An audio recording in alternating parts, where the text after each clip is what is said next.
Well, good evening, everybody. Good evening, everyone, and welcome to NFL Draft Night, Saints Insider style and Datitude style. It is a combo effort tonight. I am Zach Ewing. He is Jim Derry. This is the Saints Insider 2025 NFL Draft live show. We are going to be with you for the next 5 hours, close to 5 hours. I don't know what time we'll sign off exactly. The draft will probably end around 11. We're certainly going to be with you up until that point. We're brought to you by Tulane Doctors tonight. And, of course, we have all eyes on the number 9 pick and the New Orleans Saints, Jim. But I think that is only going to be one of many things to watch tonight. Yeah, there's going to be all kinds of stories. We'll see what goes on. I think we probably know we have a good idea of who the top 5 are. I don't know that we have a great idea of who the top 5 are going to go to, because as we've been talking about all week, I know you guys have talked about it on Insiders. We have talked about it on Datitude. I think that because there haven't been any trades to this point, which is just insane. I mean, this got to be a first. There are no trades as of yet. Been rumors of trades. I think we're going to have a night. There it is, Notorious. I think there are going to be a night full of trades. I think it's going to be insane. And I don't know where it's going to. It could start as early as the 2nd pick in this draft. That there are trades, and I think it's going to happen all night long. I have to correct one thing. There was a trade. Oh, was there? I didn't notice it. Houston Texans trade their 5th round pick and their 2027 5th rounder for 2 6th-round picks and a 7th with the Cleveland Browns. So not a major trade. Don't put me to sleep as we're just starting. I mean, we got 5 hours to go, and you're trying to put me to sleep. Okay. In all seriousness, though, the fact that the Browns are involved in this is very interesting, because why would they do that now? Well, they're trying to stockpile a few more picks to send back to a team to make whatever swap they're working on even, right? And that's the rumor right now, is that the Cleveland Browns at number 2 are fielding some serious calls for that pick, specifically with the Jacksonville Jaguars, who might pop up from number 5 to take Travis Hunter. So as you said, the order of the top 5 is just about set in stone. If you look at the odds, at least the top 4, I would think, are set in stone. It's going to be Cam Ward. It's going to be Travis Hunter, and is going to be Abdul Carter as your top 3. But the question is, who's drafting Travis Hunter at number 2? I still think it's going to be the Browns. Again, we have heard a lot of rumors, and look, they're all rumors. Been talking about all week. Rumors. Please stop believing every rumor you hear. People just are all over social media. I had to beg my son, please stop sending me every mock draft you see. The Saints are taking like 12 different people. I don't need to know what Joe Blow from the X channel that has 2,400 subscribers, what he thinks is going to happen, and we're taking that as fact. So I don't need to know the latest rumor. The good thing is that it's about to be no more rumors. You talked about exact order. DraftKings exact order. It's minus 205. If you don't understand betting, that means you'd have to bet $205 to win 100, which tells you it's about 70%. They say the exact order is Ward, Hunter, Carter, Will Campbell, Ashton Genty. Again, it doesn't matter to who. There could be trades, but I think that implies that there's at least a 66.6% chance that is the order that we go in the top 5. Doesn't mean it's going to happen that way. And again, we don't know to who, but I think there's a good chance that that's a way to do it. Getting a lot of love there in the comments stream there, Zach. Yeah, I don't know what this means, Saint for Life. Should I like market myself as a cure for insomnia, or I don't know what that means. But if for some reason I have trouble, going to sleep later this week, I'm going to be wired after the draft, so maybe I just need to talk to myself. Gabe Henderson is backstage. He's going to join us intermittently throughout the night. And Gabe did bring up an interesting point to your exacta top 5 bet. Okay, if the Jaguars do indeed trade up for number 2, they're not going to screw up that order. They're still going to take Travis Hunter. But what might screw up that order is if that means the Browns are picking at number 5, they may not go for Ashton Genty. The rumor this morning is that it would be the Chicago Bears trading up to number 5 to take Ashton Genty. I don't think the Browns would take Genty. I think they would probably take an O-lineman. Armand Membu. And so that's, you say 66.7%. The 33%, I think, is that scenario. Yeah, no, I agree. And look, everyone knows that the Raiders are interested in Genty, and I know a lot of rumors get out there, but Pete Carroll's going to want his running back. There's no question about it. So if somehow Genty were to fall to 6, that's where he goes. So the Bears know this. That's why, if you look at, and I was looking at it earlier, top 10, and Genty was like, I don't know, something silly like minus 5,000, which means he's gonna go in the top 10.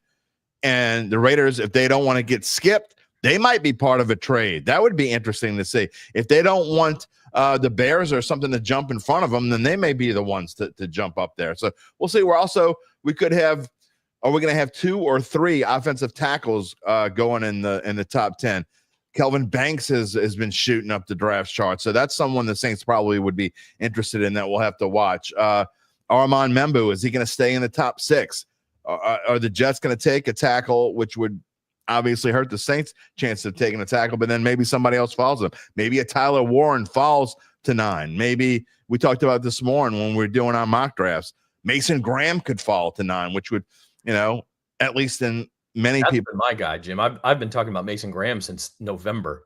I think he is such a perfect fit for what the Saints need. Now, they need a lot of stuff. So if he's there, I'm seeing some of these comments about trading back. Mickey Loomis has never traded back in the first round as Saints general manager, but he did say yesterday, that doesn't mean that I'm against it. He specifically said, that doesn't mean I'll never do it. And this may be the time. I mean, what interesting comment for him to make this year, right? Like, this might be the time the Saints need more picks, particularly if they're going to come up to get a quarterback. That's the other thing to watch at the end of tonight or first thing tomorrow in the second round. We have to get to David Carr's comments here, but first, I do want to say we're about 8 minutes away from our first guest. We're going to have Saints beat writers popping in throughout the night from the Saints facilities there on Airline Drive. First up is Matthew Paris. He'll be here at 6:45. Advocate LSU beat writer Wilson Alexander is going to join us briefly, probably right at 7, right when the draft starts. We'll just talk to him for 5-10 minutes about Will Campbell. That's while we'll be waiting for the announcement of Cam Ward as the first pick, so we're not missing anything there.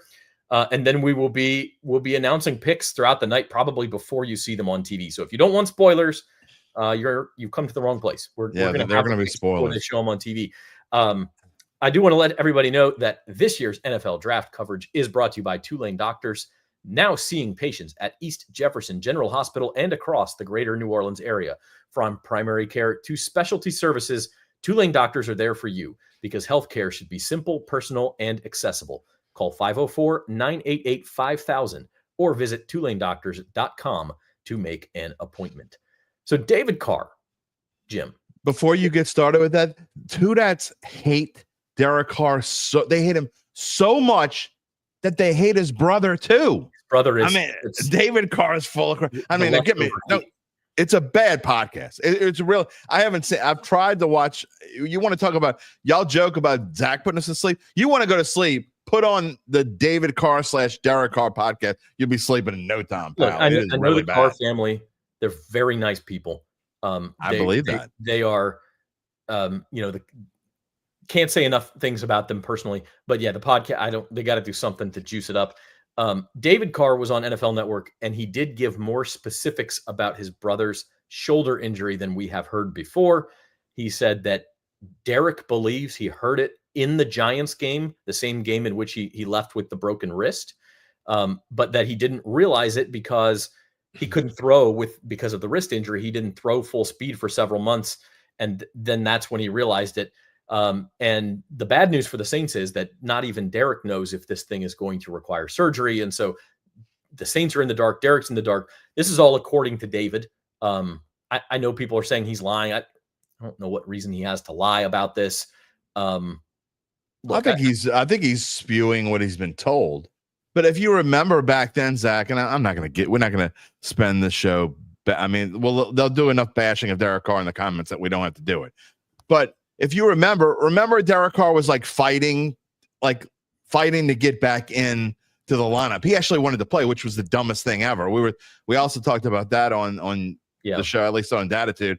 We talked about why in the hell would you even try to come back? But so he was fighting to get back in now, but 4 months later, all of a sudden it could be season ending for next year because you need surgery. I'm sorry, something doesn't add up. It just doesn't. It is a strange situation. And I really do believe it caught the Saints off guard. I mean, I think that's that part we know. But that does not necessarily mean that Derek Carr is lying. Like there could be some lingering injury. I like how you said it doesn't necessarily mean he's lying. Okay. he could be exaggerating, but I do think you can't just say there's an injury when there's not. I mean, that's how you lose your contract. I mean, that's like I don't disagree with that, but that's we a also complete contract. I think exaggerate is probably the key word there. I don't think I don't think anyone knows. I don't even know if he knows. And I would be willing to bet the Saints don't know, because obviously he's probably not let a Saints doctor touch his shoulder, so they couldn't possibly know.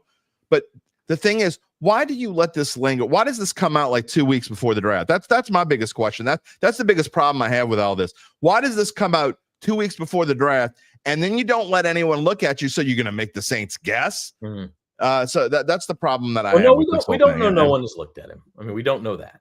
No, but we don't know. But if you're reading through the tea leaves, which I think you and I do fairly well most of the time, what common sense tells you, I'm not saying they're going to come out and tell you what the degree, the severity of the injury is, but all right, say no one's lying about anything. They're all just telling the truth. They're just being cryptic. Why would this come out 2 weeks before the draft? Just that question alone is enough for me.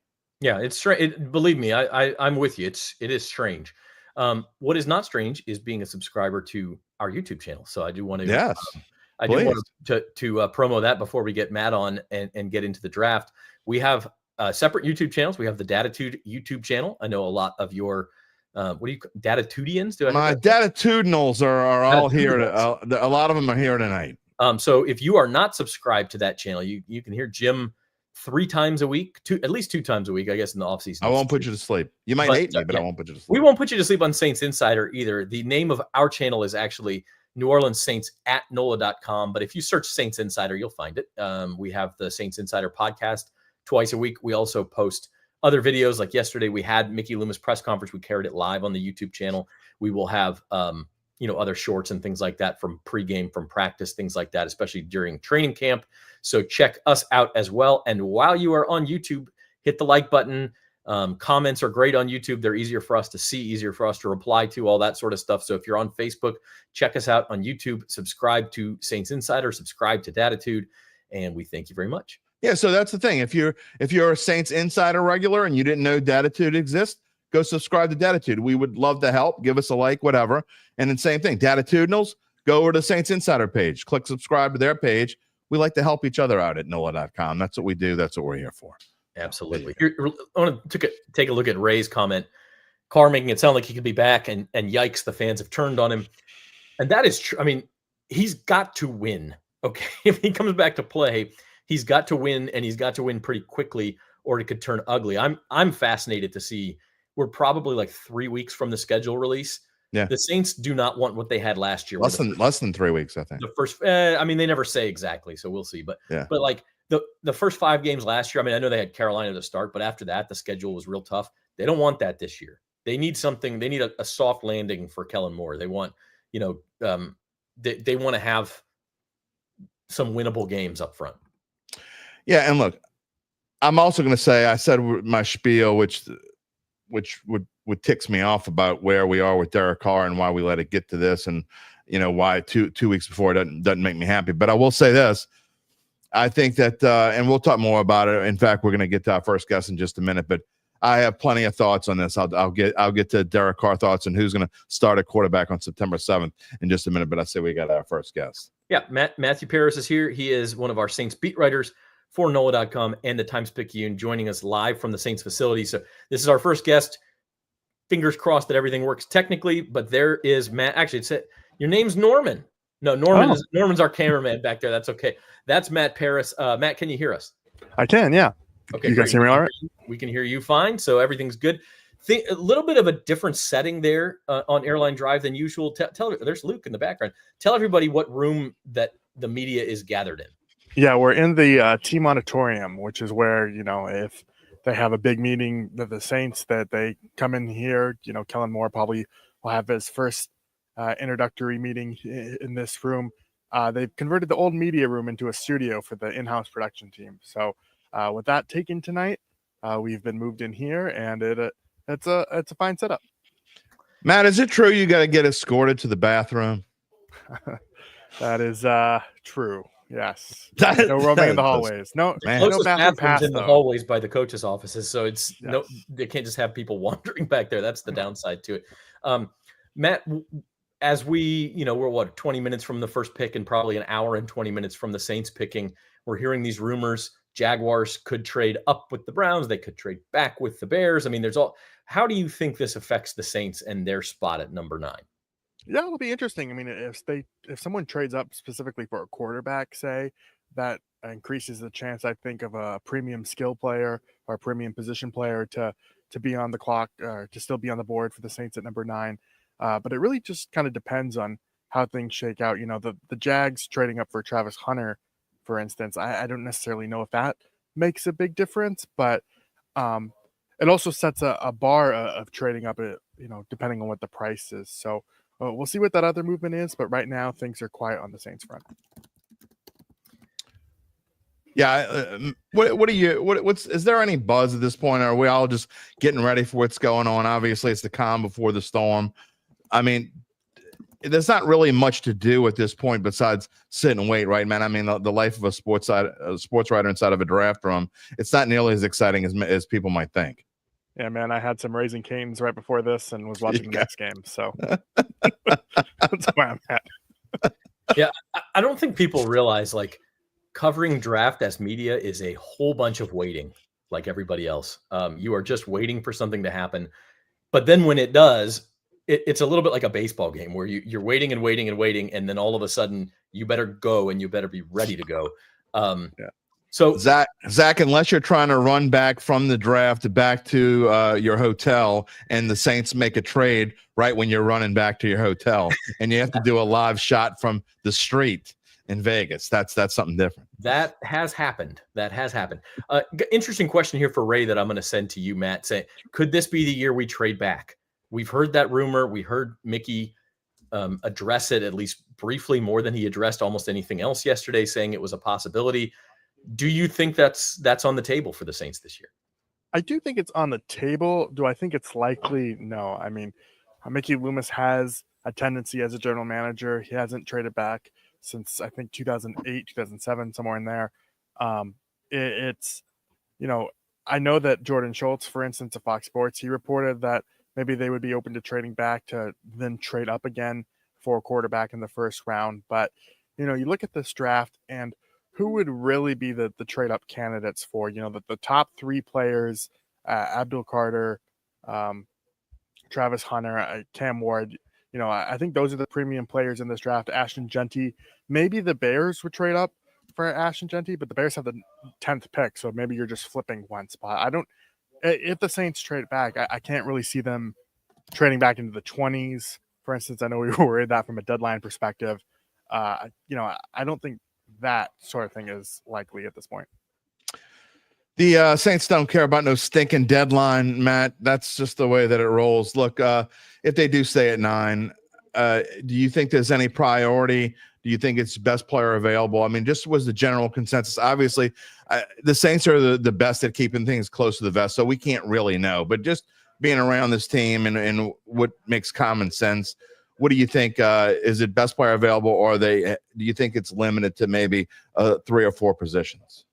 Yeah, I mean, Mickey Loomis talked about wanting to build this team from the inside out. Kellen Moore's talked about that as well. So I think you start with the defensive and the offensive lines. That's where the defensive line in particular is where this draft really is top heavy. And it's a deep draft, but there's some really good players there. So, I think defensive line is still a need for this team, even after re-signing Chase Young. But, if you told me that they got a skill position player like Tyler Warren, the tight end from Penn State, he's a versatile piece that I think would make a lot of sense in Kellen Moore's offense. So I could see them going anywhere. I do think they have a lot of needs, which really opens the possibilities. This isn't like last year where you were just looked at their roster and said, tackle is such a clear-cut need for them. I think it's a little bit more open this year. Yeah, I was going to compare it to last year. And I mean, that's what we went into this draft pretty much knowing. I mean, that's one thing about this draft show compared to this year, compared to last year. It was a lot easier for us probably last year because whoever the best tackle was, that's pretty much who they were going to take. And maybe, I don't remember who went to, somebody went 3 or 4 picks before the Saints. Okay, so it's probably going to be Fuaga, the Saints, that we started talking about it then. But you just don't know. I mean, even when the Saints pick and then for those 10 minutes, man, I think that we'll probably be talking about 3 or 4, maybe even 5 possibilities when we get there. Yeah, no, I mean, I think Rod Walker, my colleague, just did an exercise yesterday of he had local media members guess the 9th overall pick, and I think there were 12 different players, something like that. And so that just shows you the range of players that could be there and that might be there for the Saints at number 9. Of course, the other storyline after number 9, or whenever the Saints make their first pick, is this idea of a quarterback. And we went through David Carr's comments on NFL Network today, which is by far the most extensive we've heard anything about his brother's injury. And even that, I mean, basically David said, look, I'm his brother and I don't even know what's going to happen. So the Saints are in limbo at quarterback. They probably need to take one in this draft just in case Derek Carr can't play in the fall. And then also for the future. So the question is, which one do they like? And how far up do they feel they need to trade in order to get that one that they like? Yeah, the two I'm watching tonight are Jackson Dart from Ole Miss and Tyler Shuck from Louisville. I think the latter, I think maybe you could stay at 40 and grab him, but I know other teams, the interesting thing about where the Saints are picking in the second round is there are quarterback needy teams ahead of them, specifically the New York Giants and the Cleveland Browns. Now, the Giants in particular have been very rumored to be interested in Jackson Dart, to be interested in trading back into the first round for them. So, I don't know how that affects the Saints' plans, but obviously if they jump back in and take Dart, he'll be off the board. So those are the two. I think that they've done a lot of homework on all of these quarterbacks, but those are the guys that, as this process has emerged, that have kind of become this is those guys. Maybe I don't know if they're the favorites for sure, but those are the two I'm watching. Do you like, if you had to be put on the spot, do the Saints trade up with that second pick for a quarterback, or do you think they stand pat? Yeah, I've gone back and forth on this, but ultimately I do think they're going to trade back up. That's just more of a gut feel, but given how Mickey Loomis has liked to be aggressive in past drafts, they have the capital to do it. They have 9 picks in this year's draft. They have pretty good future assets if they wanted to dip into those.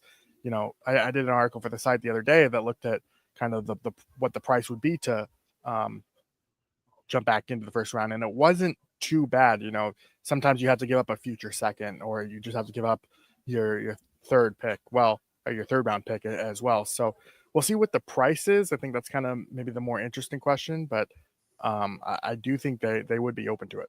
Matt, it also probably depends, in my guess, on if there's a rumor also that the Giants, if they want to trade up with the Steelers, let's say the Giants make a trade their second round pick with the Steelers, if they're not interested in any of the quarterbacks, or they think they can get the one they want early in the second, and the Giants make a trade, then that affects whether the Saints would trade, because maybe they're only interested early in a Jackson Dart, and so then they don't make a trade.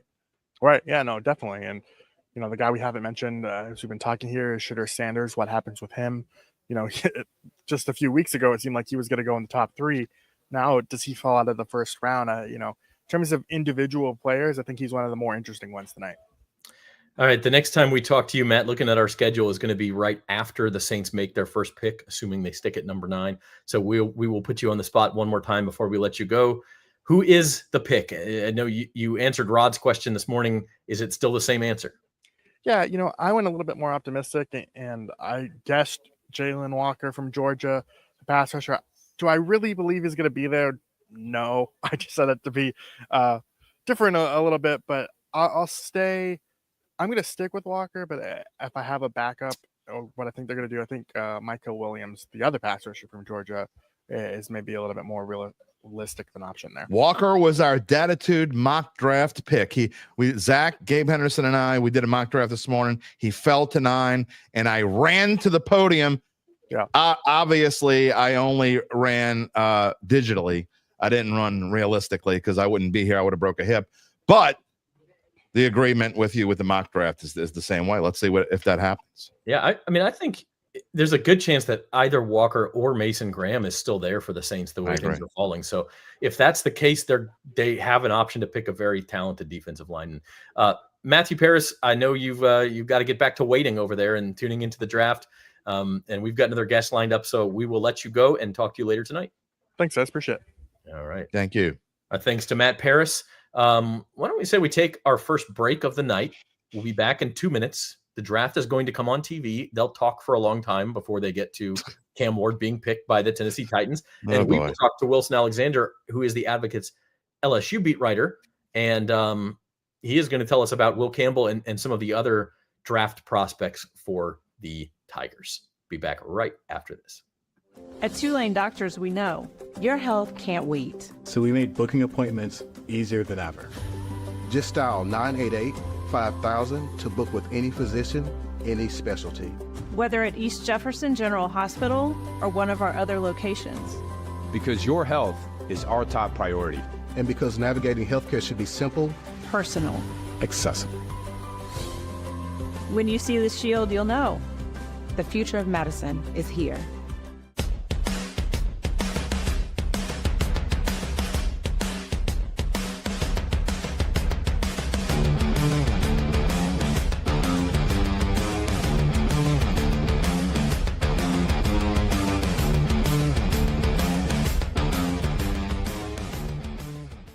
Let's get into it.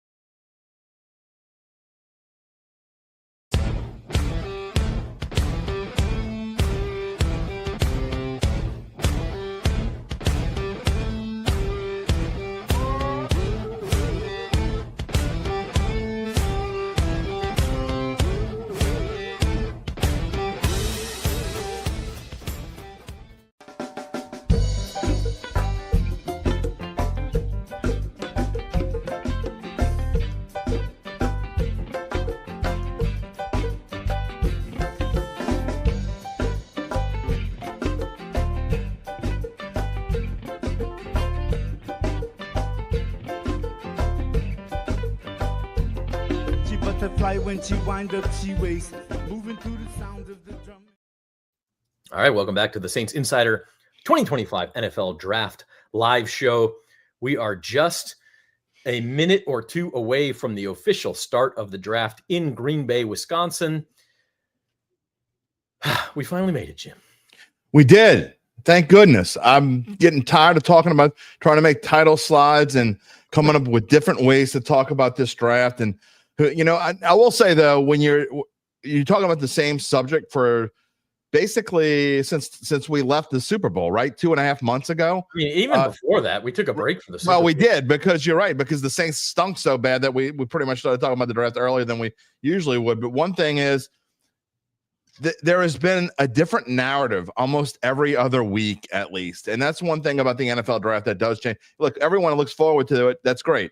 But there is a whole lot to talk about real quick. And I know we're going to have Wilson Alexander, but just during our break, I was listening to the conversation on the NFL Network, and I found it interesting.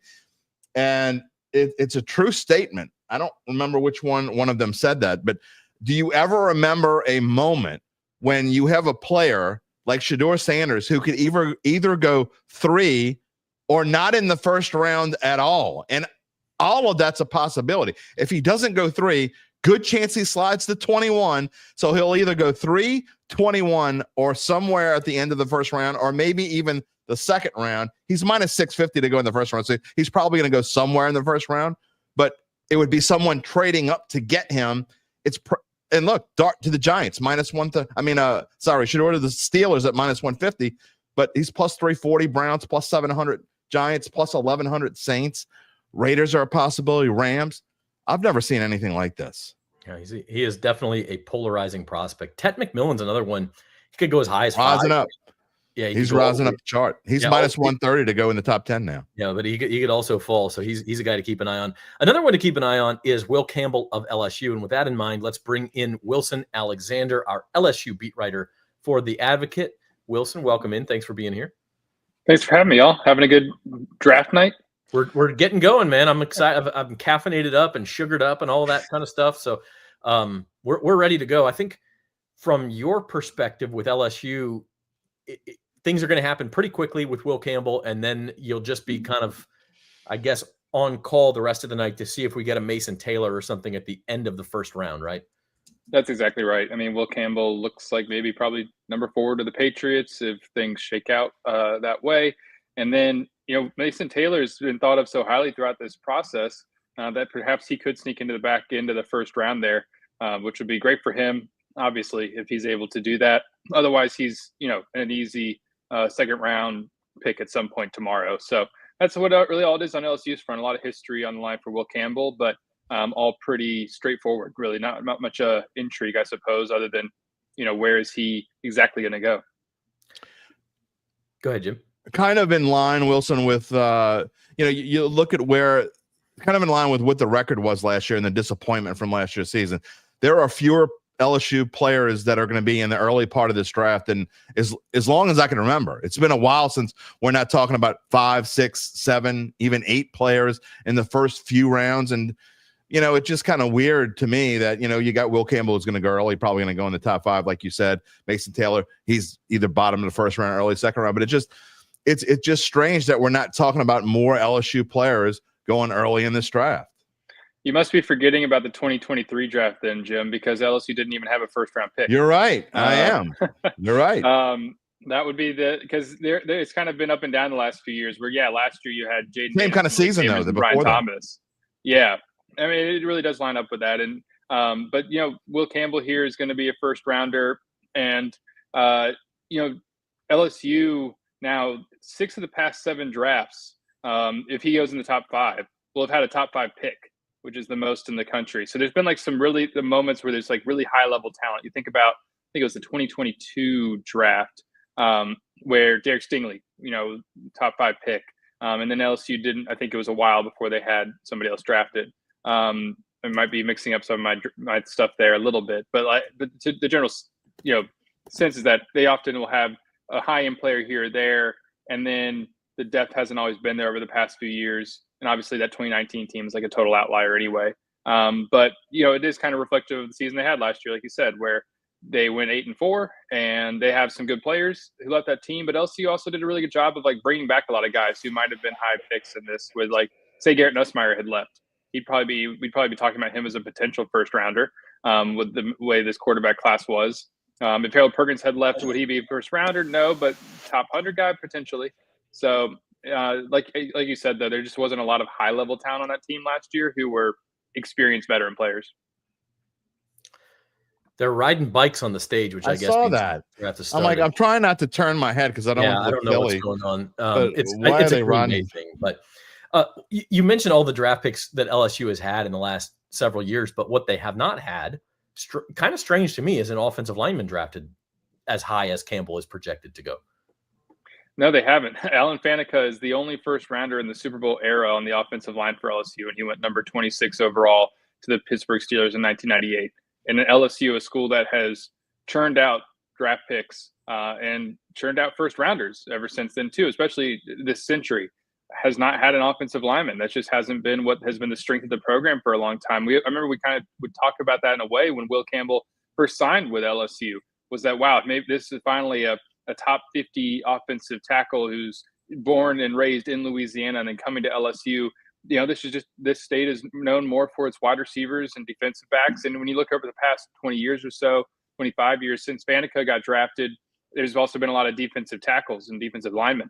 Not as much recently, but over that stretch there has been. But yeah, there just hasn't been offensive linemen. And now Will Campbell's going to be the second first-round offensive lineman from LSU in the Super Bowl era. And he's also going to probably be the highest drafted offensive lineman in LSU history. There's a couple of guys who got drafted pretty high in the pre-Super Bowl era. George Rice was a first-round pick in the NFL draft. There was another person who was a number 7 overall pick in the AFL draft, if we're counting that. I don't know that we are. So either way, though, if he goes number 4, then he'll be higher than everybody else who's been drafted on the offensive line, and be a nice thing for LSU to be able to point to in recruiting that they have that recently. Those guys happened so long ago. I don't even know who the hell you're talking about. That was Dave McCormick. That was the other name I was forgetting. That's before my time. That goes to show you how long ago that was. If Jim hasn't heard of them, then they're really old. Never heard of them. The crowd looks amazing in Green Bay, by the way. Wilson, the journey that Will Campbell has been on, this is a guy who I think going into last year was seen as a kind of a consensus top 5 pick, maybe even like a top 2 or 3 pick in the NFL draft. Kind of struggled at times, at least in pass protection during this last season at LSU, and slipped down boards and kind of got some disrespect, and at times wasn't even considered the top offensive lineman. And now he's back. It just goes to show you how uncertain the draft process is. But also, I think Will Campbell at some point just shows how talented he is too. And he's a guy who's been a 3-year starter at offensive tackle in the SEC, and has never been credited with giving up that many sacks. Even though, like you said, last year there were some moments at the South Carolina game, early on in that South Carolina game when he was going up against Kyle Kennard and Dylan Stewart. They got theirs a little bit at times, and then he gave up a bad sack in the Oklahoma game that contributed to Garrett Nussmeier having to come out of that game momentarily. He struggled with some pre-snap penalties too that he's going to have to clean up. But you're still talking about someone who's played at a really high level for a long time in the SEC. Came in his freshman year in spring practice. 2 weeks in, he was the left tackle. That's all it took. That's how long it took. Not very long at all. And he's been in that spot ever since then. And that's hard to do. And I think it goes to show that he is somebody who's got a pretty high floor, whoever's drafting him, and can potentially have a high ceiling as well. There's obviously questions about the arm length, but he's made up for that, at least in his college career to this point. And he believes that he can continue to do so at the pro level too. It was interesting to see that his stock kind of fell and then rebounded. Obviously, though, that seems to be what's happened. I don't really know the whys behind that, but here he is sitting at the top of the first round, and as it seemed like it would be going into last season, he's probably going to be a top 5 pick. I assume Will Campbell is in Green Bay, and I assume where's Mason Taylor? He's not in Green Bay. He wasn't one of the 17 drafted. So I'm not exactly sure where he is. I would assume with family, wherever they are. Will was the only LSU player invited to the draft there in Green Bay. So he's there with his parents and some of LSU's coaches. Wilson, the Tennessee Titans are now on the clock. The draft has officially started. But before we let you go, other LSU players besides Will Campbell, Mason Taylor, who fans should be keeping an eye out for either tomorrow, rounds 2 and 3, or even into Saturday? Yeah, it'll be interesting to see tomorrow, other than Mason, how many guys get picked. Savion Jones, Braden Swinson, and Emory Jones are probably the ones who you're going to need to watch for on day 2. Zy Alexander will be somebody probably, and Garrett Dellinger, who probably get picked on day 3. Those are the most likely other ones who are going to get picked in this draft from LSU. And it's really just kind of most interesting. Where does Emory Jones end up? Is he going to be a top 150 guy after leaving early his junior year? LSU tried to keep him, tried to get him to come back as a senior. He ended up declaring for the draft instead. And now, he's going to hope to be top 3 round pick. And then those 2 defensive ends, especially Swinson, had a great year last year, best season of his career. And Savion Jones wasn't as electric as a pass rusher necessarily, but teams I think are going to like what he can provide with his physicality, his size, to be able to set the edge in the run game. And so, but all 3 of those guys will probably get drafted tomorrow. And then Zy Alexander and Garrett Dellinger there at the in the rounds 4 through 7. All right, he's Wilson Alexander. You can read his work at theadvocate.com/LSU. Thanks, Wilson. Oh, and Miles Frazier. I'm glad you thought of him, because he's actually probably going to be the first one off the board after Mason Taylor. It felt a name short to me, but I wasn't. Yeah. I almost skipped over him, but he'll probably be the first one off the board after Mason at some point. So, all right, great info and great work from Wilson. Thank you, sir. Thank you. All right, and we're another 5 minutes, and we'll have Luke Johnson on. But in the meantime, we do have a team on the clock, the Tennessee Titans, and with that, a very interesting bit of news coming from Adam Schefter. Apparently, the Saints were among the teams who tried to trade up for Cam Ward. That's Adam Schefter reporting that, I guess, on ESPN. Don't get me. I don't know the timeline of that, or how serious, or how serious it was. I mean, yeah, maybe they made a call, and it's like kind of like, we don't really need any pepperoni, but we got some in the freezer. Oh, you got a sale on how much? Yeah, never mind. Yeah, I mean, I remember hearing those rumors like 6 weeks ago or so, and it never really felt realistic to me. I do wonder, because we've also heard rumors that Derek Carr was on the trade market. He could have been part of that. Okay. Yeah. Where Carr goes to the Titans along with a bunch of draft capital, obviously, and the Saints get the number 1 pick. I think the Saints are probably lucky that didn't work out for them, because I don't think it would have been a good idea.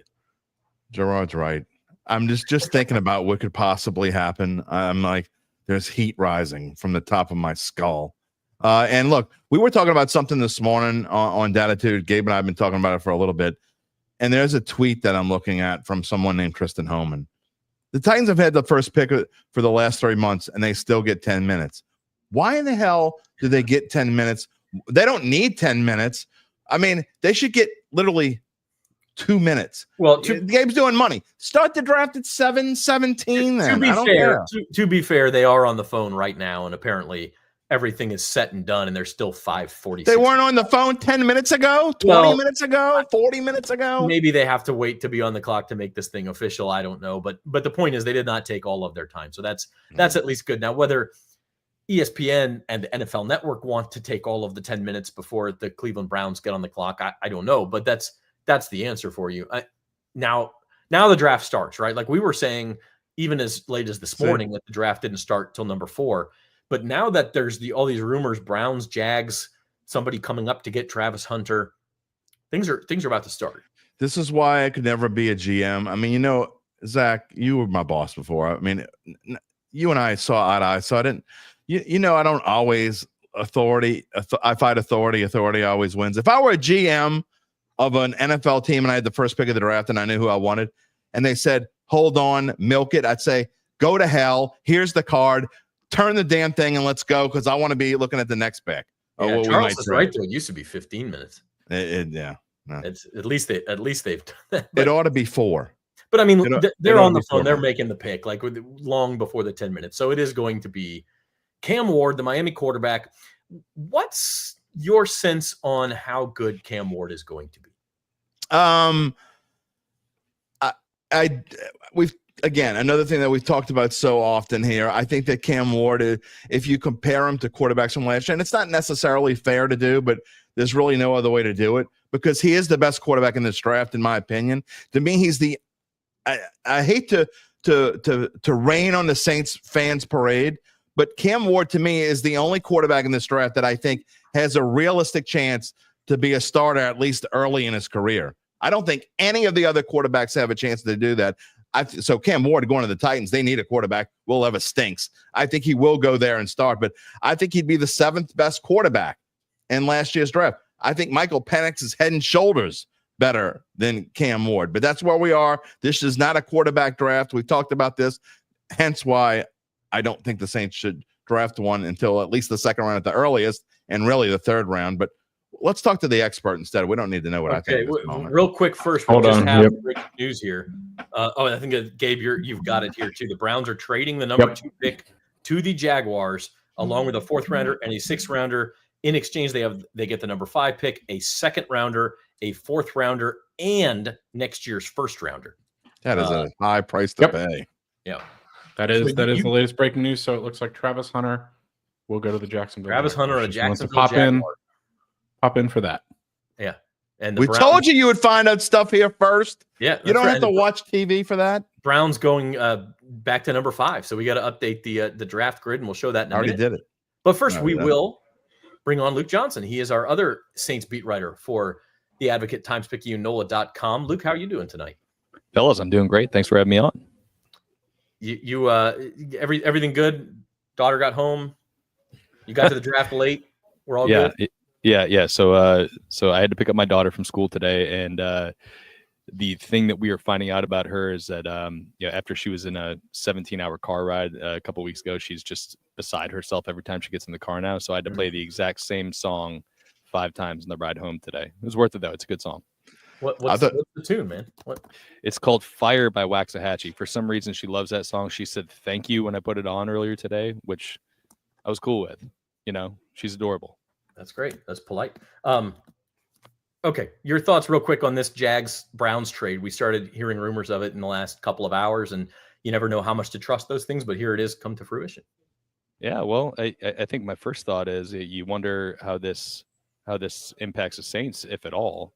Yeah, I think the Jags were kind of a common landing space for Ashton Genty before the draft. Yeah, I don't think that's going to happen at number 2. I don't think you trade up to number 2 to get him. So yeah, we kind of heard the rumors that the Jags were looking to make a quote unquote splash in this draft, and they certainly did that here. But you kind of wonder then what the Browns would want to do at number 5 and how that might impact things for the Saints here at number 9 tonight. Yeah. Speaking of which, your selection, I believe, in Rod's poll of media members was Texas offensive tackle Kelvin Banks. No, I had Tyler Warren. Oh, I'm sorry. I'm confusing you with Jeff. Okay, the last time that will ever happen. You had Tyler Warren. Is that still how you feel? Yeah, it's still how I feel. I'm not coming off that. I definitely think there's a chance that they go somewhere else. You know, this has been one of the most intriguing drafts that I've covered, just because the Saints can go literally any direction with this pick. They could take an offensive tackle, they could take an edge rusher, they could take a receiver, a tight end. You know, they could take a quarterback. You know, they could go any direction with this thing. But for me personally, I like the fit with Tyler Warren. I think when you're looking at a team that needs impact young players, he's somebody that you can pretty reasonably count on to be a very good player in the NFL for the next decade. He does everything. You know, he caught 104 passes for Penn State last year. He averaged 8 yards a carry as a wildcat quarterback. He can be an inline blocker. You can play him in the slot. You put him with a creative offensive mind like Kellen Moore, I think you can see a lot of really good things happen. Now, of course, you have to have all the other elements in place, right? Like they do need to improve on the offensive line. They do need a quarterback for this coming year. You need a lot of other things to make that guy really special. But I think you take that pick and you don't want to gamble with it. You want to go with somebody who's as close as you can get to a sure thing. And I feel really good about Tyler Warren in that spot.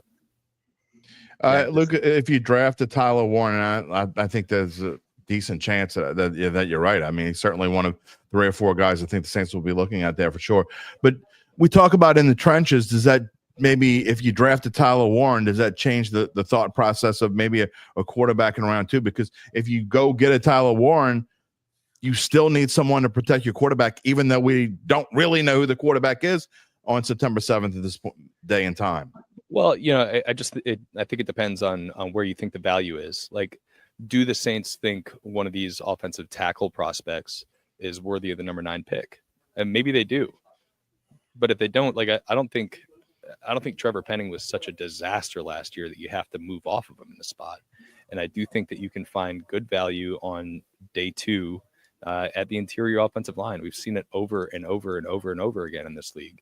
They could get a starting caliber player, a good starting caliber player with the number 93 pick at offensive line. So, you know, I don't think that necessarily means they have to go tackle in round 2. They have so many spots that they need young impact players on this roster that I think they really do just need to take the best player available strategy. Of course, that can change, right? If they have fallen in love with one of these quarterbacks and want to make sure they go get them, we could see them trade up into the first round and make that move. But I don't think if they don't go with a quarterback, I don't think that they're going to be like hamstrung into picking an offensive lineman in the second round. I think I'm giving the right person credit. I think it was Jordan Schultz who mentioned the possibility of the Saints trading back with their first pick. And one of the ideas behind that would be to pick up some extra capital so that they could trade up with their second pick. You see their picks, their first 2 days worth of picks on the screen now. Do you see that as a legitimate possibility? I mean, it would be breaking character for Mickey Loomis, but it also makes a lot of sense. Oh, and there's Travis Hunter's the number 2 pick. Okay, well, that makes sense. Travis Hunter's a special player. It makes sense to go make a splash to go get him. I'd be curious to see what Jacksonville thinks he is position-wise, if he's primarily a corner or primarily a receiver, because as we discussed in the pod the other day, I don't think he plays 90 snaps a game. As far as trading back, they haven't done it since 2007, but I don't think that's necessarily like a bad idea in this draft. I definitely don't think it's a bad idea in this draft, especially if you are already planning to move up from your spot at 40. As I think, you know, one of the things that we keep talking about, they need good young players, and you're going to give yourself less bites at the apple if you're trading 40 and 93 to move up to 24 or whatever it is. So yeah, I would be for that. if I was the Saints. I think they should have done it a number of times. I think this particular draft, it makes sense. Now they just have to find a partner there. Interesting. I'm sorry, Luke. I found this interesting. We like to go by odds a lot, and we're talking about what may happen now that Jacksonville took Travis Hunter, what the Browns might want at number 5. And if you look at the odds, Mason Graham's odds to go number 5, he's jumped Ashton Genty, and which probably makes the Raiders very happy because I can't see Genty getting past number 6. But Mason Graham is now minus 160 to go number 5. Genty is second at plus 140, which is a pretty significant difference. Looks like the Browns say, you know what, we're good with Mason Graham, and why wouldn't they be? I mean, that's a heck of a trade to pull off of you, the Browns, to get a player like that to put on your front line, if that's what they indeed do, and then get all this stuff to go with it. Well, especially considering the capital they got back, right? They got next year's first, you said? Next year's first. Yeah, next year's first. Second. Yeah. Yeah, I would have done that trade 10 times out of 10. Every time. I think Travis Hunter is going to be a really special player, but that's a team that even potentially after this year is not going to have a long-term quarterback situation settled. Good quarterback draft next year. If you can give yourself 2 picks in the first round, even if they finish like 5 and 12 like the Saints did, or picking that top 10, you have a chance to move up higher to go get your guy. So I would do that. I think Travis Hunter is a much better prospect than Mason Graham, and I love Mason Graham, but you're really setting yourself up for the future for that. The odds also have changed now for the Saints, or at least for the number 9 pick. Doesn't mean the Saints will still draft number 9. Michael Williams is still the favorite at plus 150, but there's been some other movement. And as far as the odds go, it's really only one of 2 players.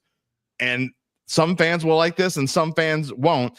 Plus 150, Michael Williams, but at plus 400 and second is Jackson Dart. And after that, it's plus 800. So according to the odds makers, those are the only 2 players that they think, the odds makers think, that the Saints will take at number 9 at this moment.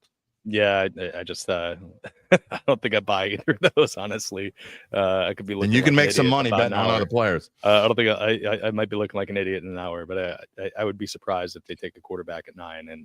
And I just think that there's going to be other players there besides Michael Williams, who's kind of a same type of player than a lot of guys they have on their roster. Right. That will make. I don't disagree with you at all. Yeah. You know what those odds tell me, Jim, is that we're starting to get into territory where the Saints will trade that pick because somebody, we talked about it earlier. I agree. Giants or somebody thinks Dart could go earlier than anticipated, and so they want to get to number 9. I don't think the Saints will take Dart at 9. Luke, I've been having this feeling all day long. Luke, what is your feeling about this, about the Saints potentially? Now, look, obviously, we've been talking about it for weeks and weeks. It's not in Mickey's MO to move back, but he maybe gave a little subtle hint yesterday that he's open to it for sure at the bare minimum. Man, I think it's a real possibility they do move back. Thank you, Mickey's been saying he's open to it for as long as I've covered the team. That's true. You got a point. You got a point. I'll believe it when I see it. I'll believe it when I see it. They are a team that likes to stick to their guns. They see a guy they like and they take him. Now, if they get there at 9 and there's 7 guys they have graded similarly, then fine. But that just typically doesn't happen with this team. Frankly, I would be surprised if they move off it, but we'll see. Last question, Luke. What do you think of Travis Hunter's suit? Haven't seen it yet. Is that the pink thing? Yes, you can see it from across the room. I will tell you. Is it with the designer Crocs? That's the one with the designer. He had designer. No. Crocs. Ashton Genty had the. Ashton Genty had designer Crocs. Okay. No, pink and black is fire, man. That's a good combo. I like it. It's like it's in. All right, he's Luke Johnson. We'll talk to you after the Saints pick, but you're still on team Tyler Warren, huh? Yeah, still there. We'll see how wrong I am in about an hour. All right, we'll talk to you later. Bye, guys. All right, thanks, Luke. See you later. All right, we got our first 2 picks. We got the New York Giants on the clock. New York Giants are on the clock. This Abdul Carter. Look, here's your updated grid. This was the longest that a draft, actually by like last week, it was the longest a draft had ever gone without a first round pick being traded. I was curious to know if we were going to make it through the whole night. Obviously, it didn't last long. But now we already have one of next year's first round picks traded also. Yeah, and look, this is just the first of the show. It's going to be an all night kind of thing, in my opinion. I think we're going to be seeing this all night long. That makes it fun for us, right? I mean, we don't have to. It's not like we're sitting here and it affects us. I think it makes things more fun. All these people want to see him to take Dart.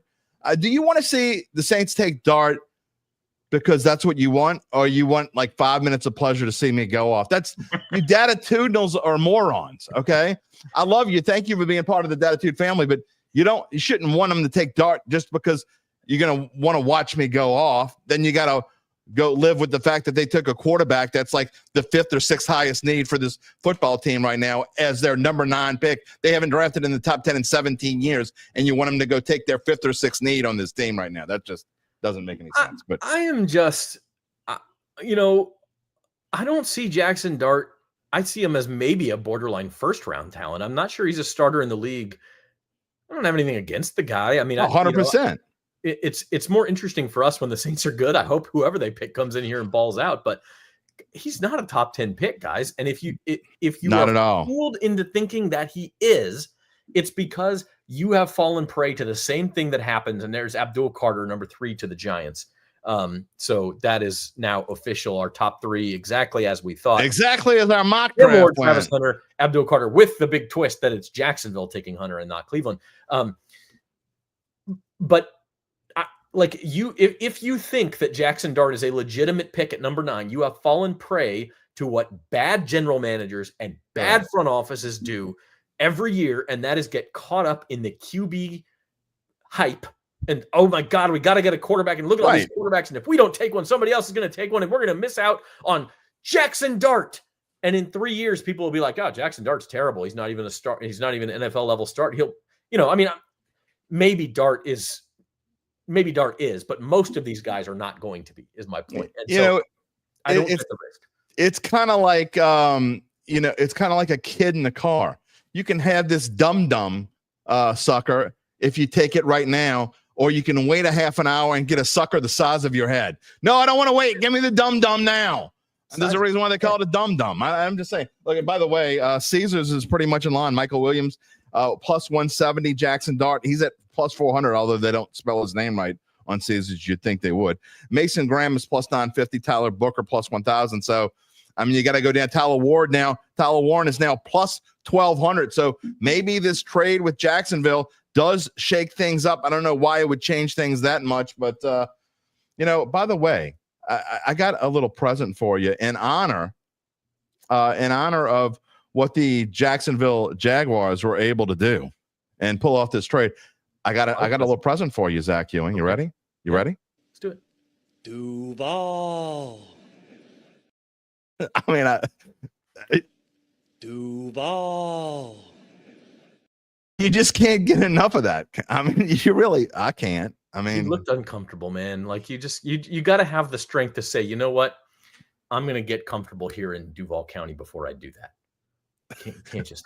Well, the funny thing is, if you go look it up, he actually, he did it like 10 more times to try to get that off the internet, but the internet never forgets, pal. No, that's the one we're gonna see from now on. You got to own that after you do it. You got to own that.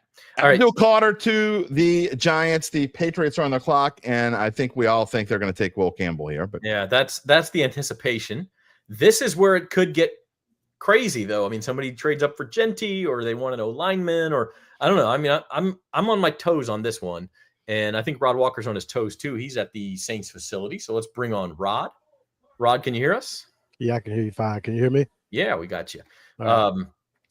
Well, look, we'll start with this. You polled every media member you could get a hold of in the New Orleans area. It was actually amazing. You did it in like 45 minutes. You got 28 people to respond to your poll. It ended up being 34, actually. 30. Yeah, you got 12 different responses? 13 different responses. 13 different responses. How many did you think you'd get? Because this is so wide open for the Saints. How many different responses? Yeah.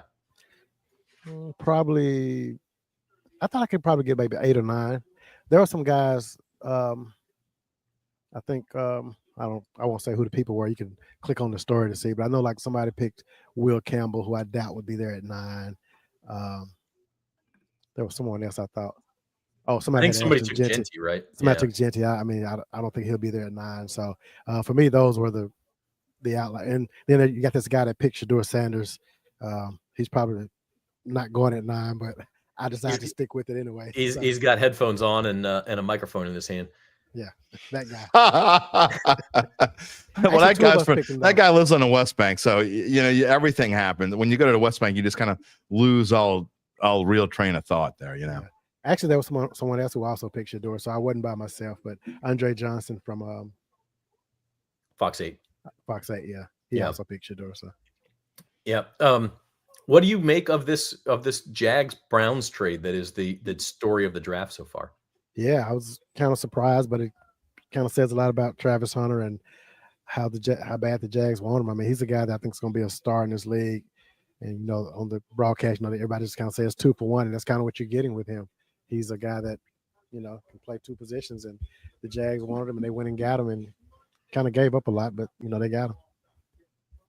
Yeah, 100%. Now, as far as the Saints go at 9, you said Shedeur because that's kind of been your thing.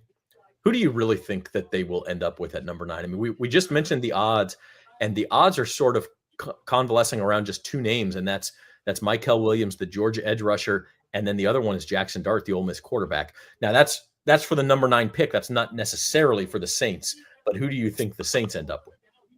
I think on the podcast yesterday, I think I did go with Mykel Williams. I'm going to interrupt you 1 second, Rod. The Patriots have taken Will Campbell, so 4 out of 4, baby. That is the next bit of chalk we have here. So top 4 as anticipated. But go ahead, Rod. Yeah, I think I'm probably leaning towards Mykel Williams just because, like I mentioned on the podcast yesterday, Kellen Moore kind of talked about building these teams from the inside out, and starting from the up front and then kind of working your way out to the skill position. So I'm thinking maybe they go with Mykel Williams. But again, I wouldn't be shocked at anybody. I think this is one of those drafts where you can't go wrong. This team has so many holes. Anybody you get is going to fill a void, and so it could be anybody. But I think if Tyler Warren's there, I mean, they may go with him. He's just that kind of a player. So I think we'll have to see how the board shakes out in these next 3 more picks, 4 more picks, however many more we got. Plus 800, it could be a value on DraftKings. It's actually like plus 1,200 on Caesars if you wanted to make a little quick, $5 wager. Because I actually agree with you. I think if the Saints do stay at 9, I don't understand why that number is that high. Because I think the only reason why they really wouldn't go into Tyler Warren there is if he goes beforehand, which could happen. But I think Tyler Warren is certainly a realistic candidate. Maybe that's just the fact of people not knowing enough of where they're going to go and believing all the rumors. So is it okay for me to pull my FanDuel out while I'm on live? Oh, 100%. This is Degenerate Central, buddy. You know that you're the king of these long 10-leg parlays. Every now and then Rod will send us some 10-leg parlay he hit on. My question is how many do you not send us that don't hit? Right. Like, I'm not gonna send you those. As many as my son. The other storyline with the Saints tonight, Rod, is obviously what they do at the back half of the first round. Do they trade back up with that 40th pick? Is it a quarterback? What's your take on that? I mean, your guy is Shedeur. It looks like he may still be around at that point if they were interested in him. It's starting to actually look less likely that Jackson Dart will be there, but it could be Sanders, it could be Tyler Shuck, it could be Jalen Milroe. What's your take on that? I do think they'll get a quarterback at some point tonight. I don't know if they get him at 9 or if they trade back and get him, but I think that's something they're going to do, and so I wouldn't be surprised at all if that's what happens. So if I gave you 100 fake bucks and said it was even money, you would bet on the yes that they would get one tonight. They would get one tonight. Yes. All right. It's not real money. So exactly. So who cares? All we're doing is making. You'd probably go parlay it with something else. So you wouldn't just say, wait, hold on. With 3 NBA games tonight or something. Yeah. Yeah. That's it. What's the mood around there? When and I like to ask this of Duncan, but you've been in many a draft room. But when does it start getting when do you start getting that buzz in there, that feel of are they going to make a move? Or are they going to not make a move? I don't think this isn't a regular year where you're just always accustomed to maybe the Saints will trade up. I don't think anybody has that feeling this year that they'll trade up. If they trade anything, it would be down. So when do you think that this starts to get a buzz coming in that room? I don't think we'll really get one until it's time for them to pick. I mean, yeah, obviously, if we get the chef to tweet that's saying they're making a trade, then we're going to. I would just start buzzing there because we were like, okay, who are they really trying to go after? Who are they trying to trade up to get? But I don't think we'll see much of that tonight. And the setup's a little different this year. They have us in a much bigger room. I see that. So it's a little different. I guess you can see the big screen TV behind me now, right? They just got that working. It wasn't working for the first 2 or 3 picks, but so now we have a giant TV screen, and it's but we're so spread out now. It's just it's a different feel to it, but it's draft night. And you had the Raising Canes already. I mean, you're rolling over there. I mean, yeah, I'm just kind of, Zach did not send Raising Canes to my house here in Mandeville. I was kind of expecting it. Maybe I'm going to get the spread up here. No, it didn't happen. Happen. That's your problem. All right, he's Rod Walker joining us live from the Saints facility. Rod, what's the responsible thing for the Saints to do here? Is it just pick the best available lineman? Is it trade back and make more picks? I mean, we talk so much about these fancy new players, but what do you think the responsible thing is for the Saints to do? I think it's to get the best player available at number 9, and I think that's what they're going to do. I didn't get a chance to watch the WWL radio broadcast, but they had Kellen Moore and Mickey and Jeff Ireland all on there. I think one of the things that Kellen Moore said, or maybe Jeff Ireland said it, but they do have like these 3 guys that they really like that they feel like they can get at number 9. And I think whichever one of those guys is there, or if all 3 of them are there, whoever's the highest graded guy on their board, I think that's what they're going to go after. So I think the Saints are in a really good situation tonight. I mean, again, I talked about the holes they have on this roster, so anybody they get is going to be able to help them out tremendously. Rod, I know we're going to let you go in a minute, but I want to entertain you with something real quick. Oh, look at that real quick, Jim. With Mason Graham, the number 5 pick for the Cleveland Browns. So a guy we thought might fall to the Saints. That was a possibility in our mock draft this morning. You started to see it. He was my pick in Rod's survey, but I'm going to tell you why that changes things in just a minute. That actually is a good thing for the Saints right there, because if the Saints are thinking offensive lineman, which is nowhere on our list right here, if that is a possibility, that actually forces down, I think the Raiders take Genty now, and that's one less team that was potentially taking offensive lineman. That is a big deal. This is an undersung big deal for the Saints. But real quick, Rod, what I was going to tell you is, it's funny how not every team, but most fans think their team is just inept, right? Ben Axelrod on X says he's got 35,000 followers. I'm not sure who he is, but he says, quote, "The Browns don't care about giving their fans an entertaining product, let alone winning. They just care about seeming smart. The worst run franchise in all of sports." How many people's fans out there would say something similar? It's got to be at least 20 of the 32 teams, right?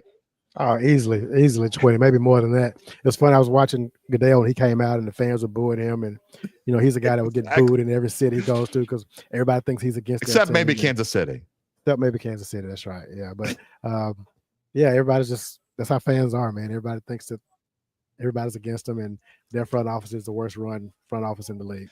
Everybody's got the worst general manager in the league. It's just it's so funny how it works that way. All right, he's Rod Walker. We'll talk to him later in the night. He's going to have a column in tomorrow morning's Times-Picayune about this draft. You can also read it at NOLA.com/Saints. Thanks, Rod. We will talk to you in a bit. All right, we'll see you later, Rod. And we're waiting. Jeff Duncan will be on in like 5 minutes. And that will complete our tour of the Saints coverage team there at the facility, Jim. Yeah, it will, and we'll be back to them as we go along through the night.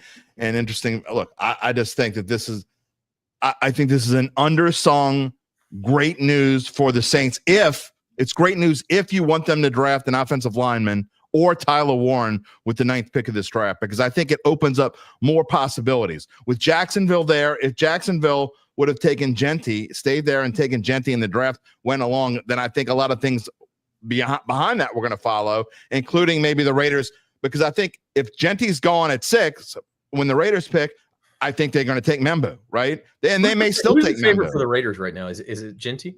They have taken it off the board, as a matter of fact, at least on DraftKings. Gabe, you can look it up and see if it's still on Fan. I know you look at FanDuel more than I do. I actually have DraftKings up, but in my mind, that opens things up. I think Genty's got to be the overwhelming favorite to go here to the Raiders.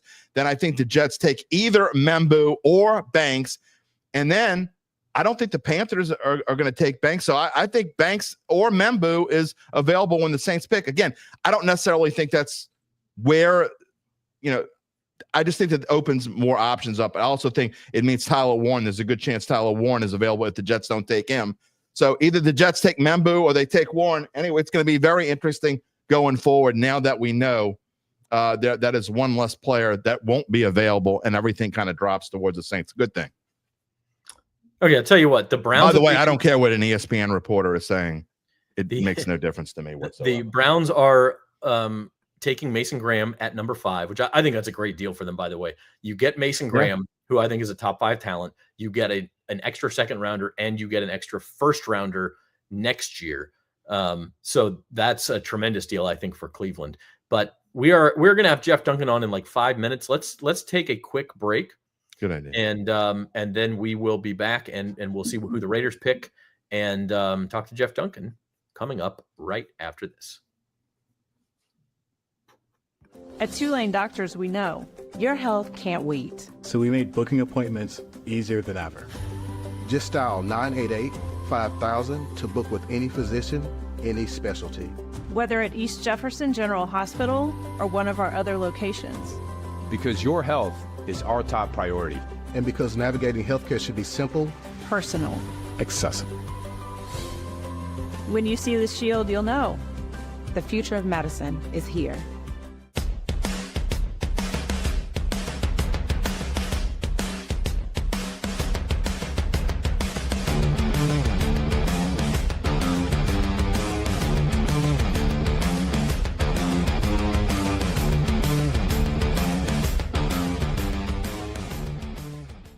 Let's get into it.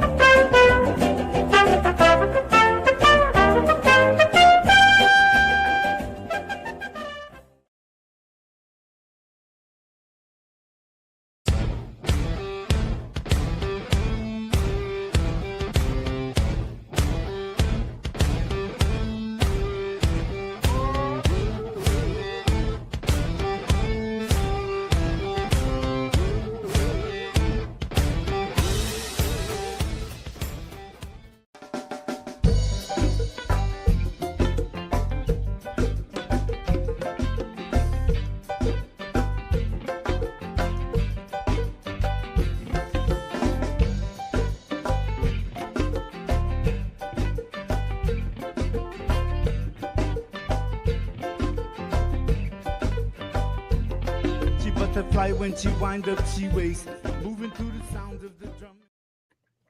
Welcome back to the Saints Insider 2025 NFL Draft Live Show.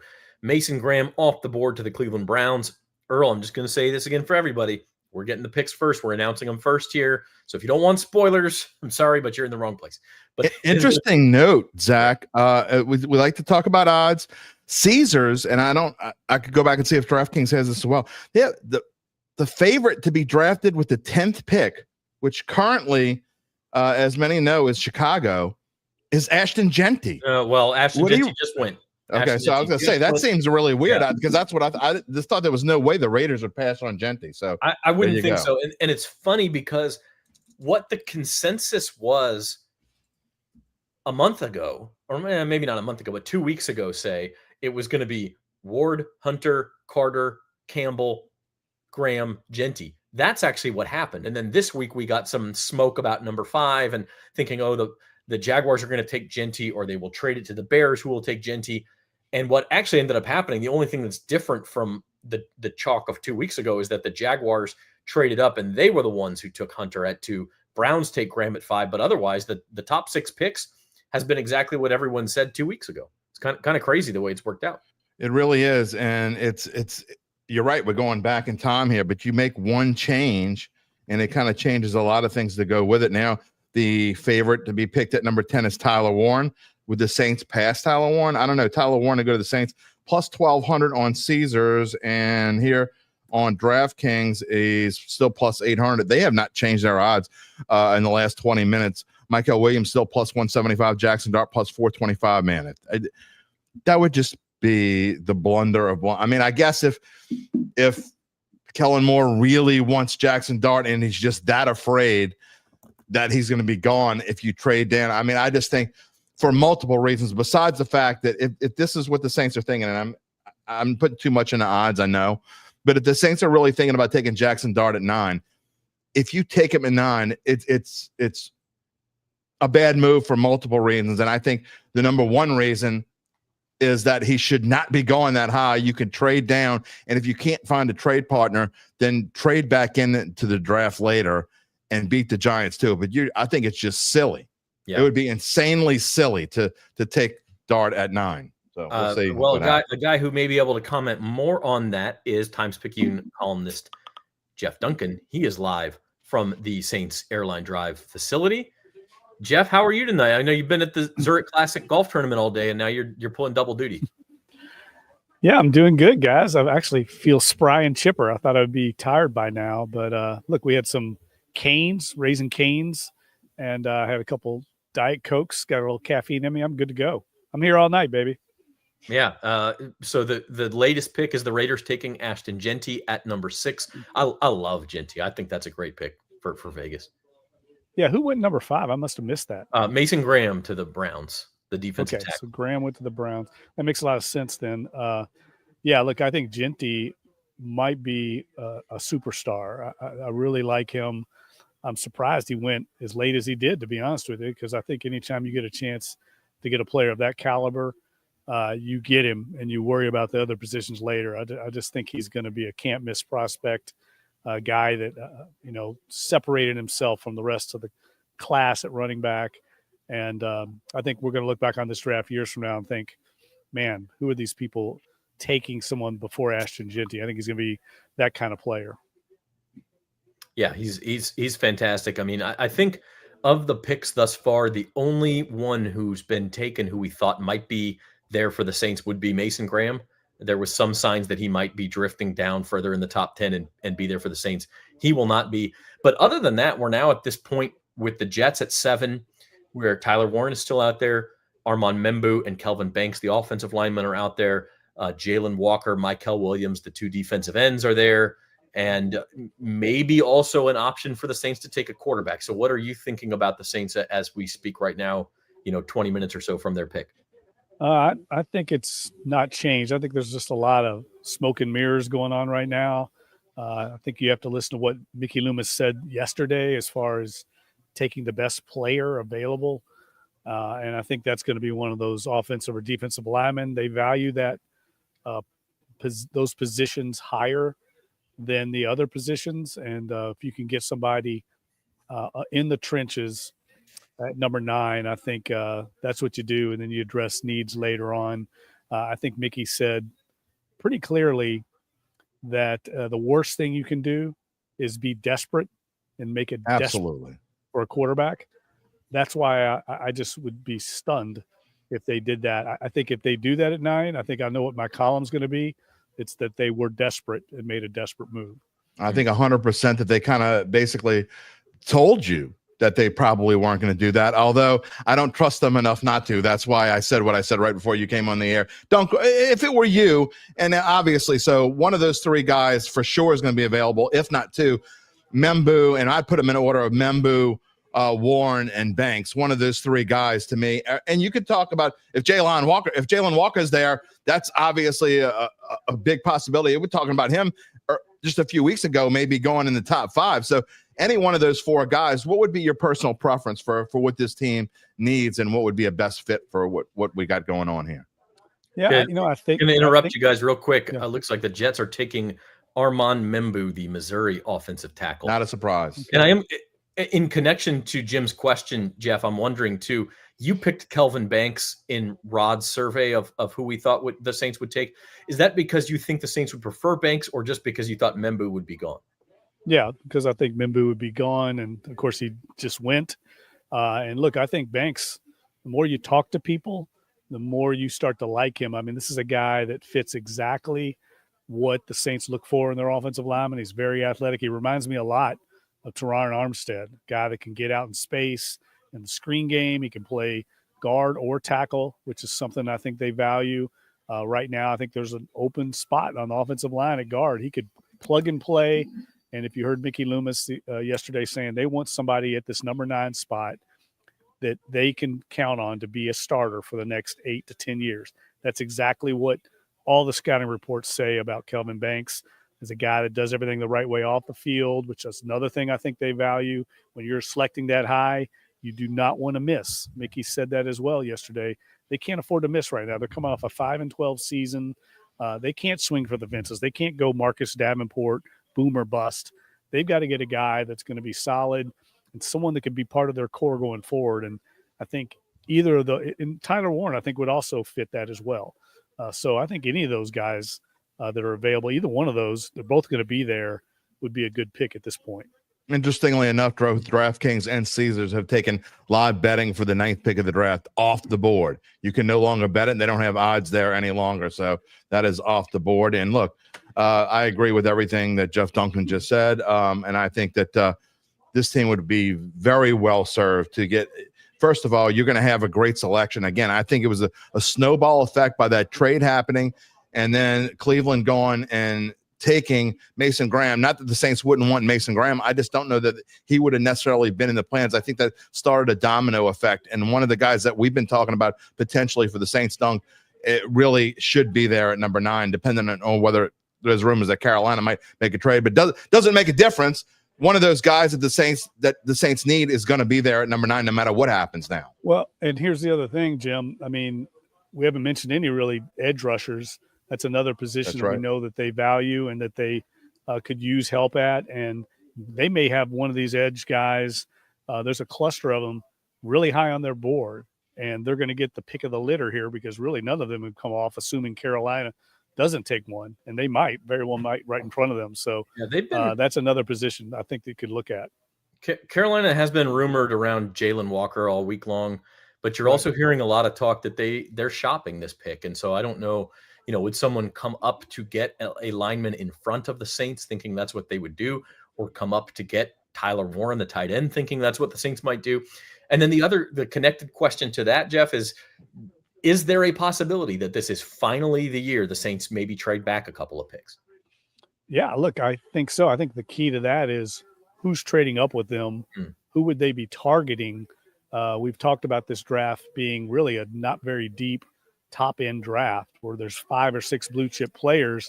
Then everybody else right in this wheelhouse that we're in right now, right in this window, I should say, these players are all graded about the same. It's really, what's your flavor? What do you need on your team, on your roster? What player fits your need there?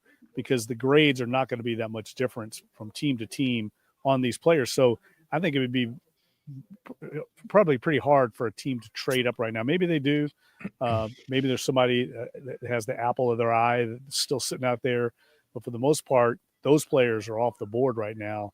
I think we're going to see a lot more movement later in the first round, but not in this area right here, just because I think there's not really a player that would have the value to trade up. Dunk, I think if it's anything, it'd be someone like maybe a Colts team that really needs a tight end. If Tyler Warren is available at 9, I could see them trading with the Saints. The Saints only moving down to 14, 5 spots. That would make a lot of sense to me. That is probably your only possibility of trading down without going down too far. And the Saints getting maybe an extra second-round pick to move down 5 spots, and you still get someone that you're going to want there at 14. Well, if you're the Colts, the tight end from Michigan, right? Loveland. Right. Yeah. Yeah, there's a lot of rumors that he could go but before then as well. So I mean, do you take a chance? But yeah, if they don't want to wait and take a chance, maybe they are talking ahead of them. But yes, yeah, you got to really want a tight end then. That to give up a second round pick, which is a starting player. Yeah, you're right. Giving up a starting player to me that would be extremely unlikely. But you never know, man. Maybe they got a high grade on them, Jim. I mean, teams do fall in love. We just saw it with the Jacksonville Jaguars. They clearly were in love with Travis Hunter. I mean, that was a astounding trade that they made for a guy that I like a lot, and I think he's going to be a star. But man, they gave up a lot to go get him. They were in love with Trevor Lawrence too. That's worked out well for him. Yeah, but that's a whole different story. It reminded me of Mike Ditka, man. Very similar. All right. Before we let you go, Jeff, the Saints now just waiting on one more pick before they are officially on the clock. Are you sticking with Kelvin Banks as your player for the New Orleans Saints? Yeah, look, I don't feel 100% confident at all. I think they could go in a number of directions. But I would say this for Saints fans out there, they're going to get a very good player here, assuming they take one of these guys we've talked about or the guys that are in that bullpen. they're going to get a very good player. And I think they should be happy with that, knowing that they're going to get a guy that's going to probably get plugged and played, start right away, whether it's offense or defense. And then it's going to get really interesting as we get later on this first round to see if they get aggressive and go get a quarterback, because that's what I think they'll do, or at least try to do. Whether they can pull it off, I don't know, but it's going to be fun to watch. It's gonna be like the old days, Dunk, sitting on the desk waiting for the Giants Dodgers game to end. You can't leave until that last game is over. We can't leave until pick number 32 is in the night. I know. I said earlier, I wish they would just come in and say we are trading up at some point, or we're not. So at least we all know. Otherwise, we're all do that. just gonna be waiting around for a few hours. Yeah, they don't care about us. All right, he's Jeff Duncan live on Airline Drive. We'll bring you back later, Jeff. All right, guys. Thanks, Dunk, for being here. Yep. All right, so we're just one pick away. You getting the butterflies yet, Jim Derry? No, I wouldn't call them, but I'm getting nauseous. That's what I'm getting, and I'm worried about it. I just got this. I have this pit in the bottom of my stomach that I hope is just maybe it's the normal. I'm used to this kind of thing with the Saints pick. I mean, I wish we had the highlight of when the Saints picked Foskey, because that's kind of the. What do you want to happen right now? Do you want Warren? Do you want Banks? What do you want to happen? If they pick Warren, if they pick Banks, if they pick Jalen Walker to me would be a great Jalen Walker, any of those three, and be like, great, good job. I mean, that's definitely a need somewhere in the interior. I would personally rather they go offense. I'd rather they go Warren. I'd rather see Kelvin Banks somewhere. One of those two guys would be my first two choices. However, if they go Jalen Walker, I'm certainly not going to say I can't believe they did that. That's a bad pick, because Jalen Walker is a guy we talked about, and he may go right here to Carolina. If Carolina can't make this trade, and do you have news? You got we're still waiting. It says the pick is in on TV, and by this point on other picks, we have it, but we don't have this one. So still waiting on what. And the added twist here that it's a division rival that is picking. The fact that it's the Panthers, I'm going to say it's probably Jalen Walker. Okay, and if it's not, the team they've been linked to. That's the team they've been linked to consistently all week. So that would make sense to me. I'm not. And McMillan? Wow. McMillan to the Carolina Panthers. That is a surprise. Mickey, fill the card out. Jalen Walker, hurry up, fill it out before Carolina changed their mind. They get 10 minutes. In all seriousness, Jim, you have Jalen Walker. You have your pick of the remaining offensive lineman, probably Kelvin Banks, or you're in a spot now where it seems like you could trade back 3-4 spots and still have one of those guys there, maybe. Yeah, but the problem is Tyler Warren. Tyler Warren is there as well. The problem is you need to have a trade partner. You have to have someone that wants to trade with you. And I don't know. I don't think the Saints can afford to trade too far down. So let me just say this about Ted McMillan. And here is a player where this is why I tell you to look at the odds and read the board, because the odds have been going down on Teteroa McMillan all week long. And when we came into this draft, it was basically even money, where you could have got Teteroa McMillan in the top 10 maybe a week ago at probably like plus 300, and it kept going down. It kept going down. Told me someone in the top 10 wanted Teteroa McMillan. And so obviously it was the Panthers. So, but look, as much as I want offense, I've been screaming offensive line or Tyler Warren for a couple weeks now. I just got to say, I think Jalen Walker is the best player by far. I don't even think it's that close. I think he's the best player by far that's available right now. We talked about this morning on your show on the mock, that Jalen Walker would represent a change in what the Saints typically look for in their pass rushers. He is smaller and faster than what they have typically drafted. And so if this was Dennis Allen's team, Jalen Walker would not be the pick. The question is, was that a Dennis Allen preference, or is that like a Jeff Ireland scouting preference? We may get the answer to that right now. Here's your first 8 picks. To me, that's really our first big curveball. I mean, I know you had the Cleveland-Jacksonville trade, but that didn't change. Yeah, that wasn't that big of a the order of who was going to be picked. Tet McMillan to Carolina at number 8. And by the way, that guy's going to be a menace in the NFC South. Oh, 100%. He's going to be a great player. But I do think it helps the Saints, just because I'm not sure that they were thinking that, that he was the pick at 9. So maybe, look, I'm also going to say this, and I hate to pour water on you, Devin Stewart, and a bunch of other people. It's not going to be Shedeur Sanders.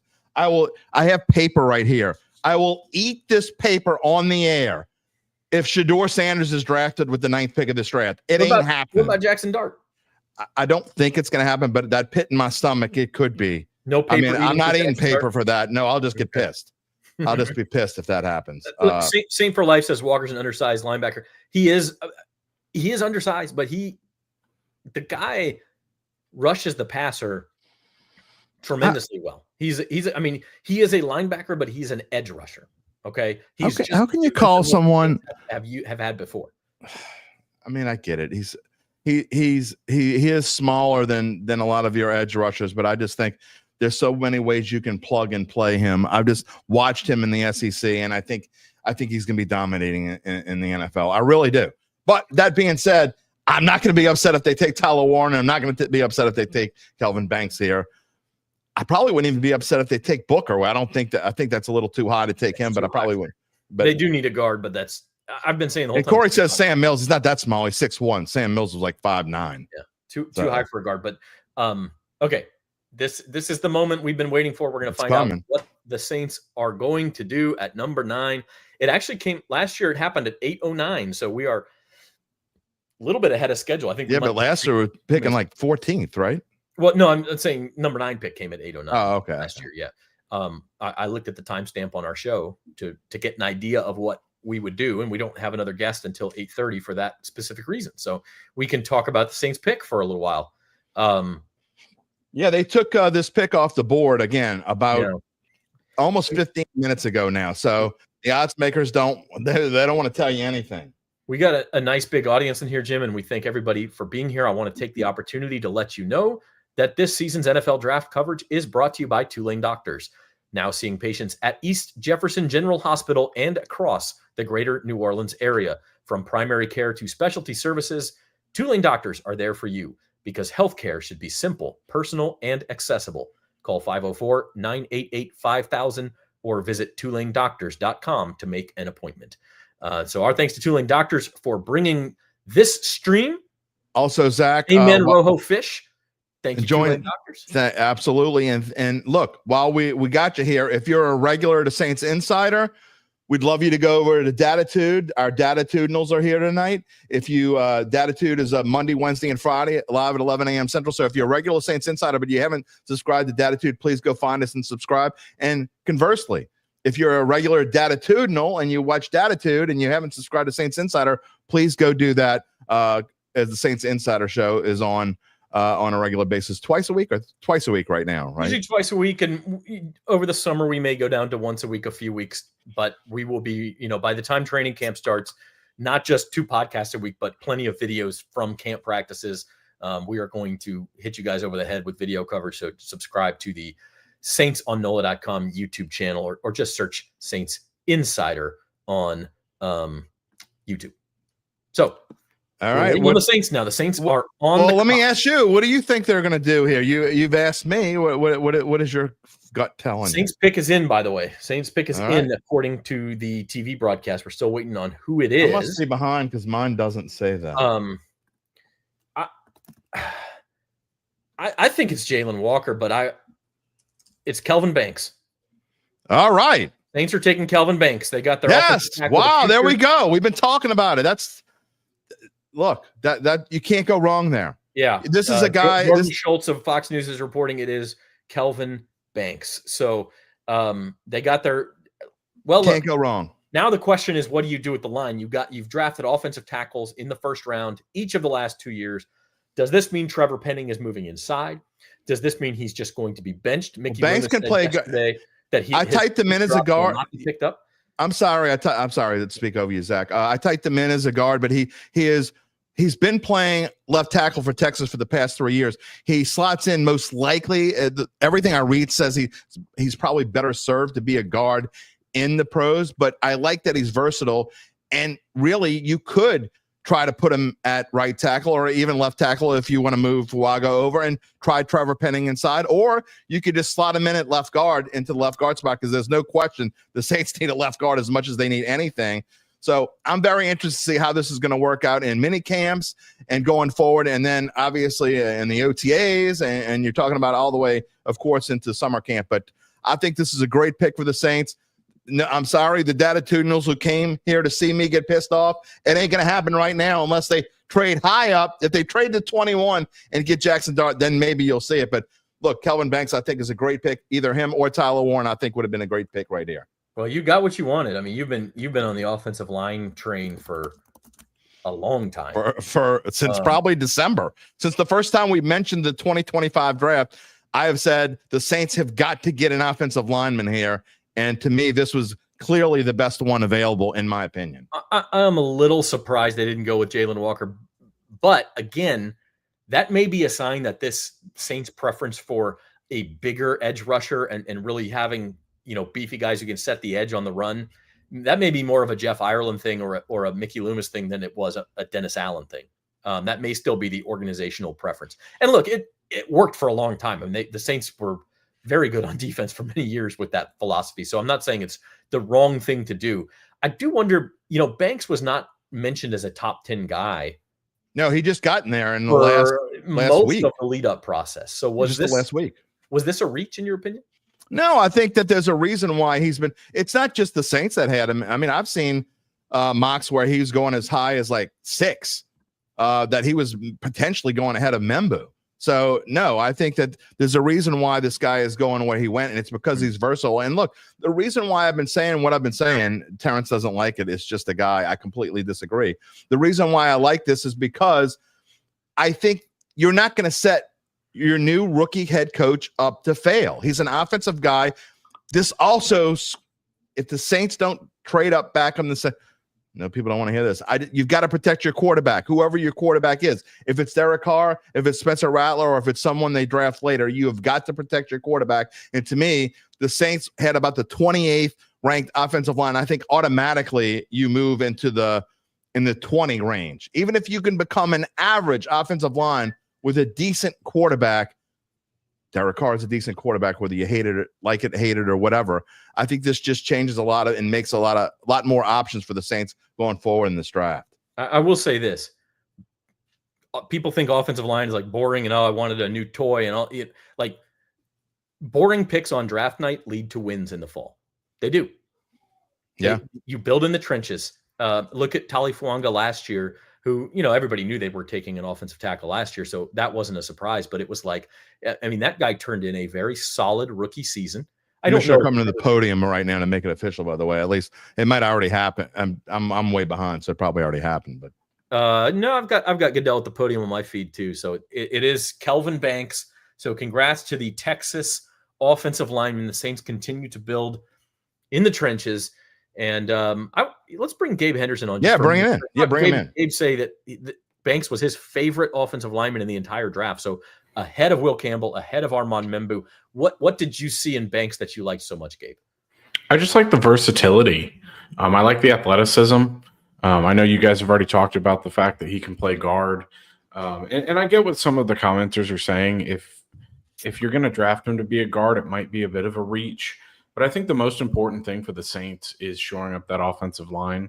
And so I think this was an excellent pick. I really like Banks. I think I mentioned it weeks ago on Datitude. I mean, he really is my favorite offensive lineman in this draft.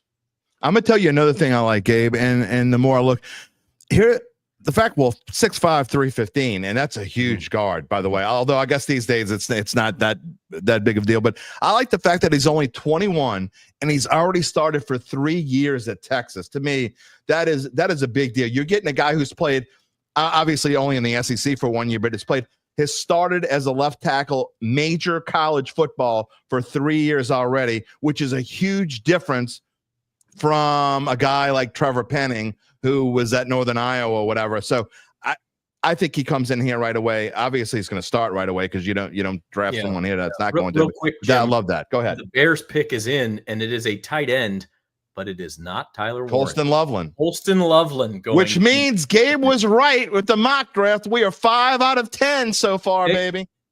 6-1, Colston Loveland top 10 bet right here. Made it last night. Thank you very much. Really? Yeah. And I was afraid that I figured the Bears would take a tight end, but of course you're afraid it'll be Tyler Warren. So Colston Loveland goes as the first tight end. A pretty big surprise there. This draft's getting fun, boys. Well, San Francisco's not going to take a tight end. I mean, unless they trade. Dallas probably not going to take a tight end. I mean, do the Colts get lucky? Does Tyler Warren fall to 14? Could maybe. Let me just say, for Saints fans, in terms of Kelvin Banks, I grew up about 20-ish minutes from the high school he went to. And let me just tell you, they make players different down there at Summer Creek High School. Summer Creek, Atascocita, where Sam Cosme went, that whole area in Humble just breeds elite athletes. So I think that's something to definitely get excited about as well. Well, Texas high school football is a little bit different. As good as Louisiana, because I think Louisiana high school football per capita is as good as any state in the nation. I mean, per capita. But Texas football, as I can tell you, I've got some good friends who've coached some Texas high school football. It's just a little bit different in Texas. Mm-hmm. So, yeah, and I mean, anybody who makes the NFL is an elite athlete. I don't care if you're an undrafted free agent. Like, you have to be an elite athlete. But this guy looks like he is the real deal. And I'm with you guys. I think age matters. Are you playing with the big boys at 18 years old? I will say we got to pick, by the way, and we are going to be right. We're going to be right again. We are going to be 6 out of 11 with our mock draft. Michael Williams. Got Michael Williams. Where's Uncle Jordan? Jordan Schultz is reporting that the 49ers are taking Michael Williams again. We are 6 of 11, boys and girls. And that's with no trades. That's with no trades. That's correct. Pretty good. So who was that was obviously a player that was going to be rumored to go to the Saints possibility, but obviously Kelvin Banks kind of fell into their lap. Jim, what were the odds on Kelvin Banks to go to the Saints this morning? This morning, if I remember correctly, and I should have wrote them all down. Hold on. You know what? Go ahead and y'all talk. I'm going to look this up and see if I typed it in because I think I did. But let me see. He was definitely on there. I would just say this. Yep, plus 600. I was right. It was plus 600. Yeah, I mean, that would have been same as Warren. Certainly a smart bet there. But Michael Williams goes to the 49ers. So the Cowboys are on the clock. The Cowboys are interesting, Gabe. I thought, Tet McMillan was a possibility there. Matthew Golden, the Texas wide receiver, is a possibility here. But if they want to go O-line with the top 3 guys off the board, maybe a Tyler Booker. They looked at the interior line. I don't know where they go here. I don't really know where they go either. I don't think I would go receiver. Dare I say the Cowboys could trade down? You could see a trade down. You could see the Colts maybe pop up here if they want to make sure they get their guy. By the way, real quick, Earl, we're ahead of you. We've already talked about Colston Loveland going to the Bears. We're talking about the 49ers now. And I'm sorry we don't have their logos to put in there, but Michael Williams to the 49ers. We've already talked about Colston the picks happen so fast. I mean, I think it's worth discussing Loveland as well. Because Colston Loveland is interesting. I mean, he was getting a lot of steam to go ahead of Tyler Warren. The Colts could really get lucky if Warren was their guy. I'm sorry. I just saw a meme. Somebody posted something just a moment ago. With the 13th pick of the 2025 draft. This is not true, by the way. The Miami Dolphins select Shedeur Sanders, and it's a meme of someone basically hurting themselves. Oh man, not gonna happen. By the way, I've seen a few comments of people saying, "Oh, Shedeur Sanders is not even there," and he no showed and everything. He's there. No, he's not. That was the plan. He's not. Is he not there? He was never going to be there. That was the plan the whole time. He declined the invite. He was never going to be there, which looks like it might be the right move for sure. Here's our grid, by the way, guys. It's updated if we want to look at this. So yeah, Colston Loveland to the Bears at 10, Michael Williams to the 49ers. Next up, Cowboys, Dolphins, Colts, and then the Falcons. Kelvin Banks, though, the newest New Orleans Saint. I think this says a lot about how Kellen Moore wants to build this team and build this offense. I think there's no question, and you got to build it in the trenches. And I think Kellen Moore, if you're a quarterback, if you're a former quarterback, you know this already. I mean, you know that no matter who your quarterback is, it doesn't make a difference on who the quarterback is. That's great. If you decide later to go get one and at the bottom of the first round, or when you pick at number 40, fantastic. But you can't do anything without blocking for him first. So yeah, well, and apologize if I'm mispronouncing this. Ahmed says good start, but now comes the part where we use up resources for a so-so QB. That is now the multi-million-dollar question. Is you see the Saints first 2-day picks here on the screen. They use pick number 9 at Kelvin Banks on Kelvin Banks. Do they trade up from that spot at 40 to go get a Tyler Shuck, to go get a Jackson Dartish, a Dewar Sanders, a Jalen Milroe? And if you do that, you've got to be right. Yeah, Gabe, what do you think? Here's the other thing. I'm sorry, I'm going all over the place, but Jalen Walker could absolutely fall to Atlanta now. Absolutely could. Yeah, I mean, that would be a great pick for them. That's certainly what they're going to draft. They're going to, and if it happens, it happens. I mean, you can't worry about what happens behind you, but I don't think there's no question he doesn't get past 15. Atlanta's either licking their chops. It wouldn't surprise me at all if they even make a move. Not that there's anyone else that really wants defensive lineman. I could see the Cowboys maybe going in that direction, but I doubt it. The Falcons need pass rush, so I don't think they pass him up if he's there. No, they would never pass him up. I don't think you entertain a trade. No, I'm just trying to see if there's any intel on where the Cowboys might be going right here. No, I'm monitoring that. I got nothing yet. Could be Tyler Warren. Could be Matthew Golden.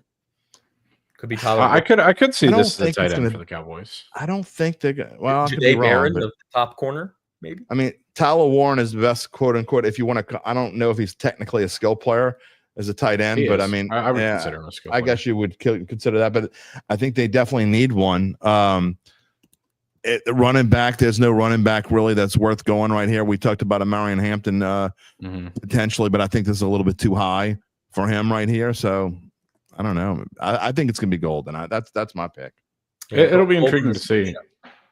Let's see. Nope, nothing yet. I just to go back to the original question that Zach asked. I think we all have our own individual feelings about what the Saints will do, potentially moving up to take a quarterback. I don't really think we can know at this point, and I think the Saints beat writers outlined that perfectly. We just have to see what happens in the next maybe 10 picks in the draft, and I think that'll dictate whether or not we're going to see them on the clock again tonight. Couple of things. Lance Dobard, you say you kind of tipped we drafted a guard. We drafted a guy who could play guard or tackle. Again, he's been a tackle throughout his collegiate career. So Kelvin Banks very well could be the same. He could play one of 3 positions. Again, he could be the right tackle. He could be the left tackle. Fuaga moves to right. Penning, they try Penning inside. Or he could be the right tackle. Fuaga stays at left. Penning moves inside. Or they could keep it like it is and just plug him right into left guard, and he starts right there. I don't think they really could go wrong either way. I personally don't love Penning at right tackle. I get that he wasn't as bad as everyone thought he was going to be. That doesn't mean he was good. So I'd like to see him. Buckman, you're asking who the starting 5 are on the O-line. In some way, shape, or form, I think it's going to be Fuaga, it's Banks, it's Eric McCoy, it's Cesar Ruiz, and it's Trevor Penning. What order other than McCoy? We know where McCoy is, and we know where Ruiz is. We just don't know necessarily where the other 3 is. Those are your starting 5. Yeah, lost in the news a little bit this week, guys, is that Mickey Loomis did confirm yesterday that the Saints are not picking up the 5th-year option on Trevor Penning. Yes. Now, that does not mean that his time with the Saints is limited. I mean, first of all, that's the 5th-year option. This is his 4th year. He will be with the Saints this upcoming season. 1.3 million, which is nothing. Second of all, his 5th-year option, I believe, is 16 million. Correct. It doesn't make sense to pay him that, right? Like the only way you regret that is if he goes out and has a Pro Bowl season, which. But even then, you probably don't regret it because I mean, you can't bet on that. Well, then you get a Pro Bowl season out of him, and then you give him 16 million in free agency. Correct. So they could still re-sign him. The question is, do they put Kelvin Banks at guard, keep Penning where he is, and try that for a year, and then if it doesn't work out, you could always kick Banks back outside. He's played tackle before, or do you immediately kick Penning inside? Maybe move Fuaga back to his natural right tackle and have Banks play left tackle where he played at Texas. I mean, you can move those puzzle pieces around, but that is the question. Zach, I think we're going to see a lot of different combinations. If I had to bet, I don't think that Kellen Moore knows. I think he might have an idea of what he wants to do, but I think you try all sorts of different combinations in OTAs and mini camps. And I just think there's so many combinations and so many options you can work out here. But look, You just turned a well below average offensive line. And to me, at worst now, I think the Saints are an average offensive line. And when I say that, I mean maybe bottom teens, 20-ish, somewhere like that. Look, there's a couple comments here. Not insurance. No, it's not. You needed a starting line. Starting. You had a big hole at left guard. Now, whether he fills that or Penning fills that, and then with Walkerville, that's the question: is should you have taken Jalen Walker instead? He's not a Saints type of player, really. Eric Chambers, the same thing. Like, was Fuaga a lineman bust? Fuaga wasn't a lineman bust. We keep hearing lineman bust. I keep hearing that, but yeah, you could pick out a couple guys. For the most part, the Saints have done better than they've not. They've picked right over who they picked wrong. I think, in my opinion. I don't know about you, Jim. I'm not trying to sit here and white knight the Saints and defend them. Of course not. Death. This could be a bust. It could be. I'm certainly not. If Jalen Walker goes to the Falcons and has and becomes an All-Pro, no, that's all we'll be hearing. While you're sitting here with an average tackle or guard, like, yeah, that's a mistake. And I'm not saying that it's impossible the Saints made a mistake here. I just don't think you should sit here and say at 8:22 p.m. on draft night and go, "What are we doing? This is a disaster." Because you calm down. It could work the other way around. Jalen Walker, people booed J.J. Watt when he was drafted. Yeah, maybe Jalen Walker is undersized and never makes an impact for the Falcons, and Kelvin Banks becomes an All-Pro. Like, we don't know at 8:22 p.m. on April 24th, 2024. We just don't know. And so to sit here and say that you do is a little silly. Correct. Here's how I look at it. I mean, people are calling him insurance a bust. First off, he hasn't even stepped foot in the building. So calling him a bust already is just a crazy thing to bank on. But the Saints got another offensive line starter, and that's how you look at it. Wherever he slots in, I don't really think it matters right now. I don't think any of us know, as you guys just said. I don't think Kellen Moore knows. I don't think he will know for a little while. They might have an idea, but until they put the pads on, they won't know. By the way, nothing else. You added another starter. Nick Harris of the Star Telegram. I wouldn't make this official yet, but he says that the Cowboys are going to draft Tyler Booker at 12. Which, by the way, I was about to show. I lost it now. Here we go. This comment that, and that's sort of the definition of a reach is, could you have gotten the guy later? Yeah, but if you can't find it, maybe I don't think you would have. I think the Cowboys would have taken him. I agree, but even if you could, here's the thing, though. Cowboys, somebody would have taken him. Even if you could, okay, you got to find a trade partner. We talk about this all the time. There are lots of times that we don't know about.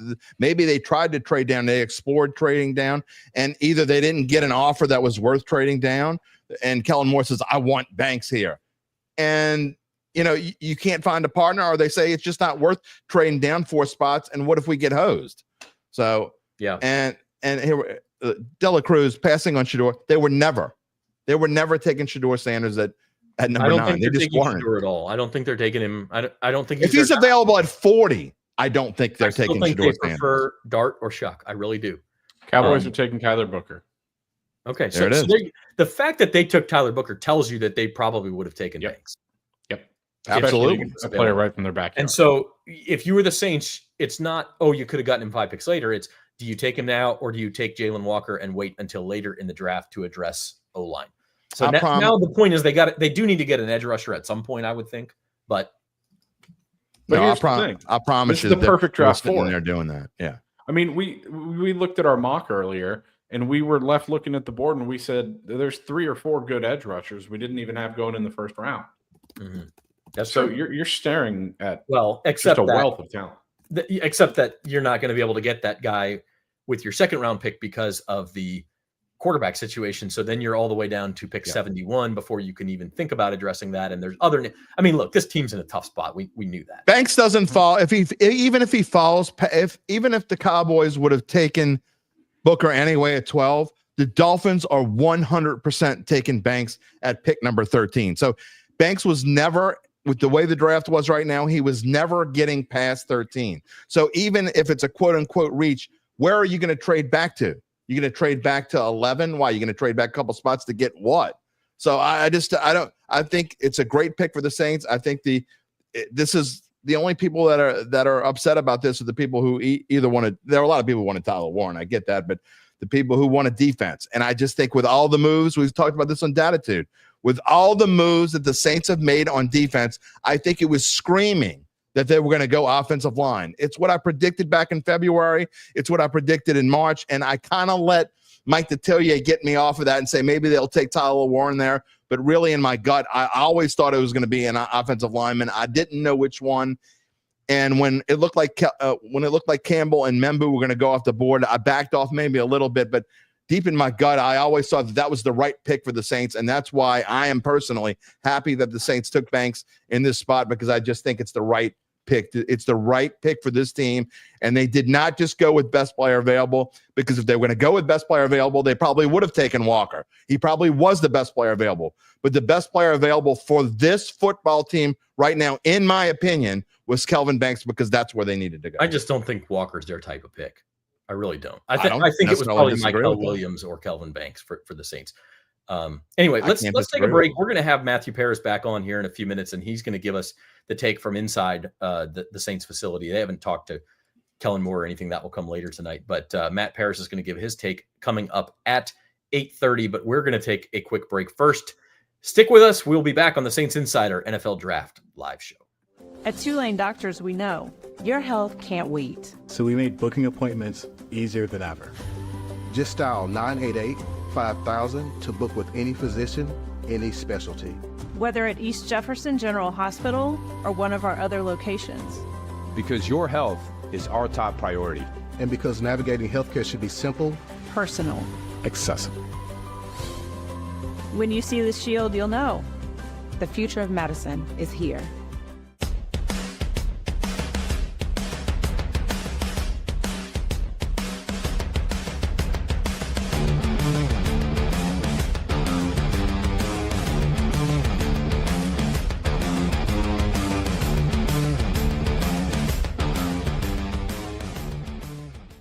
Let's get into it.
Butterfly when she wind up, she waist, moving to the sounds of the drum. Welcome back to the Saints Insider 2025 NFL Draft live show. The sun is set. I've got my light on here. The Saints have a new offensive lineman in Texas product, Kelvin Banks. We're waiting on Matthew Paris from the Saints facility. He'll be here in a couple of minutes. Now, guys, the question kind of turns to what Seth said. I missed it. Yeah, you're showing exactly so fast that you're showing exactly the ones that I was going to show. I was going to show that. It's okay. So, what quarterback is he protecting? And Ahmed says, hopefully Nussmeier. This is where you'll see the numbers that have been really great. We appreciate everyone for watching this podcast. We'll probably lose about a third of the audience when I tell you who he's going to be protecting. It's going to be protecting Derek Carr. Well, I mean, that's what makes the most sense in my opinion. Derek Carr's got to be healthy. If he's healthy, there's nothing else that makes sense. You're right. There's nothing else that makes sense. And it doesn't make sense that he's going to be hurt bad enough not to play. But I do agree that the quarterback of the future, now they may go get a quarterback. They may do what everyone's talking about. And the rumors of them trading back into the first round, certainly a possibility. I just don't see that happening. I don't think they're going to trade back in now. We'll see if I'm wrong. I think it also depends on what goes on here the rest of the night. I think the Giants are more likely to go and get Jackson Dart, I think, than the Saints, which means that the Saints wait to 40, in my opinion. And I think they wait till next year to get their quarterback of the future. I think if the Saints have any idea about Carr or even know, which way it's leaning with his health or whatever, we may actually get the answer tonight in the form of, do they trade up? Do they spend a bunch of assets to go get a quarterback who they think needs to start in 4 months? Or do they stand pat? Maybe you take one at 40, maybe even wait till later in the draft. You see their top 4 picks down there. The other 3 right now are slated to be tomorrow. They'll pick fairly early tomorrow and then a couple later in the 3rd round. So I think we get that answer. If they trade up into the first round, spend a couple of those picks, not just one, but say 2 of those picks to pick a quarterback, I think that tells you that they do not feel confident about Derek Carr. Dolphins pick is in. I don't know that we've seen who it is. I don't think we have it yet. Let me ask you guys this, though. Do you think it's trade up into the first round for a quarterback here or bust? I mean, do you think the Saints are going to take a quarterback at 40 if they don't trade up tonight? I think if they feel like the guy I keep thinking about is Tyler Shuck, and he's the one who may last until 40, because I think Shedeur Sanders will probably be gone by then. I think Jackson Dart will be gone by then, and even Jalen Milroe might be. But once I would much rather see Milroe than Shuck, in my opinion. The other thing we're waiting on is once we get to pick 21. Then what the Steelers do. If they're going to, Kenneth Grant is the number 12 pick. That's way higher than we had. We had him as the 32nd. Yeah, way high. I couldn't remember if it was that low, but yeah, that's interesting. But I mean, really starts to show that just goes to show you. Just to go big picture for a second here, y'all thought Banks was a reach. You heard a lot of people say that after the first 8 to 10 picks in this draft, it was very flat, meaning that, it depended on who you asked between pick 10 and pick 40. There's not like obviously better guys. And so it really is going to come down to some personal preference. I actually thought the Dolphins might go defensive back, Jahdae Barron or we have the next pick as well. Okay. It's got to be like Usain Bolt ran to the podium. He's got to be Tyler Warren. Yeah, it had to be. The slide was never going to last past 14 for Tyler. When they saw Kenneth Grant was going to the Dolphins, they did cartwheels in their draft room, I promise you, because I really believe the Colts were probably thinking about trading up, and they're like, you know what? If we can just get past the Saints, if they don't take a tight end, we might make it to 14 with getting either Colston, Loveland, or Warren. Exactly. And they were a big trade-up candidate, ended up not having to do it. So just to recap. I think you can run the podium here, by the way, too. The last couple of picks. Yeah, I think it's going to be Jalen Walker, just like we were saying for the Falcons. Just to recap the last couple of picks, since they're coming in fast here. Kenneth Grant to the Miami Dolphins at 13. And then finally stopping the slide of a guy we thought might go as high as 7. Tyler Warren, the Penn State tight end, goes to the Indianapolis Colts at 14. And I think that puts Jalen Walker squarely in the crosshairs here at 15. I'd be shocked if it's not Warren here. Another guy who people thought might go in the top 10 who slid a little bit, but to me, this is his floor. Here's the real dilemma, though, and we're going to get some comments. They've already started with apathy, saying the fail cleanse. Here's the thing. You can't just sit here and say that you wanted Jalen Walker for the Saints and then criticize it for the Falcons. Of course. Yeah, yes, you can if you're just a hater. I mean, you would do it talking about the Jaguars. Right? Those are some mental gymnastics. Corey Smith, you're losing faith in the experts. Have you watched Data 2 for the last 3 weeks? All we've told you is they don't know what the hell they're talking about. This is proof tonight. To be honest, they've actually been okay this year. There's actually There was actually some good info. No one had Kelvin Banks going to the Saints. Not a now maybe in Rod Walker's column or whatever, but not a single quote unquote expert. Where's Diana Rossini right now talking about? Oh, Shedeur Sanders might go to the. This is all going to make Shedeur Sanders go to the Saints at number 9. Here's the thing, maybe Jim. Jackson Dart. I could say it. We might have a hurricane next week. It's probably not going to happen, but I could say that it might happen. And if it did, I could say, "Oh, I said it might happen." Give me a break. I might eat liver tomorrow. I hate liver, but if it's the only thing we have to eat for dinner and I don't eat all day, I probably would eat it because I'm hungry. Experts can say might about anything. I hate this. Hey, I will say, and there's a comment here saying Ross Jackson said Banks a lot. He was our most popular response when Rod Walker polled 32 media members. Kelvin Banks was, I think, it ended up being 34, and I think 9 of them said said Kelvin Banks, which was the most popular response, followed by Tyler Warren. So, but not 3 days ago. Not 3 days ago or 4 days ago. No, but let's not act like the NFL draft isn't the most fluid event on the calendar. Of course it is. That's my point. That's exactly my point. Don't stop listening to quote unquote. The mock drafts are, you know what they're there for? They're there for entertainment purposes only. They don't mean a darn thing. We can keep talking about it all day long. You know as well as I do, they're there for clicks. Yeah, no doubt. Oh, true. But I mean, the experts don't know any more than I know.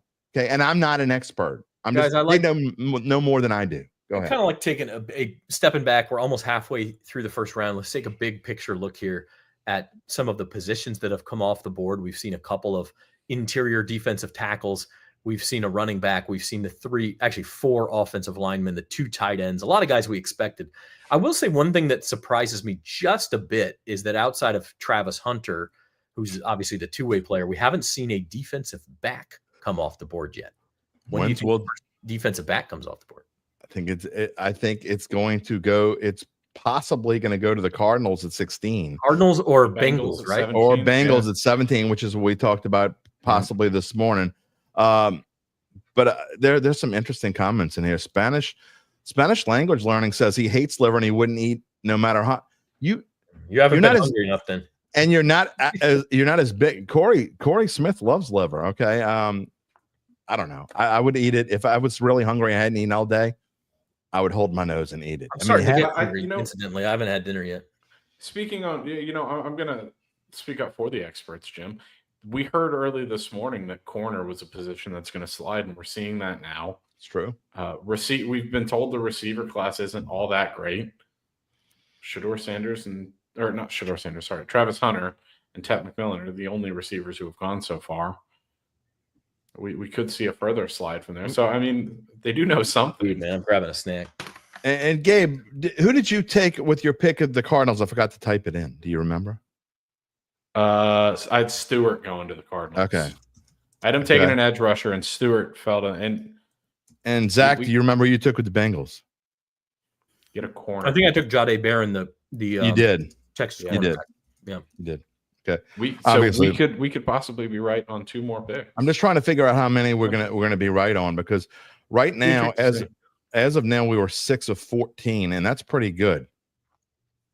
That's my opinion. Outside of Dustin asks, are we set at O-line? I think outside of some depth, yes. Mm-hmm. I think you've got your starting 5. They might add somebody. When's the last time you said that, by the way? You got your starting 5. It's been a while. I didn't say they were good. No. Even okay. Never really said we got. When's the last time we've actually said we know who the Saints starting 5 was are? When Ryan Ramczyk and Anders Pete were still in the building. 3 years ago? Yeah, no, 2 years ago. Yeah, but there were injuries, and I mean, Let me ask you this, Jim. How many picks do we have to get right to elevate us to experts? I'd say if you get 9, I think or you need 10, you got 9 or 10. Got to get to double digits. All right. So if you get 10, we got a shot. I mean, I'm not saying it's going to happen.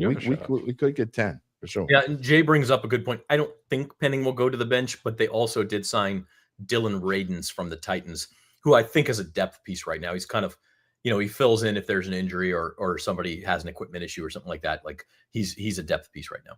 And same thing with Nick Saldiveri, incidentally. Why are the Falcons taking so much time, by the way? Yeah, you're just There's a lot of the comments, by the way, on X from Falcons fans right now are hilarious. They're losing their mind because they haven't run to the podium as well. Yeah, I mean, and the kids from Georgia too. That's a whole nother level. Yeah. I don't know if they haven't run to the podium. I mean, we saw earlier the NFL telling. Yeah, that's true. It's possible they like because it was like pick, and they're just going too fast. But I mean, we saw. But we would probably still know what it is. Everything that's being reported so far said that the Cowboys ran to the podium to take Booker. They said they knew weeks ago that they wanted him, and yet we wait. I think that's the pick we've waited the longest for tonight. Gerard, you got 4 minutes. Falcons lose their pick in 4 minutes. I don't think it's going to happen. Boy, but that would be the greatest moment maybe in the history of the NFL draft if the Falcons lost. It happened to the Vikings about 4 or 5 years ago. They had to skip over the Vikings. Would that be better than your reaction last year when the Falcons took Michael Penix? Oh, that was a shocker, man. I was just shocked. I think I was laughing because they spent Jay Tucker Rafferty wants them to screw it up. They always milking the clock. Every team milks the clock. It's just the NFL. I don't know. They didn't. The last 2 teams didn't, man.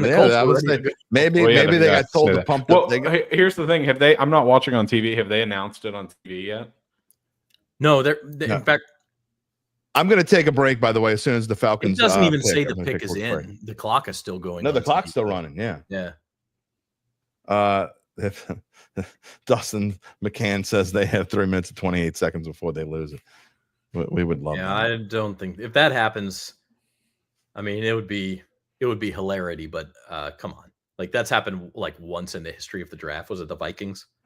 Well, what would be more funny if they went and wasted they had to wait, and then they skipped over their pick, or that they took a quarterback? What would be more funny here? Okay, so Jim, if you losing the pick is by far the funniest. Losing the pick would be funny. Jim, if you want some more reasons to laugh at Mel Kiper, his analysis on TV a second ago was about Kelvin Banks was, quote, he did not have a great year at Texas. What? Everybody at Texas. Banks allowed 1 sack in 538 pass protection snaps. What an idiot. What does he do on Saturdays? I know we're skipping around here. The whole thing with the Falcons, I am starting to wonder, like, they have such an obvious pass rushing need. Jalen Walker is sitting there. I'm really surprised. Right. Now they don't have to find a trade partner. I mean, but need maybe they really want Mike Green though. Maybe they want Mike Green. He's right there. What are you doing?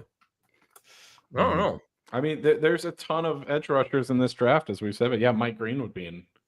Okay, great. That might be the funniest outcome. Actually. That would be hilarious, Cecil. If that really happened, I'm just telling you. Yeah, I mean, because I made a that joke. Is essentially losing your pick. I said with this pick, the Falcons would take Shedeur Sanders, and I said just kidding, but it would be kind of really funny if they did, right? We still don't have this pick, which is crazy. It's crazy. And now that the Falcons fans, I'm telling you, if you're on X, type in Falcons in the search bar and just hit latest, and read some of these things that they're really. They're kind of funny. Mel's best available should go down a little bit. Maybe they should just go off of Mel's best available. The Falcons front office would then definitely be worth. I mean, you couldn't say they took a quarterback here or didn't pick in time. You would have to say that they're worse than Mickey Loomis then, right? What are we? Not us. I mean, we don't think that, but you know, what are the Falcons doing here? I mean, seriously, they're down to a minute. No, we still don't have the pick. They know that I want to take a break, and they're just gonna milk it. So, because I'm not going anywhere. Another reason to piss That's you in off. Texas. They're on the phone with Dion. Corey says, for what? They're going to take Shedeur? I'm telling you, that would be. Hey, you know what? Let me ask you this with the Falcons. There's Jalen Walker. He's looking on his phone, but is he actually on? Would Deion Sanders be an upgrade over Raheem Morris? Deion Sanders would absolutely be an upgrade over Raheem Morris. So they did not run out of time. Damn, I think it's got to be Jalen Walker. I mean, come on, it's got to be. I can't believe we're sitting here waiting. Their fans. I mean, I'm telling you, it's possible that someone from the NFL said this is going way too fast. We got more commercials to run. Hold on to this pick. You know what? That's not a bad take. It has gone way faster than previous years, and I wonder if they're slow down, boys. It's Jalen Walker. Okay, There it it's is. Jalen There. Walker. I mean, look, So- it was always going to be Jalen Walker. Yeah, right. Yeah. Man, I really wanted some comedy there. The Falcons weren't going to screw that up as much as everyone here wanted them. All They weren't going to screw that up. All right. Well, I can't even make fun of that because that is a really good pick. Just like after I got over the shock of Michael Penix last year, I said that was a great pick. After I got over the shock, it took me a while to get over the shock of that. But there's no shock. I mean, I think we all knew, and this is a guy that's going to be hunting down. He might sack Derek Carr 3 times. Oh, did I actually say that out loud? He may sack Derek Carr 3 times next year. I mean, it is fascinating. It is fascinating that Jalen Walker is available to the Saints, and they choose to pass on him, and then he slips all the way down to their arch rivals. That sets up a storyline that we will watch for years in the NFC. Last thing I say before my break, and you know what's even more interesting about this, even if Banks turns out to be a stalwart on your offensive line for 10 years, if Jalen Walker turns out to be an all-pro, they'll still hate Mickey Loomis, even if Banks turns out to be a fantastic lineman for a decade. They'll still remember that Jalen Walker was passed over by the New Orleans Saints. Just saying. Tell me I'm wrong. I mean, we'll see. The team success has something to do with that too. No, we'll see. But all right, yeah. I'll be back in a minute, boys. Jim's going to take a break. Tell you what, we're going to take a quick break too, and then Gabe and I will be back, and we will continue to track with the Arizona Cardinals on the clock. Oh, you know what? Actually, we're not going to take a break because Matthew Paris just hopped up to the microphone on Airline Drive. So let's bring Matt in. Matt, how's it going in there? What was the reaction to the Kelvin Banks pick? Yeah, it was a pick that made a lot of sense in what Kellen Moore had said during his introductory press conference, is that he wanted to build this team from the inside out. You look at, he just won a Super Bowl with the Philadelphia Eagles. Their offensive line obviously was the best in football. And so I think they took Banks with the intention of trying to build this offensive line from the ground up. And now the big question is, where does Kelvin Banks play? Is that left tackle? Is that left guard? Maybe the right side, which he hasn't done since his sophomore year in high school. So the Saints have some decisions to make, but this pick, I think, just adds to their overall. It adds a key piece to their offensive line. Yeah, I mean, I think bottom line is, as Jim and I were just saying, that they actually have the starting five that we know are the starting five for the first time in a couple of years. The question is Banks a guard? Is Penning a guard? What do you do with them? But it seems like they have that group set. What's your initial instinct on that? Does Banks play guard or does Penning? I don't know. I probably have a better answer to that after we talk to Kellen Moore. Not that, when I asked Kellen Moore at the owners meetings, does he still see Fuaga as a left tackle? He said yes, and he was pretty definitive about it. I mean, he said he could play anywhere, but that they see him as a left tackle. And so, maybe they move Fuaga back to right, which is his college position, and they let Banks play tackle. But I think that versatility is intriguing, and left guard is a spot that was a pretty weak spot for them. It has been for the last couple of years, especially last year. And so anything to kind of improve that interior push, I think can go a long way to helping. Interesting that the Saints' other top option, at least according to most boards, was Jalen Walker, the edge rusher from Georgia. We talked a lot about him if he was available. The Saints had been to Georgia Pro Day. They were linked to both Walker and Mykel Williams. Instead, Jalen Walker slips all the way to their arch rivals, the Falcons. And so to me, that's a storyline. I mean, in the NFC South now for years to come is, how does Jalen Walker do versus Kelvin Banks? Because the Saints had their choice there. Yeah, and it's funny too. We thought Jalen Walker was maybe going to go to the Panthers at 8, right ahead of New Orleans, and instead the Panthers took Ted McMillan and another guy connected to New Orleans throughout this draft process. And so, they're going to have to live with that. It's kind of reminiscent of last year's free agency with Justin Simmons, safety who had a visit here with New Orleans, and then he ended up signing with the Falcons. Now that decision did not come back to haunt New Orleans, but I was pretty high on Jalen Walker. I thought he could have been that tone-setting culture guy for them. But after talking with Banks, he was the captain at Texas. He kind of has an infectious personality. I think he could go, if the Saints need kind of a younger generation of leaders once your Cam Jordans retire, I think Banks can maybe be that guy. He seems like he has a pretty fun personality. Yeah, it's good. It's good to hear. I mean, we've kind of bantered about like who's the next Demario Davis to break down the Saints huddle and things like that. And I don't know that they have the next guy on the roster, but maybe Kelvin is it. Yeah, I mean, Too early. He was big 10 minutes ago, but sure, like he does seem. If anything, he seems like he'll fit right in well with the rest of the group. He told a funny story about how he was silently committed to LSU and almost went there, but then Coach O got fired, and he went to Texas instead. So has had some Louisiana roots for a while. His best friend, his quarterback from high school, is from the state as well. So it's a spot that I think he was more than open to. He told us that he had talked to the Saints at the Combine and at his pro day, but not much interaction besides those two spots. So I think he knew that the Saints were a realistic possibility for him. But yeah, he said he thought he maybe could go as high as 6. So he was a little anxious as the draft unfolded. Bottom line, Matt, like we discussed so many different possibilities for the Saints at number 9. In the end, they go with, not the sexiest pick, not the big splash. They just keep building in the trenches. And I mean, it's hard to like where the Saints are as an organization right now, but that is what good organizations do, is they build from within. Yeah.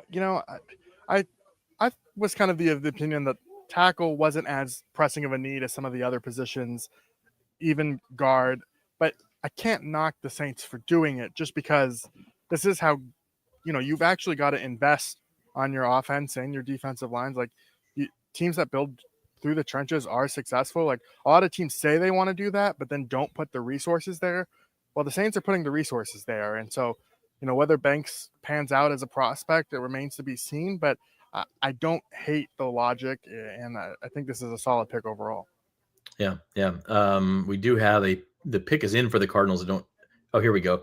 They go Walter Nolan, the Ole Miss defensive tackle, at number 16. So our third defensive tackle off the board, Walter Nolan to the Cardinals. That puts the Cincinnati Bengals on the clock, where you'd think there would be another defensive selection of some sort coming up at number 17. So as we now have just hit the halfway mark of the first round, when should Saints fans start to really pay attention to, are the Saints coming back in now? Are they coming back in here? I think you at least have to wait till after the Steelers pick at 21.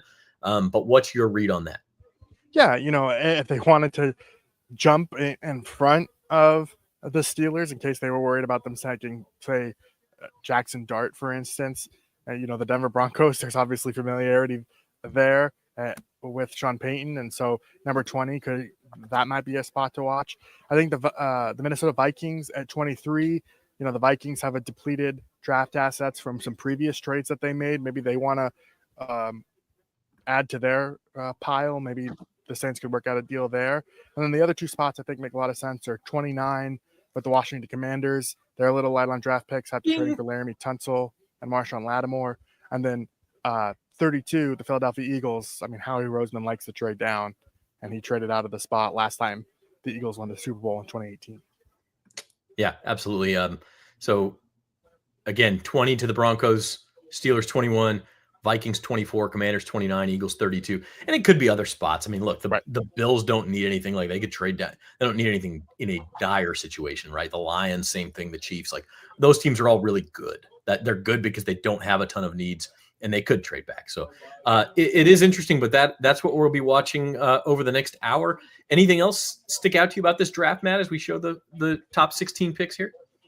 No, I'm just kind of catching up on what happened after the Saints pick because I've been a little MIA.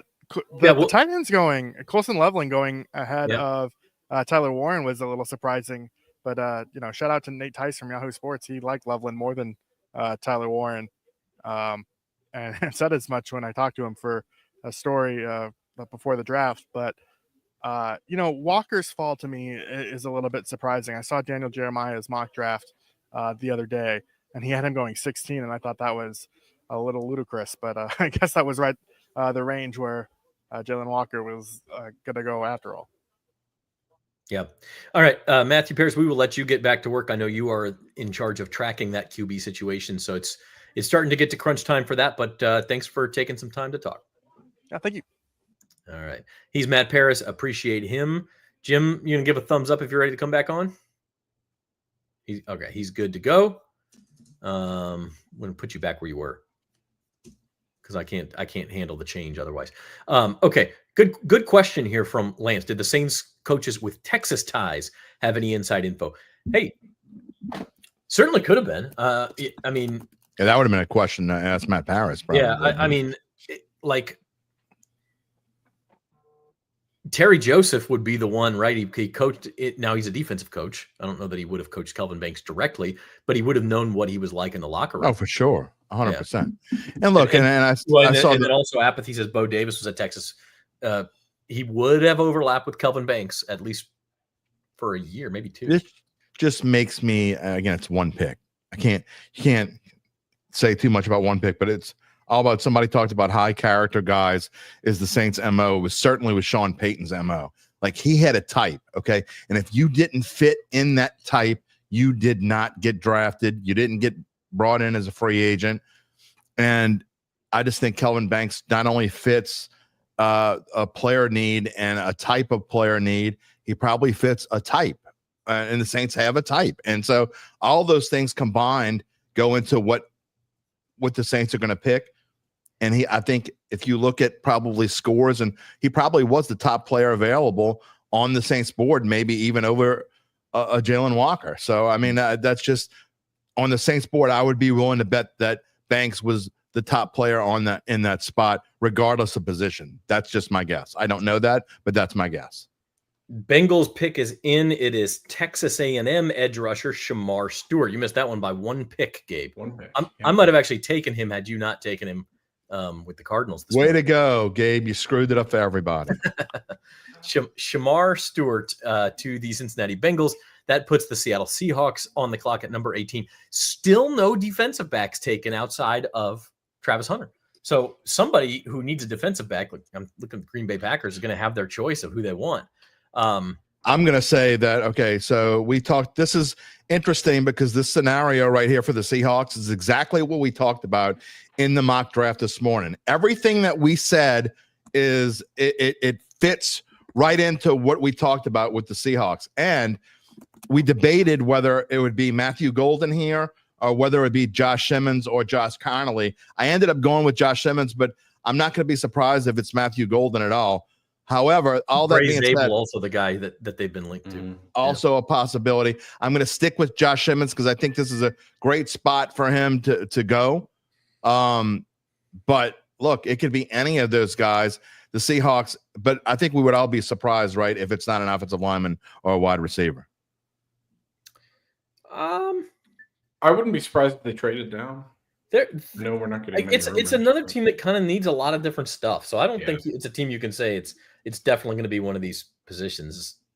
Speaking of what Gabe, I could see him trading down here. Speaking of what Gabe said, I mean, I think if there's any surprise, it's not so much maybe a couple of the picks that were big surprises. It's the fact that I really thought we'd have 8-10 trades in this first round. We still may have 5 or 6, but I'm surprised we have not had more trades in this first round thus far going into the 18th pick. I do. Jordan Schultz is just reporting from Fox Sports that the Seahawks are talking trade down. So it doesn't mean they will, but this could be the first. This could be the first trade we've had since that number 2 pick was traded. I think it's partly because we've seen so many defensive linemen go off. We talked earlier about how many teams needed a pass rusher, and we've seen a lot of them go off the board early. So they might be fielding calls to one of those teams who might be interested in an edge rusher, just because, we've said it. There's still plenty of offensive linemen left, plenty of receivers left. So Shamar Stewart, in case y'all are wondering, and you've been in and out, Shamar Stewart is the pick that's about to be taken by the Cincinnati Bengals. Maybe on your screen it's already been taken, but they're walking to the podium on my screen. Shamar Stewart will be the pick for the Cincinnati Bengals. Now we're talking about it's interesting.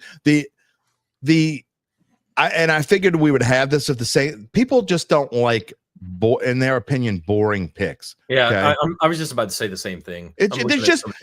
Kelvin Banks. The only reason why you wouldn't like this pick is it's bad pick. Joe, it's Brian Russell. Loomis doing Loomis thing. He should. It's exactly what he should do. You have to protect your quarterback. It's just not exciting to you. Just because you don't like it, just because it's not exciting, doesn't mean it's a quote unquote trash pick. It's a fantastic Emory pick. Jones had a terrible season at LSU. The fantastic pick. Does nobody remember how LSU ran the ball? Kelvin Banks is a much better player than Emory Jones. Yeah, you could get Emory Jones in the third round, but then you wouldn't have very good. Don't have a run game. You don't take a quarterback with the 9th pick of the draft when there's no quarterback, in my opinion, that's even worth being taken in the top 32, much less at 9. We get it. You want a quarterback. You hate Derek Carr. The possibility of Derek Carr coming back and this shoulder injury being overblown and the potential of him coming back, it's killing you inside. I get it. You hate Derek Carr. But if he's able to come back, he's going to come back. You've got to block for him. And even if he doesn't, even if they decide, okay, you know what? We'll get a quarterback later and we'll let them fight it out with Spencer Rattler and figure out who the quarterback is. You still got to have someone block for him, and that's way more important because this team is going to get its quarterback of the future at some point, either later in this draft, probably more likely next year, in my opinion. I will say this. You mentioned that the Seahawks have a lot of needs. Charles, I don't think this pick happens because this is the one position I think the Seahawks are set at. I think they've got lockdown defensive backs. Yeah. Well, but I will say, because there has not been a defensive back taken, and they do have needs on the O-line and at wide receiver, and there's several of those positions, it's a classic trade down spot. Yep. You know, if you have a team like the Packers that's worried about getting Jahdae Barron or Will Johnson or whatever, maybe they pop up here and give up their second rounder or third rounder, and the Seahawks still get somebody they want, like Gray Zabel, later in the first round. The Bucks are also exploring a trade back, according to Ian Rappaport. Interesting. Yeah, the Bucks are the number 19 pick, and they've been linked to Jahad Campbell, who's been sliding, and I do wonder if they could get Jahad Campbell later in the first round. I think they might. And you know, there's still a lot of talk about Banks in the comments, and I know we're kind of jumping all over the place, but I will say Matt Parrish did hit the nail on the head. I think the word of the night for the Saints, at least as far as the offensive line is concerned, is versatility. Because, you know, we can sit here and debate till we're blue in the face which linemen should play where, but that's the intriguing part. And, you know, the Saints have had a lot of injuries on the offensive line, but now with all of these versatile guys, you have those more specialty depth guys that can slot in at their preferred positions, and you've got these other guys who can play elsewhere. So 100%. Think that's a really good trait to have on the offensive line. Yeah, Gabe, and it's what we talked about earlier. It's like one of the first things we talked about. Now you can have kind of a competition in the summer, right? You can figure out what is the best combination for this team. You're not just stuck saying, okay, I've got to put him at left guard or whatever. I think there are also there are going to be other options. You know, Will Clapp is a guy who honestly could probably play left guard. If Trevor Penning stinks and he's just not going to work out, and you decide, okay, you know what, we're going to put Banks at one of the tackle spots and either put him at left tackle and move Fuaga, or put him at right tackle. And you know what, and Kellen Moore doesn't like Penning. You pick could his in. Seahawks put Will Clapp there. So they're not trading. Go ahead. They're taking Gray Zabel. That's higher than we That surprises me, because it feels like they could have traded back and gotten him, but maybe they tried. It takes two to tango. If they didn't find the deal they wanted and they were going to have to move down too far, and they really like this guy, then, you know, that does make some sense. He was always the guy they were linked to. So sometimes the mock drafts get it right, and Gray Zabel's the guy.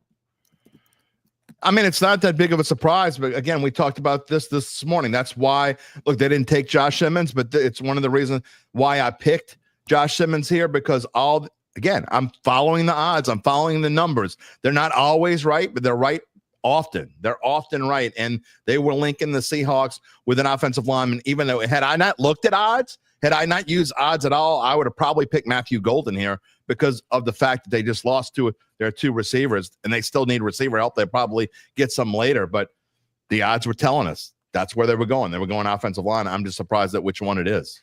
Yeah. Brian, I can guarantee you this. Mickey Loomis is far more concerned with building a winning football team than he is putting butts in seats. Well, you know what puts butts in the seats? Tell winning him. puts butts in seats. Yeah, tell him, Zach. What puts butts in the seats? W's, baby. He got to win. I mean, you could go get Shedeur Sanders and half the fan base is excited about him, but if the Saints start 0-6, guess who's going to Game 7? Nobody. All of a sudden you're going to start seeing people bringing their 7-year-olds to games again, because that's what would happen. Yeah, look, you would have liked to hear he's a road grader, doesn't get beat. He's a road grader. He doesn't get beat. He had 1 sack in pass pro last year. It's not fun. Yeah, I don't know. I mean, we're picking on Brian. I don't really mean to. He says they won't win. They might not. They might, but I don't know that Jalen Walker was going to magically make them win either. They need somebody to play quarterback, and if it's not Derek Carr, it could be trouble no matter who they pick the rest of the way. Does Will Johnson go next to we're talking about NFC South. I think we ought to shift our attention to the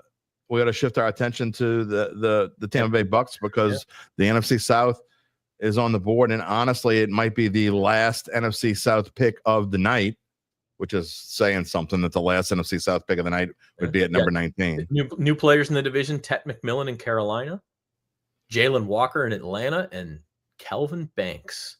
I would be shocked. 3 really good players. If they either don't trade down or take Jahad Campbell here, I'd be shocked. I could also see. I've lost it in my head now. Who I was Will thinking Johnson? About. No, the thing about Will Johnson. Oh, Mike Green was the other one I was thinking. Okay. Yeah, I can see that. Will Johnson had some disturbing medical things come out. I think he slides. Mm-hmm. I actually think Jahdae Barron will be the first D-back take outside of Travis Hunter. In fact, I'm a little surprised Barron hasn't been taken. So I could see the Bucks going Barron here.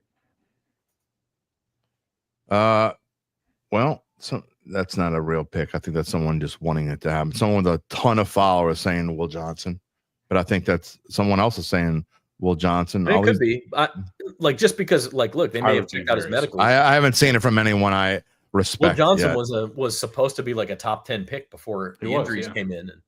And if you don't think they're serious injuries, maybe you want to go ahead and do it.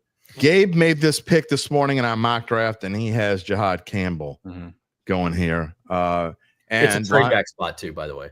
Linebacker was plus 180 this morning. Defensive lineman was plus 145. This was as of this morning. This is not as of now. You can't bet it right now. And cornerback was plus 500. Again, what does that mean at this point in time? Not a whole lot. Hand up, though, because I did mention multiple positions earlier that, they were only mocked to one player. And I thought, oh, well, that's just too obvious to go that play. This is one of them, and maybe I overlooked it. So we'll find out here. The Buccaneers are making their pick. And we'll get this pick as I want to talk about this comment, because this comment makes no sense to me.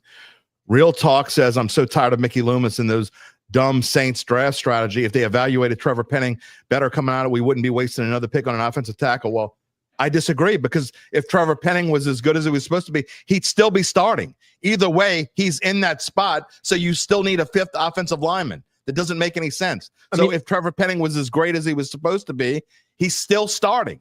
Whether it's at right tackle or left tackle doesn't make a difference, and you still need so then you'd be talking about Banks for sure at guard. That doesn't make any sense. Well, Jim, I agree with the comment just from the standpoint of that was a miss. Like Penning was not the best use. I don't disagree. It's not a miss, but it doesn't when you talk about the numbers. But it was always a risky pick. You can't. I just don't think you can sit here and say, well, that pick is the reason the Saints are where they are. The Saints have made decent picks otherwise with their early pick. Isaiah Foskey's the other one that was a miss in the last. No, that was a huge 5 years. Whiff. But look at their other picks over the last 5 years in the first couple rounds. Eric McCoy, great pick. Cesar Ruiz, solid pick. I don't know if he's great. Chris Olave, solid pick. Last year, Tali Fuanga looks like a solid pick. Brian Brzee, I think, is going to be fine. The problem is they haven't really hit a star, but they also haven't picked any higher than 14th over the last 5 years. So you're missing out on the very top end of the draft. I completely agree. I mean, I don't agree with that for sure. To that point, name me a team that's really hit on their last 10 first-round picks. You're not going to find one. Yeah, I mean, the Eagles drafted it incredibly well, but I'll bet even the Buccaneers shocked us all. Emeka Egbuka. Wow. Okay. Emeka Egbuka. That is 3 spots earlier than we predicted. I did not expect that. Neither did I. And I think that is a reach and a half. They were talking about he was dropping. He was potentially going to be a second-round pick. I thought, Gabe, you reached for the Chargers when you picked him at 22 in the mock draft. I don't think he was going to. If he was available there for the Texans at 25, I think the Texans were going to take him. This is one of those. You made him so big. Jim did the offensive slides. I did the slides. Emeka Egbuka, the monster, is looking up. He's thrilled, man. He's thrilled to be a Buccaneer. He looks like he's gonna eat me. He's screaming. Maybe he should. Maybe he should.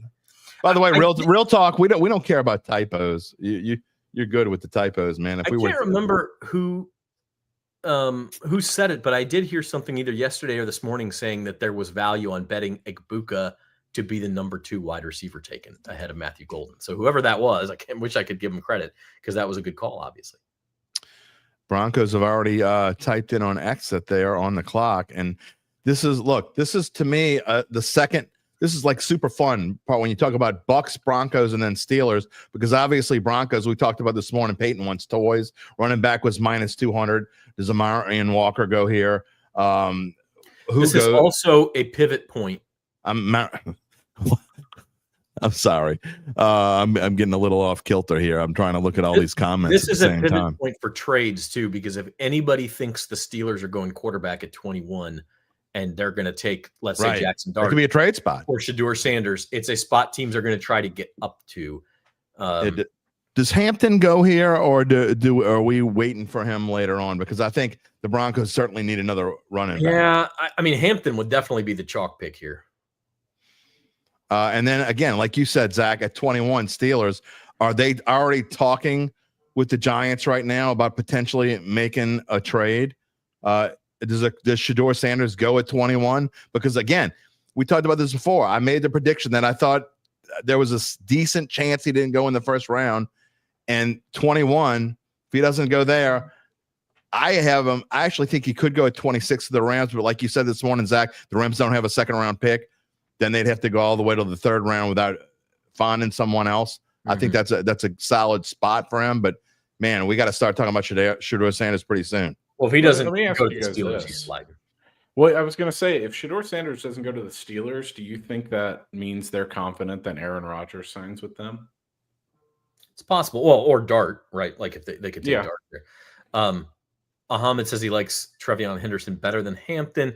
Good question here from Tom. The Saints were to trade up from 40. Which team would they be trading with? Matt Paris gave us a few options. I think the first place to look would be the Vikings at 24. Commanders at 29. Eagles at 32 would be a couple of the other spots. Bills at 30 maybe. But I would say the possibility of that starts with the Vikings at 24. I don't think it'll happen before that. No, neither do I. I would be a little surprised. It could be early tomorrow too. Like they could pop up to like 35 or what are the Titans picking 35th? I think they could pop up and just do it. Right. There, the one thing about the Broncos coming up here too, you're not going to, with Sean Payton, you're probably not going to find out until we see pick is in on the screen, is my guess. I would be a little surprised, because we mentioned it earlier. I'd be a little surprised if the Giants jumped all this way to take Shedeur. I think trading with the teams in the back half of the back 5 picks of the first round is more likely for one of those quarterback needy teams. It just depends on the intel. If they think the Steelers are going to take him, then they've got to come up, and he's their guy. They've got to come up and get him. But we'll find out how strongly they feel about it, or if maybe they know the Steelers aren't the team. Even some Broncos fans are wanting them to take Shedeur. Why would they? They're not going to take Shedeur Sanders. That doesn't make any sense. Taking a quarterback 2 years in a row when the guy you took last year looks like he's going to work out.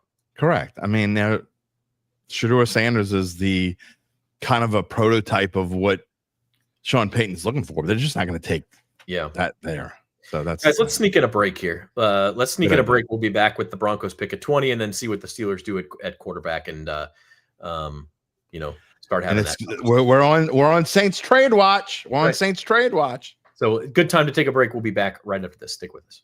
At Tulane Doctors, we know your health can't wait. So we made booking appointments easier than ever. Just dial 988-5000 to book with any physician any specialty. Whether at East Jefferson General Hospital or one of our other locations. Because your health is our top priority. And because navigating healthcare should be simple, Personal. Accessible. When you see the shield, you'll know. The future of medicine is here.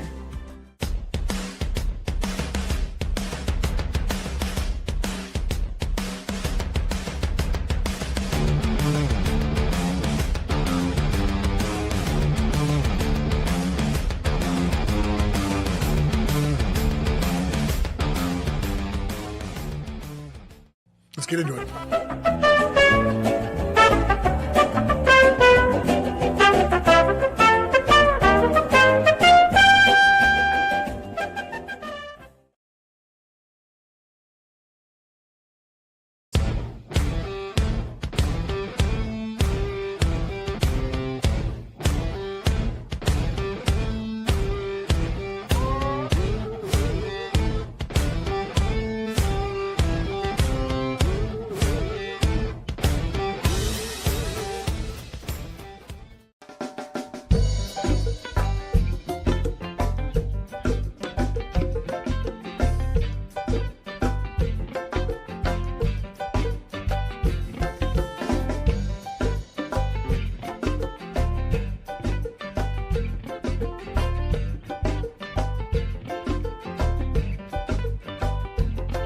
Butterfly when she wind up, she waist, moving to the sounds of the drum.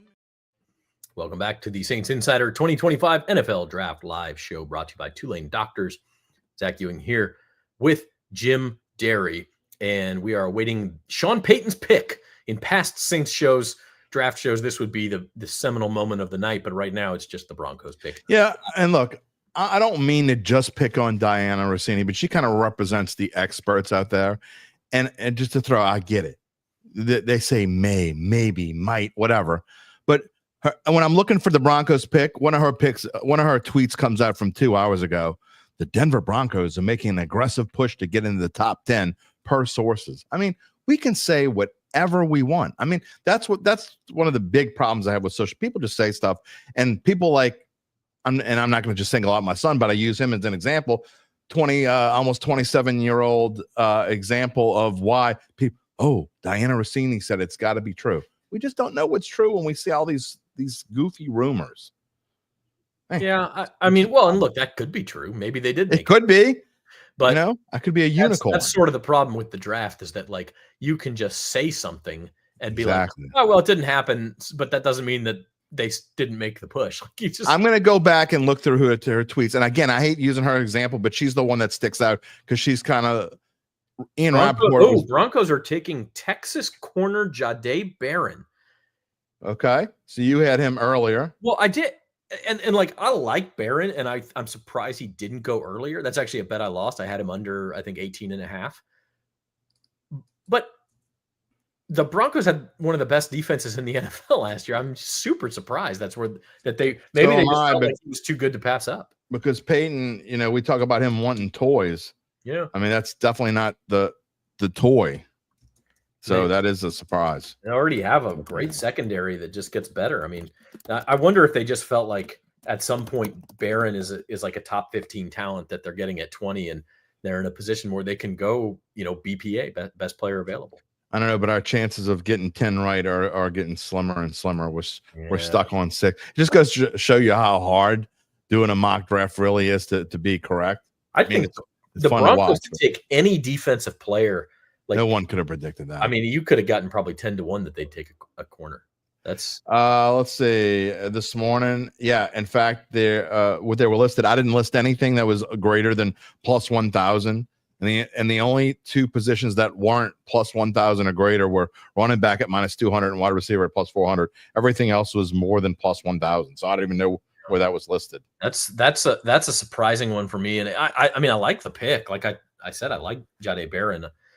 And I do think we may see a run on D-backs here in the last 12 picks of this round. I think defensive backs, quarterbacks, and then more linemen. I think that's all right. Forget about all that. All right, we talked about Jahdae. What happens here? What happens here? This is the moment for Shedeur. If it doesn't happen now, he's going to have to hope somebody comes to get him. Someone named Delusional Steelers fan posted, I'm feeling so good about the Steelers picking Shedeur Sanders at pick number 21. If it doesn't happen, I'll send a $10 Venmo to everyone who likes and reposts this. Why do I doubt that he's really going to do that? They do not.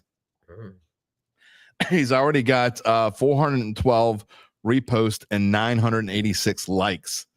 That's a lot of money this dude's going to theoretically have to spend if the Steelers don't take Shedeur Sanders here. I mean, but it's also probably, and the funny thing is he only has 192 followers, but he's got almost 5 times as many. He's got 5 times as many likes as he does followers on that one post. So make your prediction. Down to, guys. Is it Shedeur Sanders or not? I know I had this pick in the mock draft this morning, and I was obviously wrong because Walter Nolan's already been picked. But if we see a quarterback here, the run on quarterback starts. Like you're going to see probably 2 more taken in this round. If it's not a quarterback, you may see the Giants and the Browns and the Saints and these teams that were looking to trade up. They may say, well, if the Steelers aren't going to take one, who is? Maybe we'll just sit back and wait. So this is a huge pivot point in this draft. Yeah, I 100% agree. But we've been talking about this spot all night long, right? I mean, once we were pretty sure that the Saints weren't going to take a quarterback at 9, I had that pit in my stomach worried that they would take Jackson Dart, but they didn't. But once we saw that the Saints didn't, I mean, we were pretty sure that a quarterback was going to fall to 21. But this is the turning point. Either they take one here at 21, someone takes, like you said, the Giants maybe trade in, and Derek Harmon. Is that the pick? Wow. Okay. Harmon. So Derek Harmon, who is a borderline first rounder, like I'm telling you, these teams are being disciplined this year. And we've told you, everybody who wants a quarterback, this is not a good quarterback class. There may only be one first-round quarterback in the whole class. We're seeing the NFL agree with that. Now, that doesn't mean somebody, the Giants, I think, are the most likely. They may pop back in and make it 2. But this was not a good quarterback class, and the NFL is agreeing with that. And for those of you who are just kind of like half paying attention, this is the Steelers' pick. The Steelers are not taking Shedeur Sanders. They are taking Derek Harmon, defensive tackle out of Oregon. Big dude. And I said this morning, I had Walter Nolan going here, but I had in my list either Walter Nolan, Derek Harmon, or Kenneth Grant. Nolan and Grant were both gone. There we go, Derek Harmon. So does Shedeur Sanders, does someone trade into the bottom of the first round and go get him? Or does he do what I've been predicting for the last 3 months, saying he falls into the second round? Doug Mouton told me last Friday I was insane in the membrane. Just saying. This also tells me that maybe I ought to be a weatherman. Steelers may think they've got Aaron Rodgers. What Gabe talked about earlier. Yeah. I mean, that feels right, because if it's not Aaron Rodgers. Or maybe they pick one in the second round and trade up. But their second round pick's not until like 50, 52, 53. Doesn't mean that's, I mean, one of the, if they keep sliding, someone is going to be there. Yeah. Yeah. You know, who's going to be, who's going to be there next? Maybe, but 53 seems, I'm checking to see when the Steelers, second round pick. And Jay, no, I didn't. Jay's asking if we see the colors Dart has on. I don't know that that means anything, but what colors does Dart? And they want to see Dart. The Steelers have a second round pick, Jim. I think it looks like the Seahawks. Do they not? So the Steelers don't have another pick until the third round. They're not taking a quarterback that they, at least not when they plan on starting, in September. All you Shedeur Sanders lovers out there, by the way, you're still saying the Saints should have taken Shedeur Sanders at number 9. Just out of, and if you still say yes, then go ahead. Let's type it in the comments. I'd love to see it. You might get him at 40. Right. I stand by if he's available at 40, which I don't think he'll be available at 40. I think he'll be gone at 40. Yeah. But if he's still available at 40, I don't think the Saints would take it. And Gabe said they sent it to Seattle for Metcalf. Steelers' next pick is number 83. Yeah. So, okay. Yeah, they're not. Shedeur Sanders is not going to be a Pittsburgh Steelers. Yeah. No. Right. Because they don't have any cap. They don't have anything to trade. The rest of their draft to go get him at this point. Yeah. They don't. Yeah. What happens if they don't? Then what happens if they don't get Aaron Rodgers? I don't even know who do they have right now.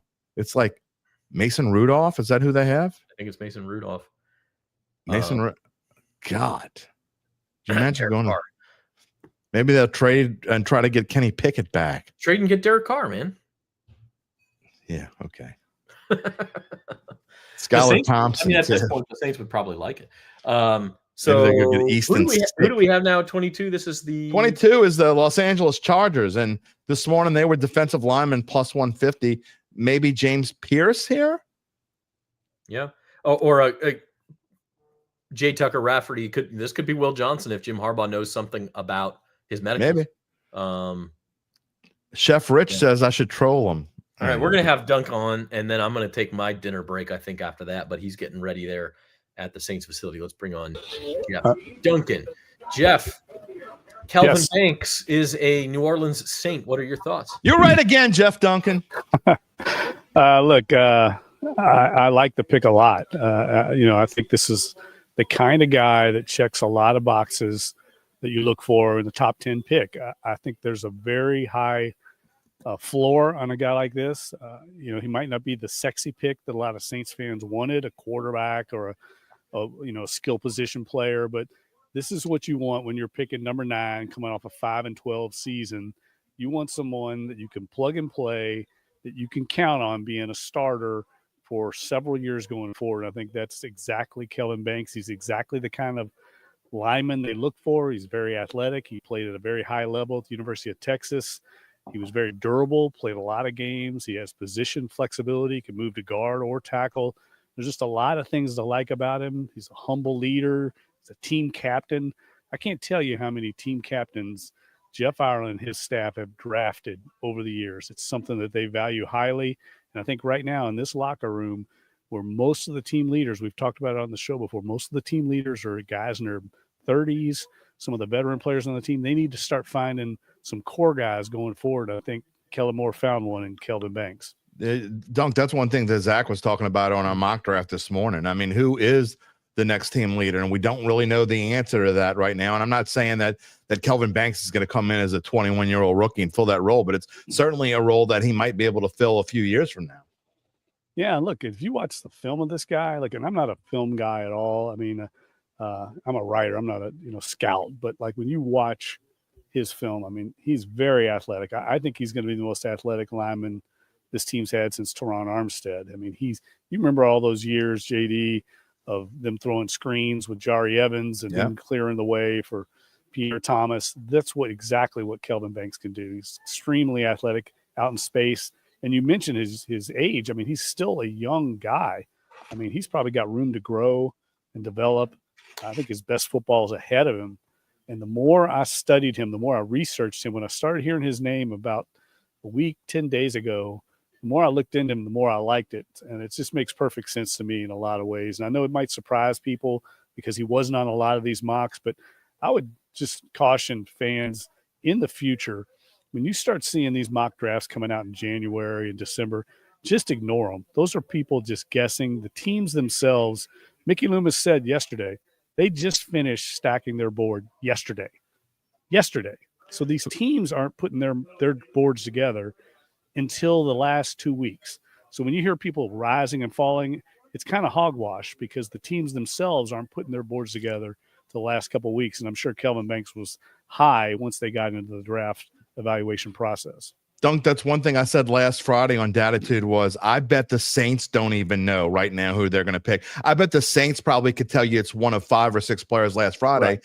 And now with Banks, I think what Zach and Gabe and I have been talking about throughout the past hour or plus or whatever since they made the pick is it gives the Saints so much flexibility. They can go into the summer now and have kind of a competition. And do they move Fuaga to right tackle and put Banks at left tackle and try Penning inside? Or did they just leave it like it is and put Banks at left guard? There are so many options, and they get to find out. They now have 4 or 5 months now to figure out what is best for this offensive line, what combination is going to play out best. They probably know which 5 it is, but they don't know where they are going to be except for McCoy and Ruiz, and I think that's a good thing.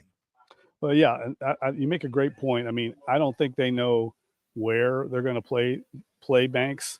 And I don't think it matters right now. You just plug him in there. I mean, I've covered a lot of these guys over the years. I was talking earlier with Norm about when they drafted Jamal Brown out of Oklahoma. Jamal Brown was, the Outland Trophy winner, star left tackle, and he started out at right tackle. And then they moved him over to left tackle down the road.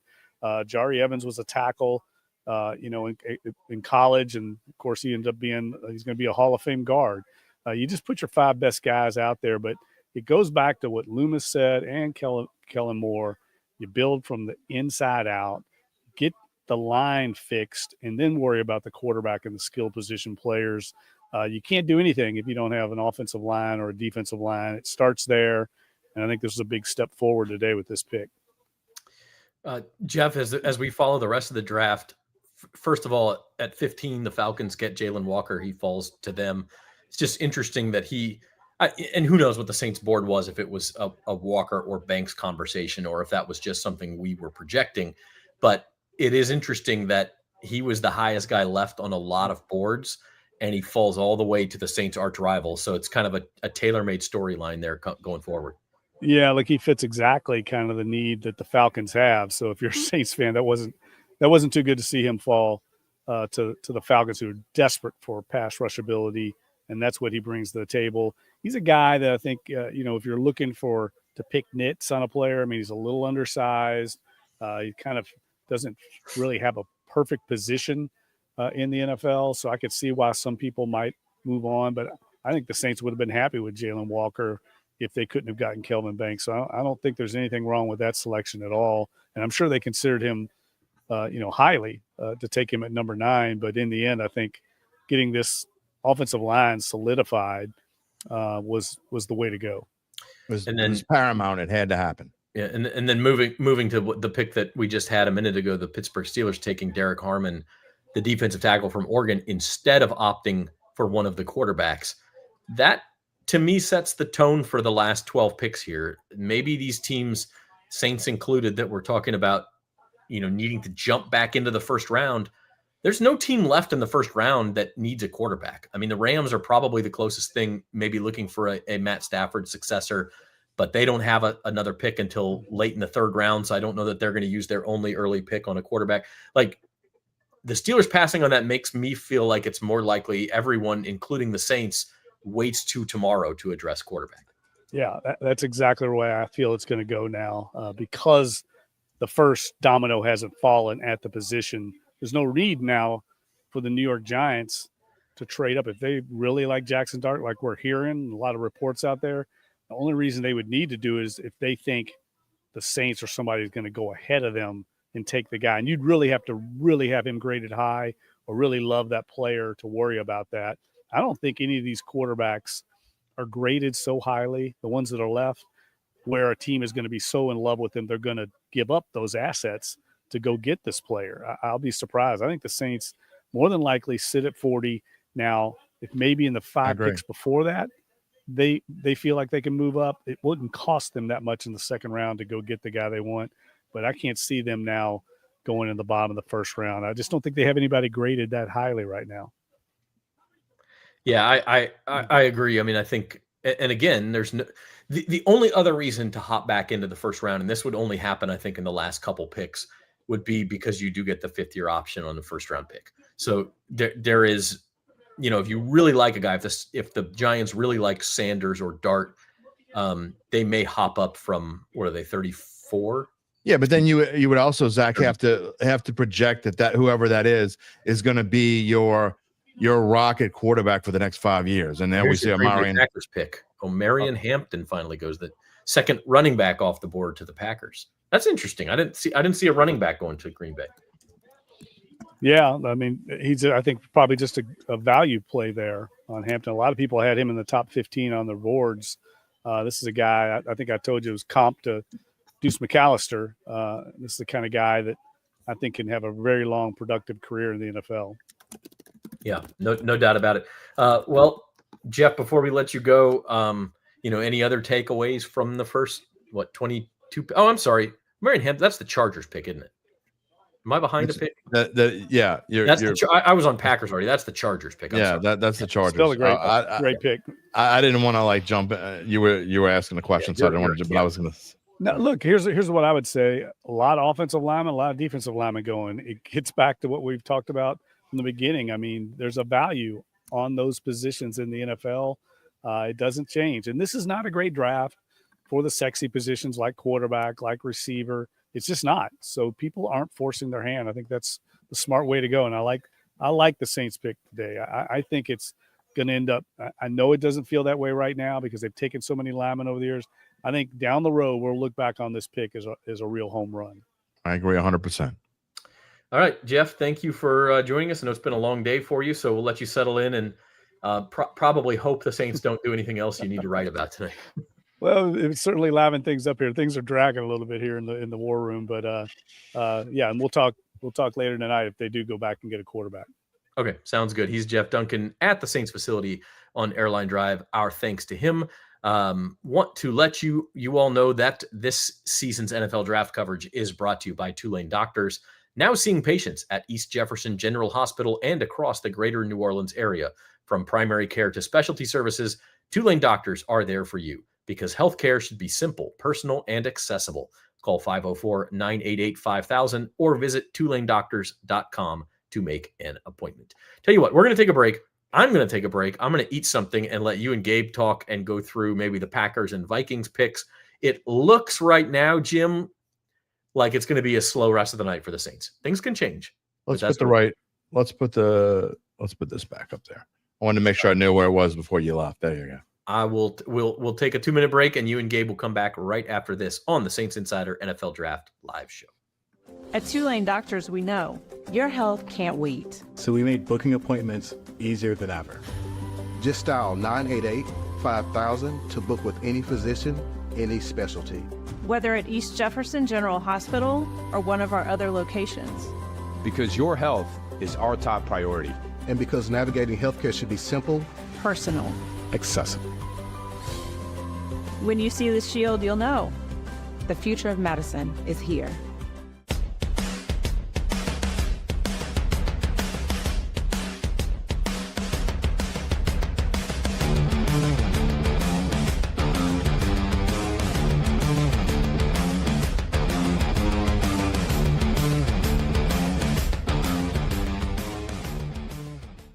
Let's get into it.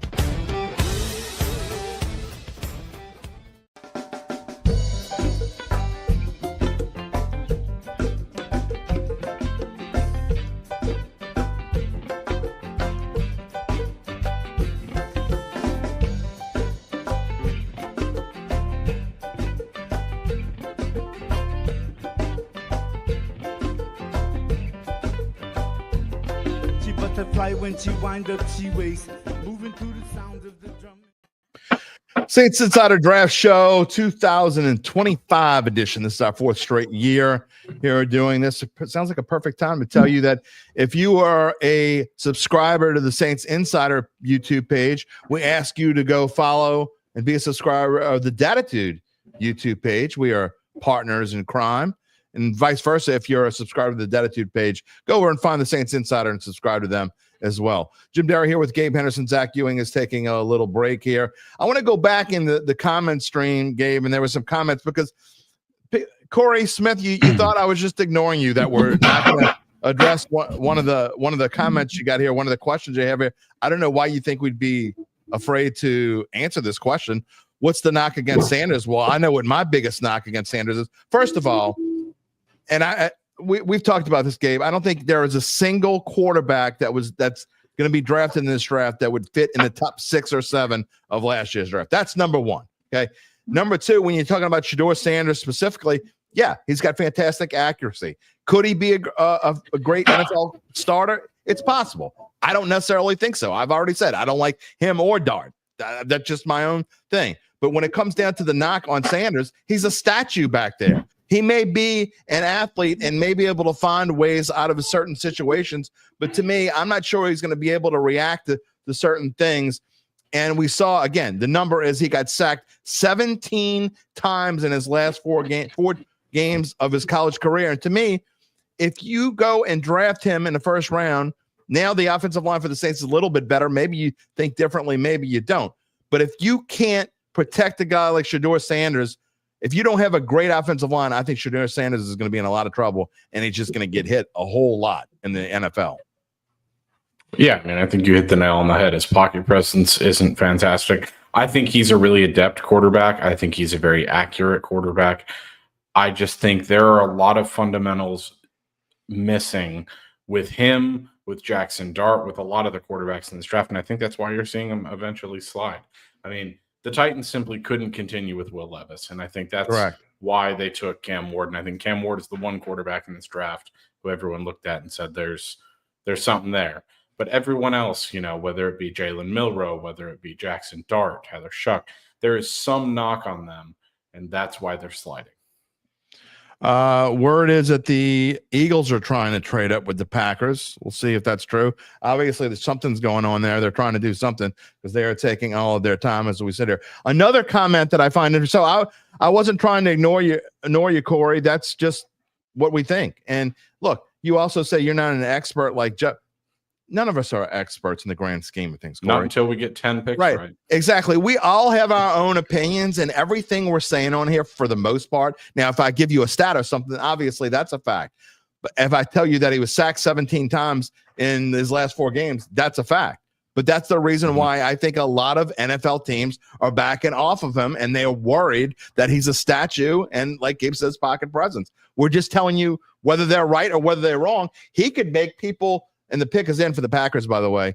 We don't know who it is yet. Just waiting to see what it is. We've been ahead of almost all of them, as most of y'all have been saying, but we're not ahead of this one, so we might have to find out with y'all. Green Bay is taking Matthew Golden. There you go. Matthew Golden, wide receiver, was plus 325 on their list. As we go and go ahead and throw the slide up there if you want while we're talking, Gabe. Updating the ticker. There you go. So there you go. Green Bay is taking Golden from Texas, the wide receiver. So again, wide receiver was plus 325 this morning. Not that big of a surprise. 5'11", 191. Packers love them some wide receiver weapons. They really do. Corey, you asked, and I got first wide receiver that's taken a while though. Who was the last quarterback we thought that they should have drafted since they lost Drew Brees? And that's a tough one. I got to be honest. I'm going to tell you straight up. I'm not going to lie to you. I'm not going to be a hypocrite. I'm going to tell you straight up what I thought. First of all, I thought they didn't give Jameis Winston. No one is the answer to that question. I don't think they should have drafted any quarterback since Drew Brees left. Now, I thought they messed up and they tried to get Mahomes.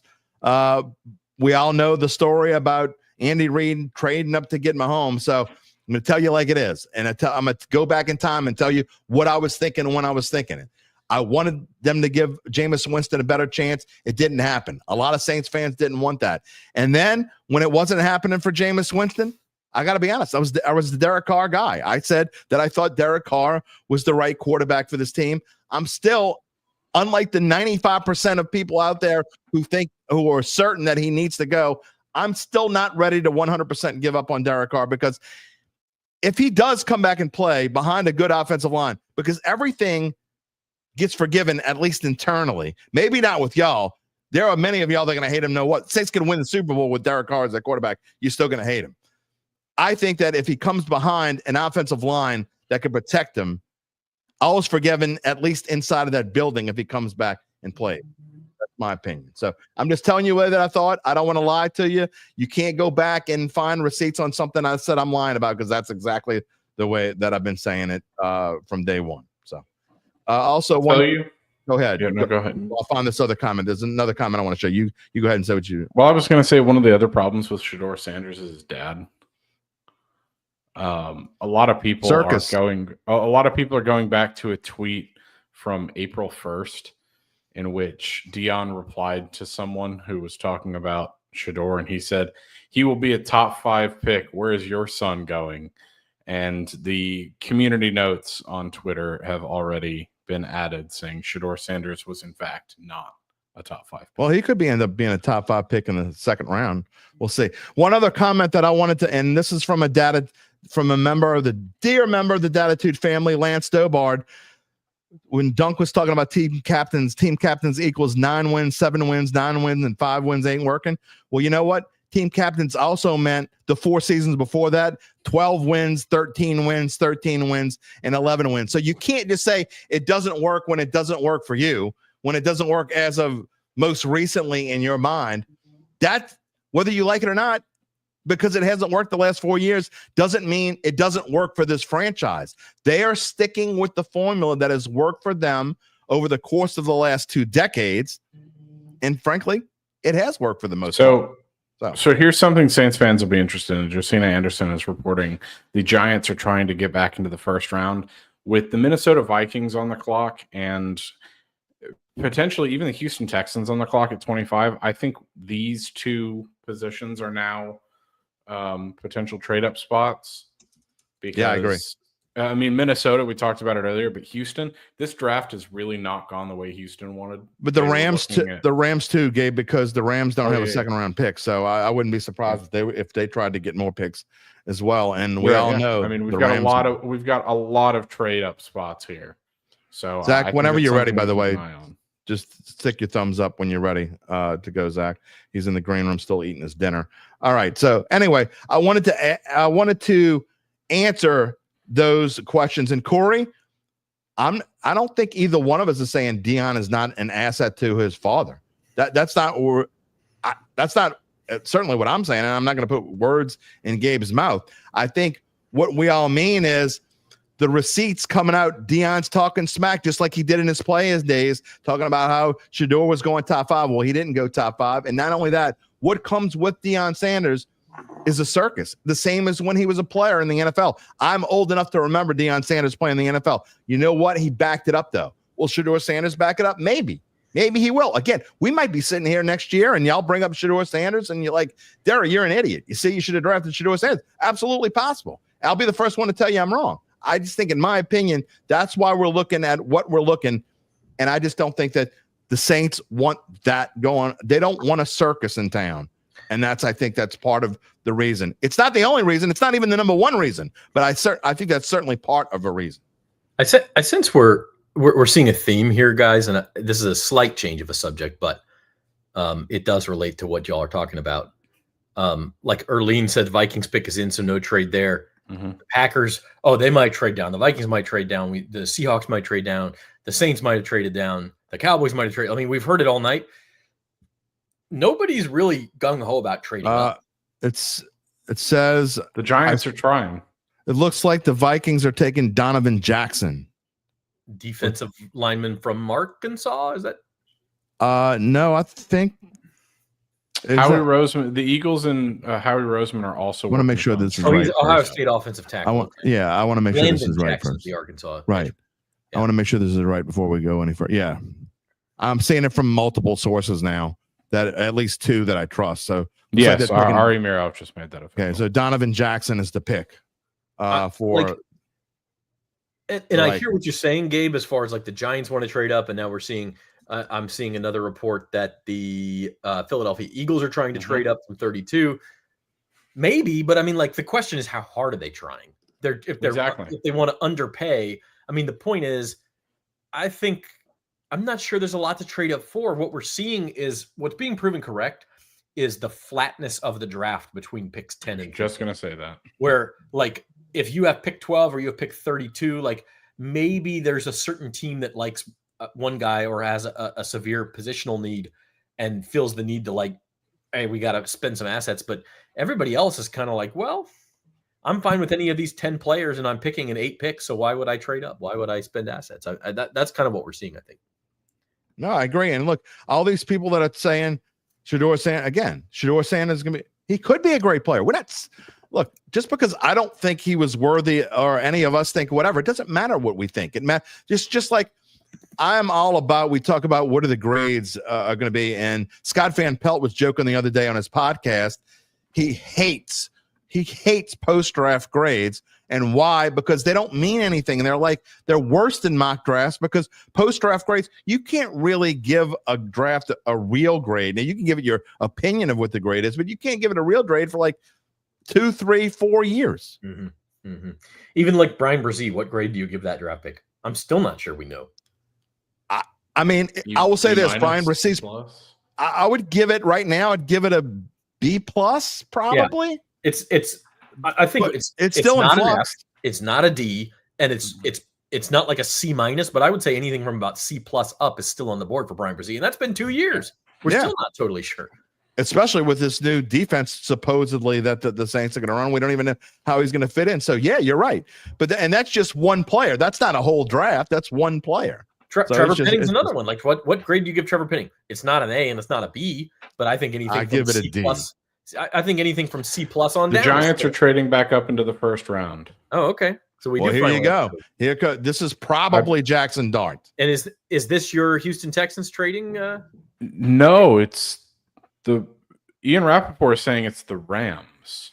Okay, so maybe the Texans pick is already Texans. Okay, well, they're not taking a quarterback. Who did the Texans take? So the Texans are trading 25 according to Ari Mirov to the Giants. This is probably Jackson Dart. It is probably not Shedeur Sanders. If I had to guess, if the odds makers have been right, I think this is going to be Jackson Dart and not Shedeur Sanders, but it wouldn't shock me. Let me go back here before the draft. Shedeur to the Giants was plus 700. Dart to the Giants was minus 135. So I think this is Shedeur Sanders here. It's interesting to me. This could start a run on quarterbacks. I mean, the Giants must have felt like somebody else was coming up. Well, if the Giants take Dart, the Rams are coming up next. Yeah, maybe they think maybe it is Shedeur Sanders because Shedeur Sanders definitely fits the Rams more than Dart does. Shedeur Sanders would be a Rams pick. I don't know. I just think it's going to be Dart here. That's my guess. I will say this: some sports books, I don't remember which one. It was either DraftKings or BetMGM, I believe, did offer plus 300 odds for Shedeur to be a Giant. We're into the last quarter of the first round here. Here are the details on the draft. Yeah. Texans are getting the second round pick, 34, also number 99, a third round pick, and a third rounder next year. There are a lot of people speculating, by the way. Not a huge price. No one I would say that this is the pick, but most people are saying it should do. I think they're just speculating. Again, I think it's going to be a Dart if it goes by. They're swapping 25 and 34, and the Giants are sending 2 third rounders to the Texans. So that does give you an idea if the Saints do need to move up. They have 2 third rounders, right? That's and a third rounder next year is not as valuable as a third rounder this year. So you could probably give up a third rounder and a fourth rounder, maybe. Or as we get down, that gap in picks is not as valuable either. So if it's they're not going to do it though. If they pick Dart, then that's it. The Saints aren't trade. The New York Giants are selecting Jackson Dart. Yeah. So there you go. Just like what I've been saying. Yeah. I follow the odds, boys and girls. I don't make this stuff up. I follow the odds, and so I'm just telling you. I mean, the odds, they're not always right, but they're definitely right more than they're wrong. There's a reason why Vegas makes money. Okay, it had nothing to do with what I thought about Shedeur Sanders or Jackson Dart. So I wonder, do we think the Rams go Shedeur Sanders here? I think it's a possibility. I said that this morning. I think it's a possibility. Why would they do that? They don't have another pick until the third round. Because Matt Stafford could be done at any point, and Shedeur Sanders, if they think he could come in and he's their kind of quarterback. And let me ask you this: I don't think Shedeur Sanders goes first round. If he doesn't go, I mean, unless someone who's going to trade it, who's going to make a trade? The Chiefs or the Eagles? Maybe. I don't know. I could see one of them. But why would who's going to want to trade up to get him right now? The Steelers? What do they have to offer? Nothing. I think it's coming down. I think Shedeur's the Browns could. Browns with a team. Browns could. Yeah. You're right. Browns could. Is it Browns or nobody? And to be completely honest with you, if the Browns don't want Shedeur Sanders and we don't think the Saints do, how far does he fall? Far. I don't know, man. It's been really talking about this for weeks. I'm talking about it for weeks. I'm telling somebody's going to take a shot on him. I don't think I think there's a possibility. I don't think it's likely, but I think there's a possibility he's there at 40. And what do you do then? Man, that's well, that's that'd be something to talk about. Yeah, I mean, So we have said the whole time the Saints do not like him, and to me that meant they wouldn't even like him at 40. Now, obviously, that's a much different conversation than liking him at 9.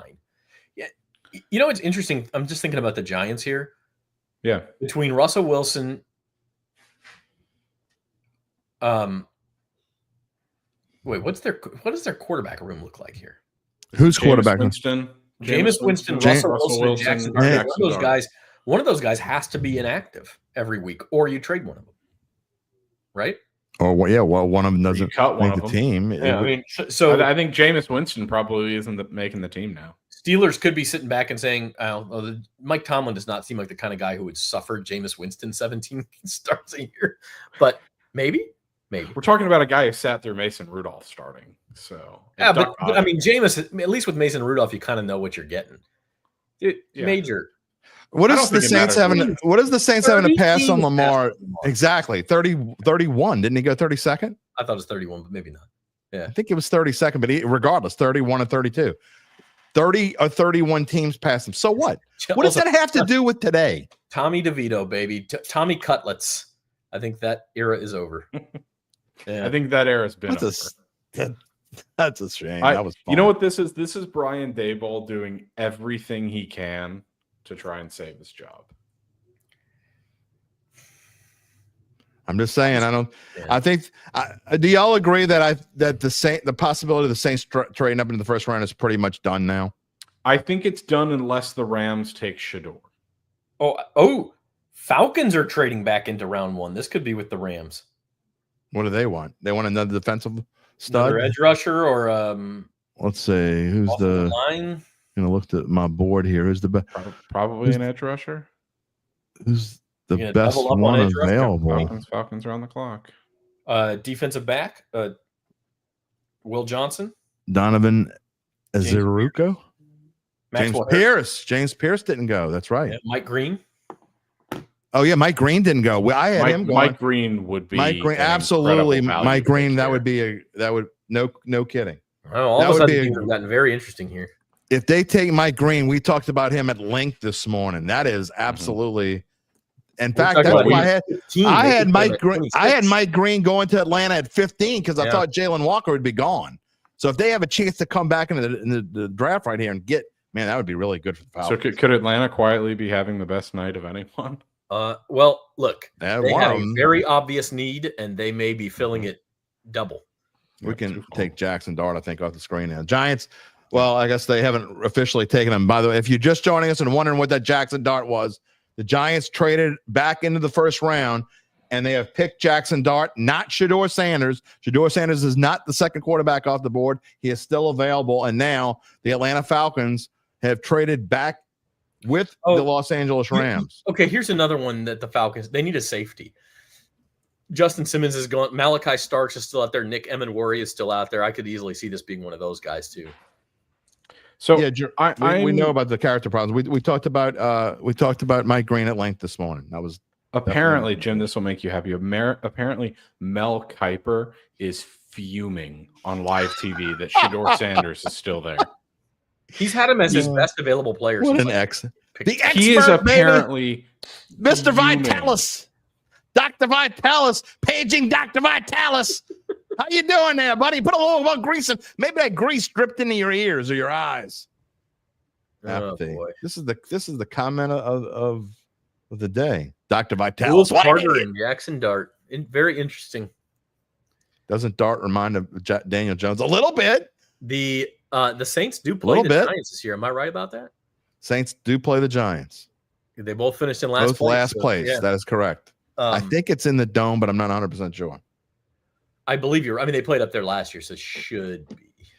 You know, maybe I ought to change my channel here, and I want to see Dr. Vitalis just losing his mind. I can't hear it because we're talking. That's all I see. I'm trying to get an update on the next pick on Twitter, and all I see is people making fun of Mel Kiper. Oh, this is going to be meme central, baby. They're going to be memes galore on this one. Oh my goodness! All right, so the Falcons? I'm going to say it's the safety. I'm going to say it's Emin Warrior or Starks. Charles, you're way behind us. We said Jackson Dart 5 minutes ago, buddy. I don't know if your thing is he's behind. watching on TV. Yeah, maybe so. You got the sound down. I think about 5 minutes ago. Starks would be a good pick here. I think you're right. Although I'm just saying, if they do go Mike Green, man, the Saints better get their O-line ready because they're going to be rushing from the edges. Here, looking at the board, if Mike Green falls to Detroit, oh yeah, that's scary. You're right. Yeah. By the way, pour one out for Fletcher Mackel. Is he going crazy too? He's not upset. Well, I'm sure he is. He has been pounding the drum. He really has. To the Saints for months. So, well, he was on the show. I gave him 40 minutes to do it. What we got here? The Falcons. These are the details of the trade. The Falcons get pick 26 and a third rounder. They are giving up their second rounder, pick 46, a 2026 first. Oh my goodness! And a seventh. Wow. Why? So I mean, they must really like somebody. We were just talking about the price of trading up. I think it's Mike Green. That is a move you make if you think you are close to winning. Big. Too bad they don't have a coach. Well, I mean, and to be fair, like that's not a team that has a ton of holes. They didn't have a good pass rusher. They went and got one. Is this another one? Like that's insane. Right now, James Pierce is the pick. Okay, so it's another edge rusher. So the Falcons think they were one position away from winning pretty big, and they just went and filled it double. Gave up next year's first round pick. What a roll of the dice! I mean, that's a shots fired to the rest of the NFC South. I think. I like the move, and to quote Marlo Stanfield, that's way too much. That's way too much to pay right there. That is a big cost. That is a ridiculous card. What the Giants got, what the Giants gave up to the Texans was just a couple of third round picks. Mm-hmm. I think that speaks more to the Texans. This draft just has not gone the way that they've wanted to so far. Well, and where's the Rams? They needed to get draft capital back.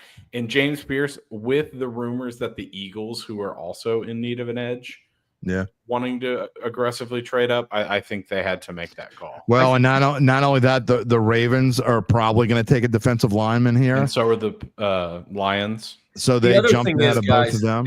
The other thing is that the Falcons were moving up from 46, the Giants were moving up from 34, so that's a significant difference. Yeah, I guess so, but that is a super high price to pay, in my opinion. But hey.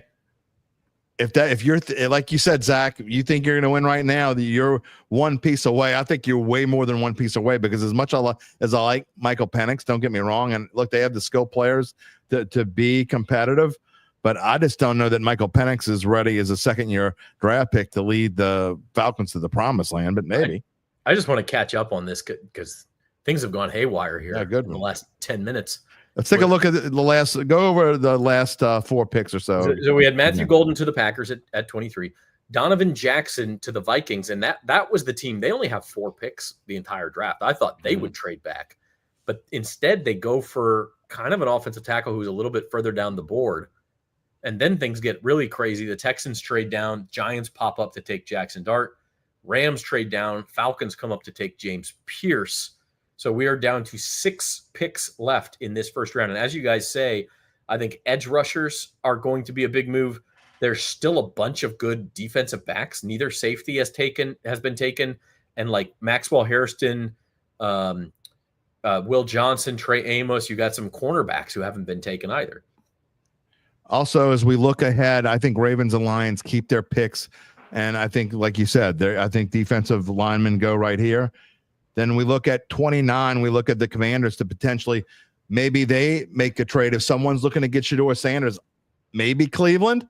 Maybe Cleveland makes a trade with the Commanders. Think there's any reason for Cleveland to trade. Charles Mangus just in. We landed on the moon. He's a little. I think Charles is a little behind. JFK was assassinated. I see that we have hit with a stray Shedeur Sanders pass. I see that we have Luke Johnson, and if you guys don't mind, I'm going to go refill my cup and let you guys do your thing. And Let's do it. I will be back in a little bit. All right. We're going to bring in Luke Johnson live from the Saints facility. Luke, a lot has changed since the last time we talked to you. We'll start with the Saints. Kelvin Banks is the newest New Orleans Saints. What are your thoughts on that pick? Well, yeah, personally, I would not have taken an offensive lineman here. Yeah, a lot of this is based off of research that I see from people I trust who cover the draft.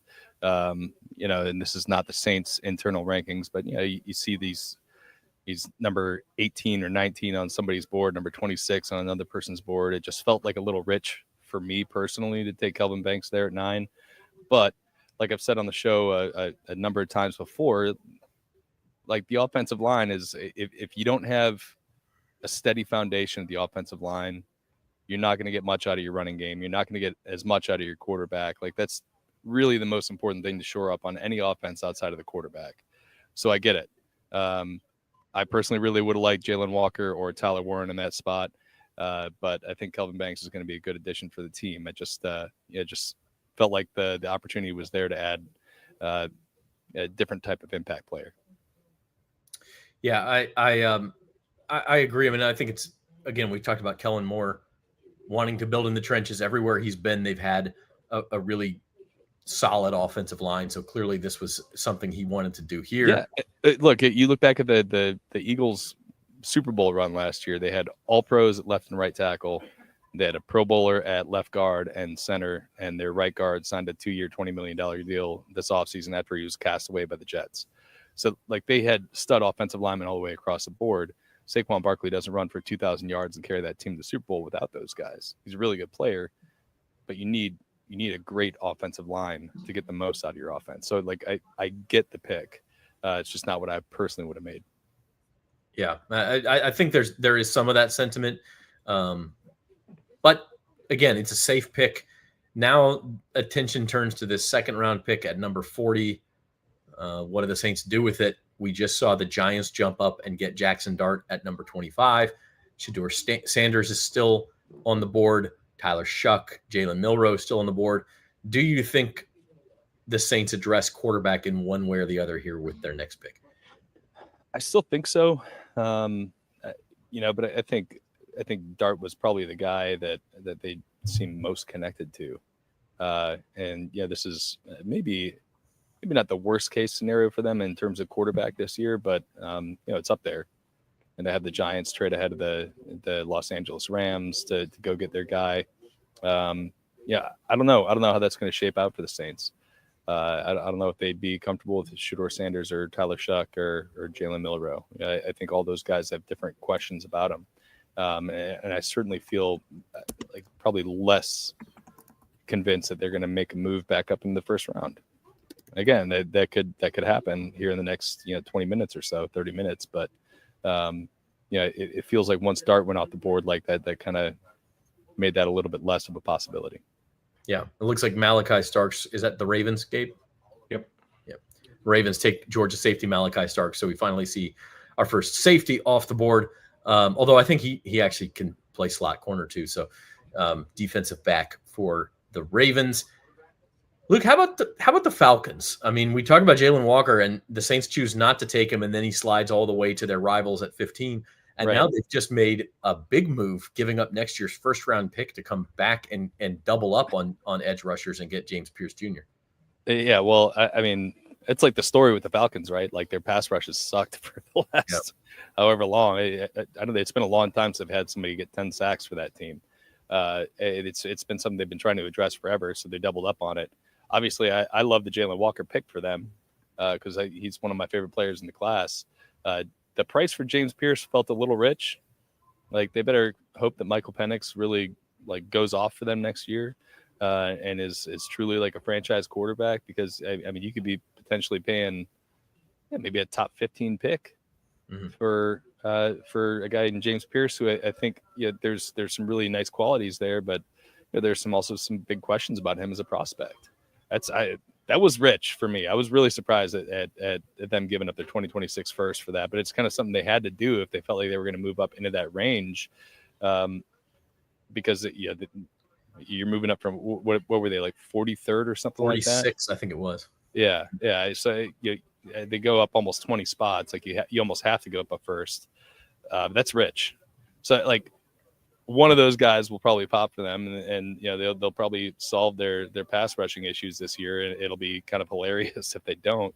But that's a pretty hefty price to pay, in my opinion. Yeah, no, I agree with you, and it screams we're ready to win now to me. It kind of reminds me of some of the moves the Saints have made over the last Marcus Davenport 2.0, right? Yep.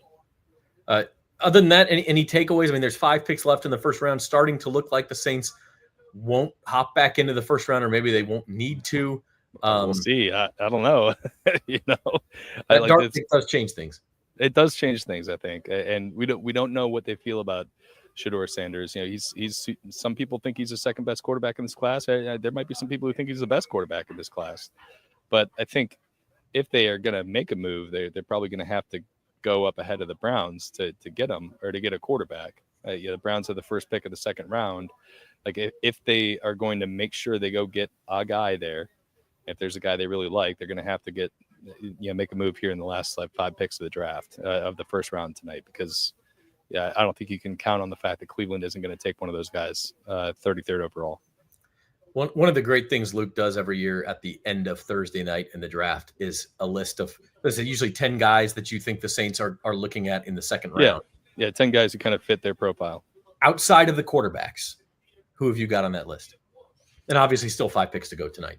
Yeah, well, I think there's a lot of really good tight ends in this class. I think running back is kind of a sneaky one, because I think this is a pretty deep class. I think there's going to be good guys there, both in the second and third rounds. We still haven't seen Travion Henderson go. We still haven't seen Caleb Johnson go, or Quinshon Judkins. And I think there's some help there in the defensive interior if they want it too. And there's still guys, I think, if I'm correct, Mike Green hasn't gone yet, the Marshall edge rusher. He's somebody that is probably falling because of some kind of off the field concerns that he has. But a really good player who kind of fits something they need. So there's a lot of different directions it can still go. Obviously, we're going to be watching the quarterback really closely, but I think for the lack of superstar high-end talent in this draft, there's a lot of solid depth in it. And I think there'll be some really good guys there available for the Saints, their day 2 picks. Yeah, and the other position I would mention is corner. We still haven't seen Will Johnson go. There's some medical concerns there, so maybe the Saints shy away from that. But also guys like Trey Amos of Ole Miss is out there. Don't forget either that Kool-Aid McKinstry had medical concerns last year. That's why he slipped out of the first round, and the Saints traded up to go get him. So I definitely wouldn't rule that out as a day 2 pick. The Saints can look back or look past some of those issues if they see the value there. So if somebody like Will Johnson continues to slide, I could absolutely see the Saints making a move for him. All right, he's Luke Johnson. It's getting late. We'll let you get going and work on that second round list as we go through the rest of the first round tonight. Sounds good, guys. See ya. All right, thank you, Luke, and we'll bring Jim back. Jim, I didn't ask you if you were ready to come back here. No, it's okay. Yeah, you're gonna have to be ready. He's always ready. Ready or not, here we come. Okay, so the Ravens took Malachi Starks. That feels like such a Ravens pick, man. Like they just go and get. You're like, oh yeah, that guy's pretty good, and he's still there, and they keep getting those guys at the end. You know what? The same's going to happen to Philly when Mike Green falls to him. Yeah. I mean, that's definitely Mike Green is definitely a Philly kind of guy. Well, seems like a Detroit year he's going to be an All-Pro in his second year. Yeah, I don't think that the Saints would go that way. If he was available, maybe. I don't know. Pair him with Kyle Hamilton, man. A lot of Lions fan hoping they take Shedeur here, but I don't think. By the way, I wanted to go back. Charles, I don't think he was very happy with us making fun of his me saying the moon landing and stuff. We're just having fun with you, Charles. I understand things are all happening. If we're making fun with you, that means you're a part of all this, and we're trying to make you, you're a part of the Datitude family. We're just having some fun here tonight. Jay with a good question. The Chiefs get screwed with all the linemen gone. They're not all gone. I mean, Josh Connerly. No, they're not all gone. There. There's a couple of others out there, right? Well, yeah. And who did we mock? Connerly's still available, right? Yeah, Josh Connerly is still there. Josh Simmons is still available? Yeah, he's again a guy with some medical concerns. Yeah. But those two guys are there. I gotta be honest. If one of those two guys is still there at 40, I don't think they will be. But man, you got to stop with the O line at some point, Jim. You got. Yeah, when you got enough to protect your quarterback. You have 5 starters right now, and I understand you need more than that. Penning is not a long range. Penning is not so many holes on this. Penning is the Band-Aid for now. I'm not saying to do it. I'm not going to go on the bridge too far. I'm just saying it wouldn't shock me if a guy like Simmons or Connolly is there at that point. Pick is in at 28. Can't do it. You cannot do it. I think Williams. David says you go D-line. I think you go D-line, corner, or quarterback. Those I think is going to be one of those 3 positions. I don't think it's going to be quarterback. I just don't. I don't have a feeling they're going to take a quarterback. I just don't. I think Kellen Moore is ready to go. I think there's less to there's more to the story. I think there's less to the story of Derek Carr. Lions are taking Tyleek Williams. I don't even think we have Ohio a State defensive tackle. Do we not have a slide for him? We don't have a slide for him. You know what? I may have. Who did the defense? No, I've got one. He just wasn't in the top 65 or whatever here. Well, he's a Dan Campbell favorite. Yeah, I'm gonna load up Mr. Williams right now. I'm completely messed. The funny thing is, he was the last guy I cut because just to take everybody behind the scenes, the program we use, you're allowed 100 graphics. And so obviously we're loading in every player we think could get taken, but we have some other graphics. You're not able to load in everything. And so you have to cut some people. And Tyleek Williams is the last guy we cut. We did have a slide. That's okay. I cut the Utah State tight end so I could get in Duval. So worth it. So you could have cut Cam Ward for Duval, and I would have said it's worth it. Yeah. You love that. Tyleek was an interesting pick here. I did figure the Lions were going lineman.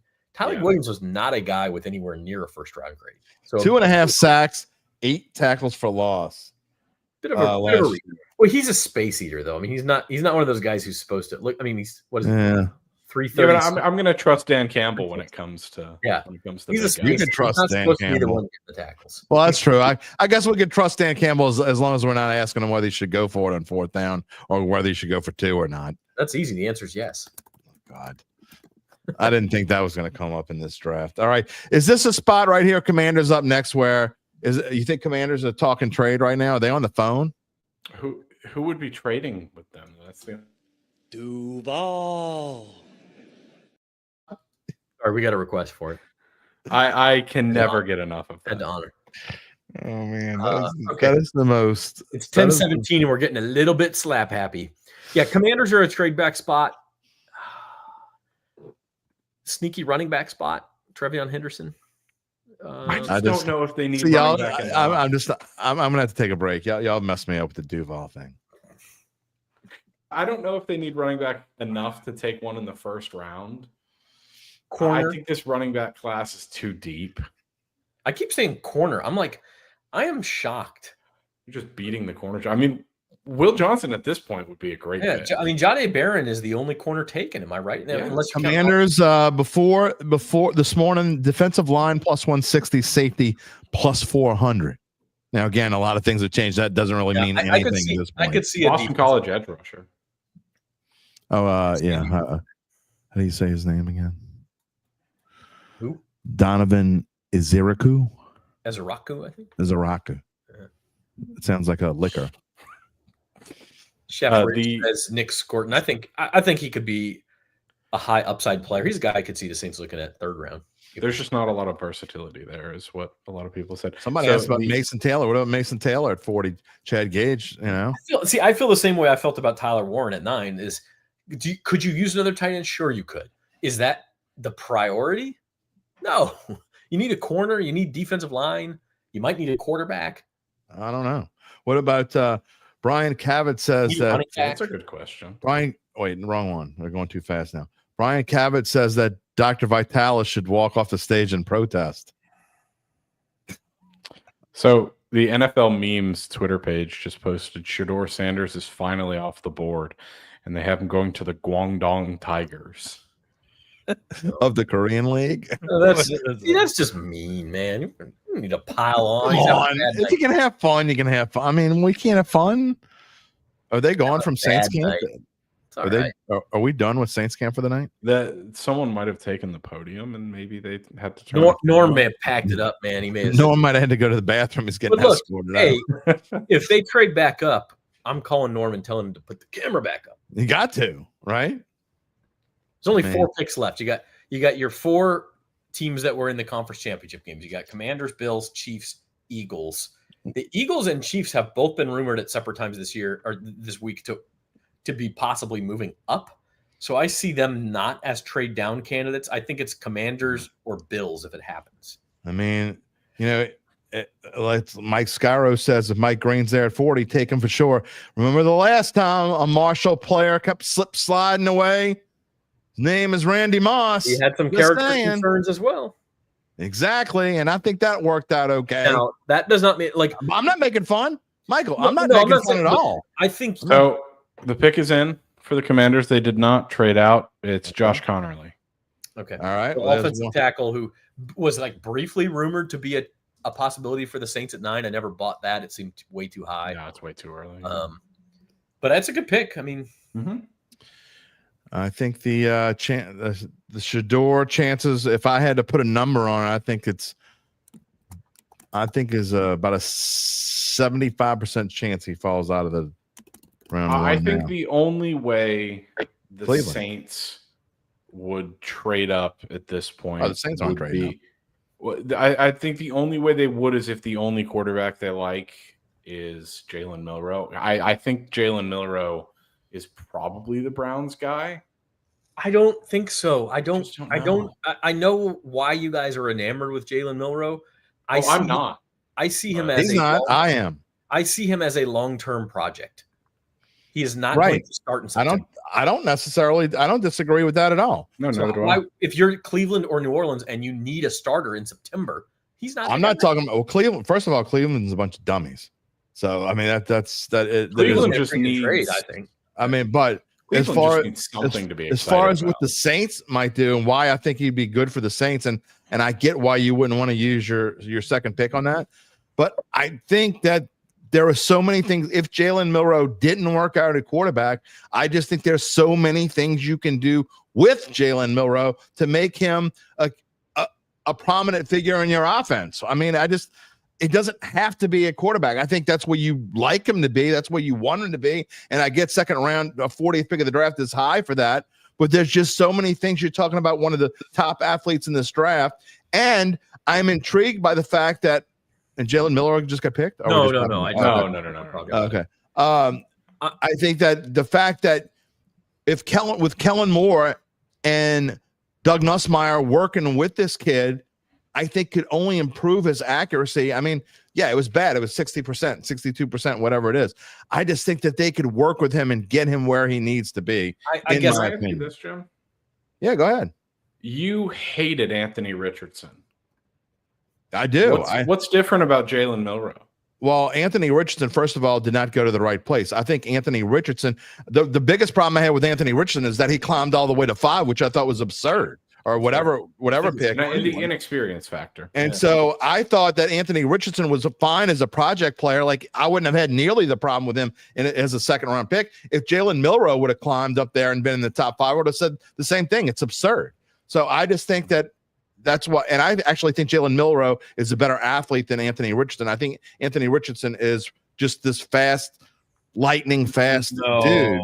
Anthony Richardson's arm is incredible. It is. But I just think, I think Milroe brings so many things to the table. And again, if you're using your 40th pick on him, I know that's high, but I just think it could be worth it in the end. I'm intrigued, I guess is the right word to say. I think Richardson's a better athlete. But you're all overdoing it, though. I'm going to put this on the record because I'm intrigued.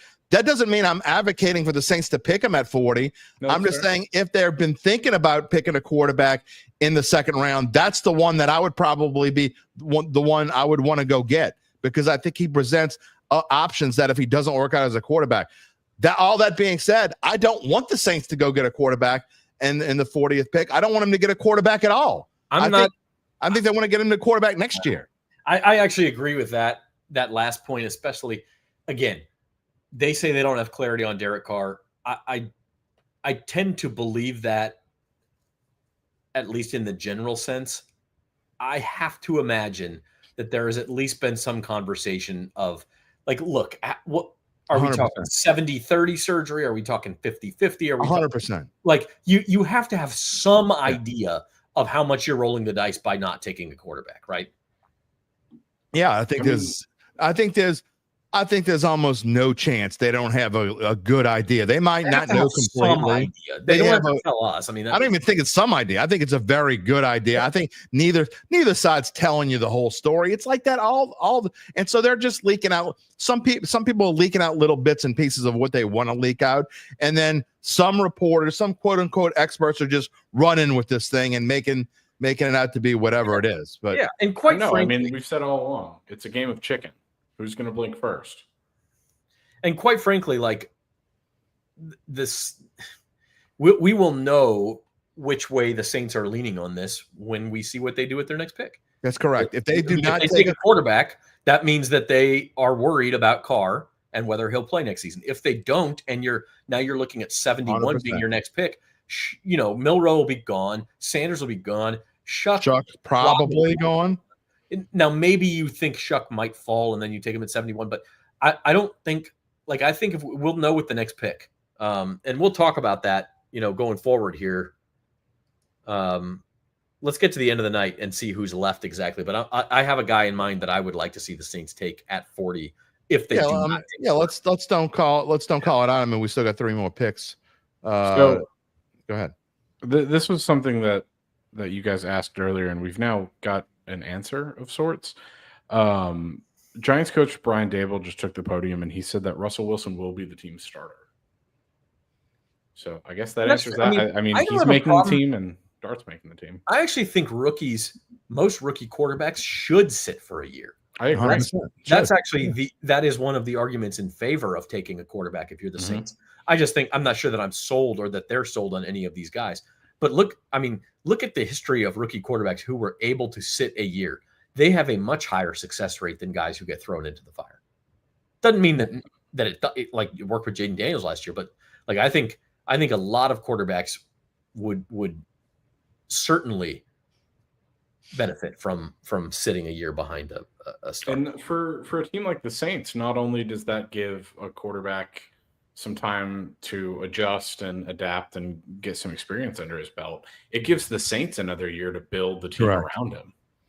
Absolutely, it does. And learn his skill set and all that kind of stuff. So that to me is that's why you're never going to do that at 9, because if you go and draft someone at 9, it's a lot different than going and trading into and drafting someone at 26 or whatever.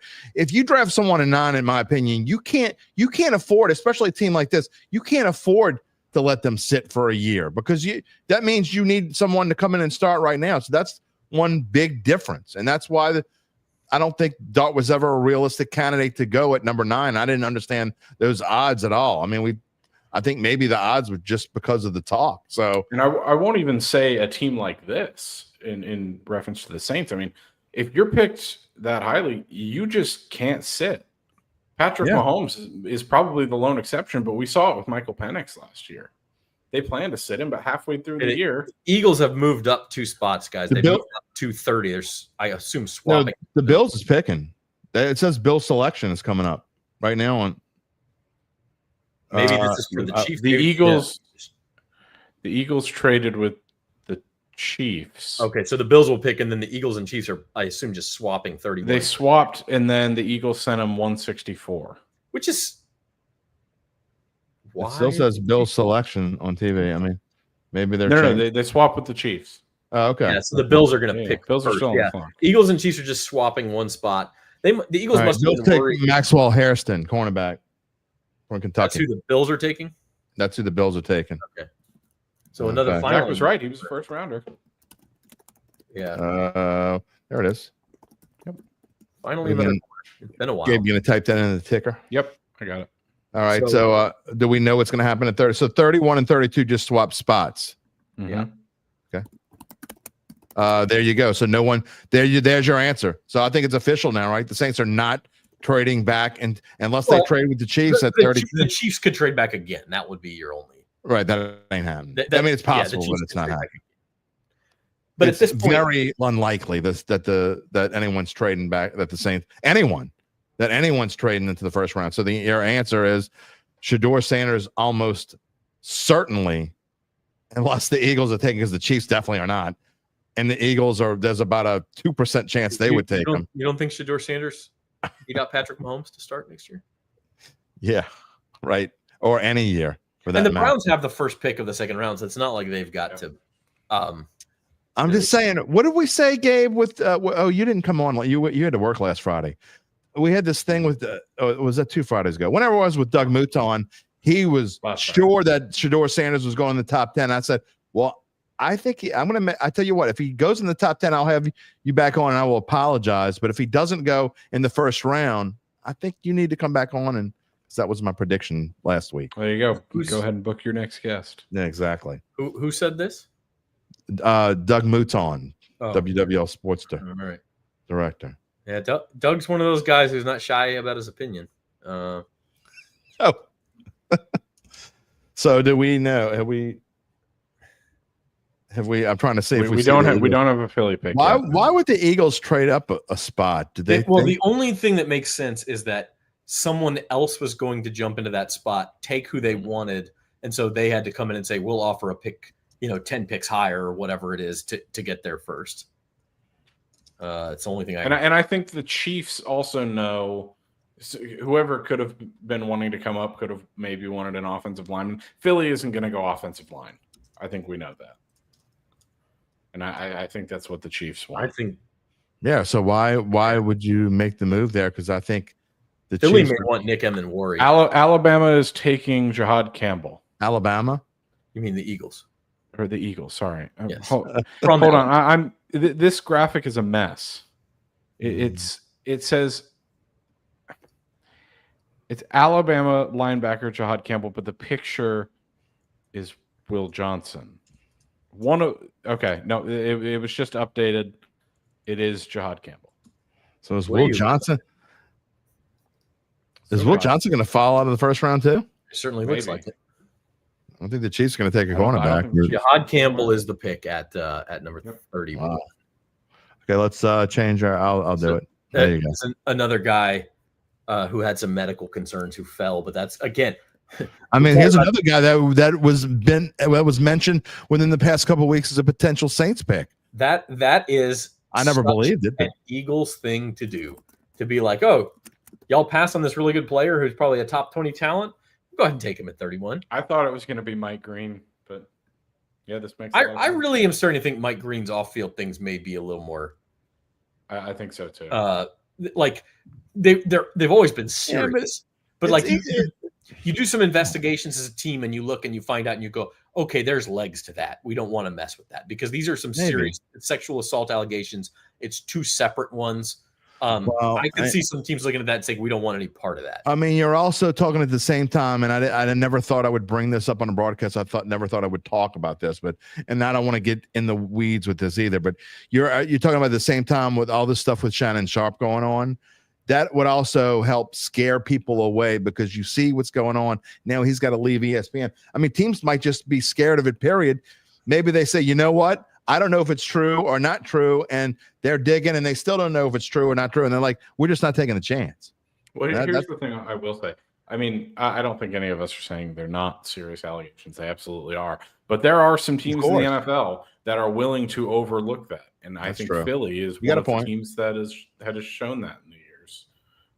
But there are also, the counterpoint to that, there are a lot of organizations that see those allegations and just immediately say, nope, we want no part of that. Yeah. No, I think that is definitely true.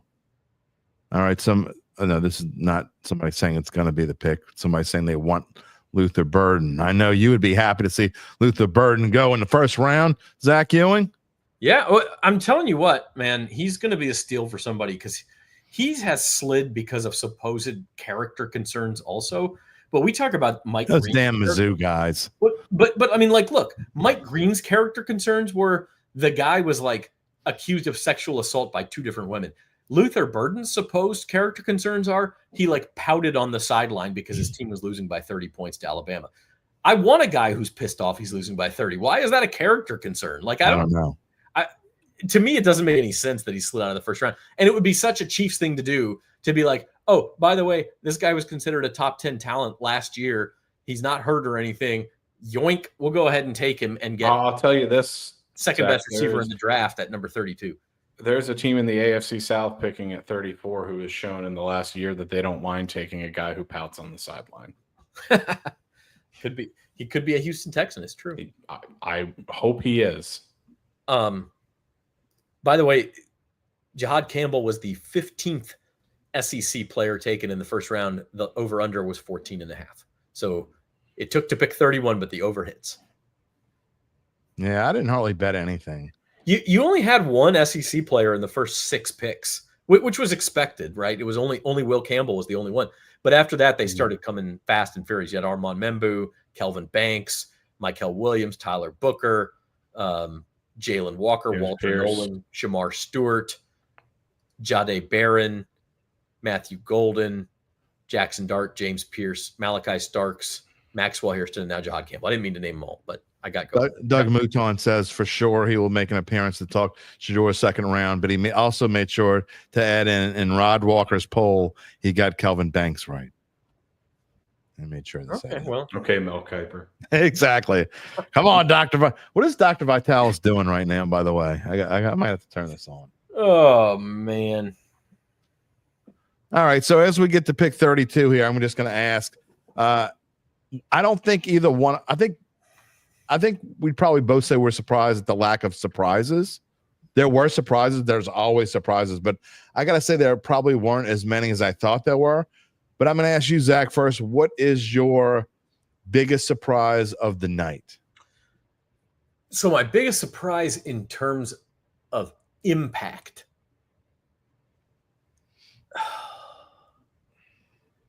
It may be the Panthers taking McMillan or it's the Jaguars-Browns trade. But my biggest surprise in terms of just pure, like I was shocked by it, is the Falcons giving up next year's first-round pick to take a second. That's crazy. That one I still can't crazy. really wrap my head around. I think that's insane. Yeah. I don't know how much of an impact that'll have, but I mean, Jeff is right in that if the Falcons aren't ready to win next year, if they have another like 8-9, 9-8 type year, and they're picking, they just give up a top 15 pick next year to get at bottom of the first round edge rusher. Plus, they gave up they gave up a second rounder this year, and I think they got a third rounder. And a third rounder. They got something back. Does this put Raheem Morris on even more of a hot seat? I don't know, man. How many coaches are they going to go through before they get it right? It's only his second year. I don't think he's on the hot seat unless they pull a Saints and like the bottom falls out, which I don't think. I think they're too talented on offense for the bottom to fall out there. Yeah, it's a very winnable division though, and they're very clearly showing they're going for it. So if they fall well short and they miss out on a top 15 pick, if they don't win the division this year, I think that Raheem Morris enters the 26th season squarely on the hot seat for sure. Well, they don't make the playoffs. If they were a wild card, I think he'd. Maybe. We got to make the playoffs. It's a stinky division. What is your biggest surprise? I know what mine is, Gabe. What's your biggest surprise of the night? I guess I'm surprised at how high the Giants moved up to get Jackson Dart. I didn't think a team wanting a quarterback would move up to the mid-20s. I thought it would be the late 20s, early 30s, one of those picks that we discussed this morning. So that, I mean, that's really my biggest surprise. And then, like Zach said, Ted McMillan going to the Panthers. That's one that really surprised me, but it really shouldn't when you consider it in the grand scheme of things.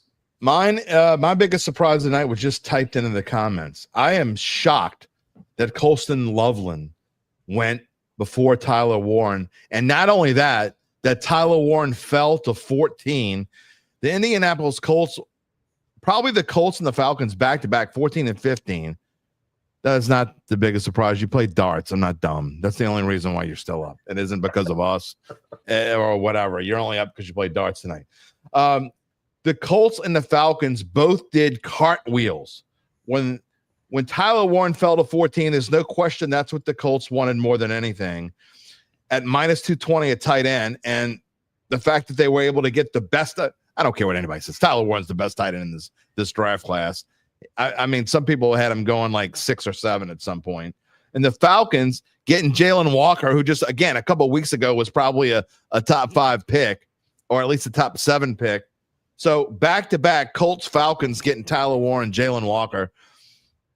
That is the most surprising thing of the night. And then we could talk about what's most impactful, and you kind of talked about it, Zach. But to me, I think the Jacksonville-Cleveland trade was the best thing that could have happened for the Saints all night long. If Jacksonville doesn't make that trade and they stay at 5, then Travis Hunter goes to the Browns. I think the Jaguars take Gentry, and it changes the whole draft, and Banks is gone. Banks never gets to the Saints, in my opinion, because I think the Jets take him.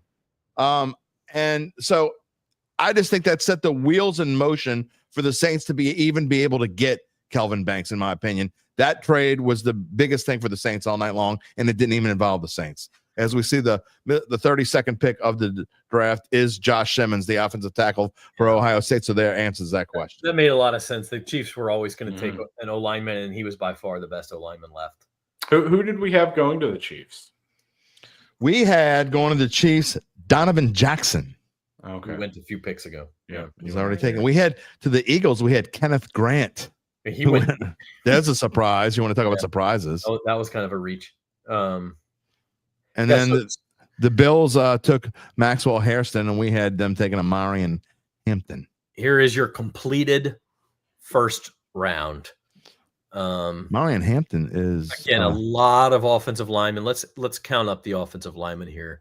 1, 2, 3, 4, 5. Another surprise. How many offensive linemen went in the first 6, round? At least early. 7, 8 offensive linemen in the first round, a full quarter of the picks. And if you add in the other side of the ball, defensive linemen or edge rushers, you had another 2, 3, 4, 5, 6, 7, 8. Wow. Yeah. 9, 10 defensive linemen or edge rushers. And 8 offense. So this was a trench first round for sure. Well, I mean, and I think we knew that kind of coming in. When we talked with Mike Detillier last week, he was talking about in the trenches. It's all he's been talking about. And he said that in this draft of his top 75 players, 24 of them were defensive linemen. So I think we're going to see more defensive linemen being picked even tomorrow. And I think the Saints might actually be in on that. There's a question in here from Lance Dobart. I get it. You don't like to pick. I understand. Where is it? He said, is Banks that much better than Simmons?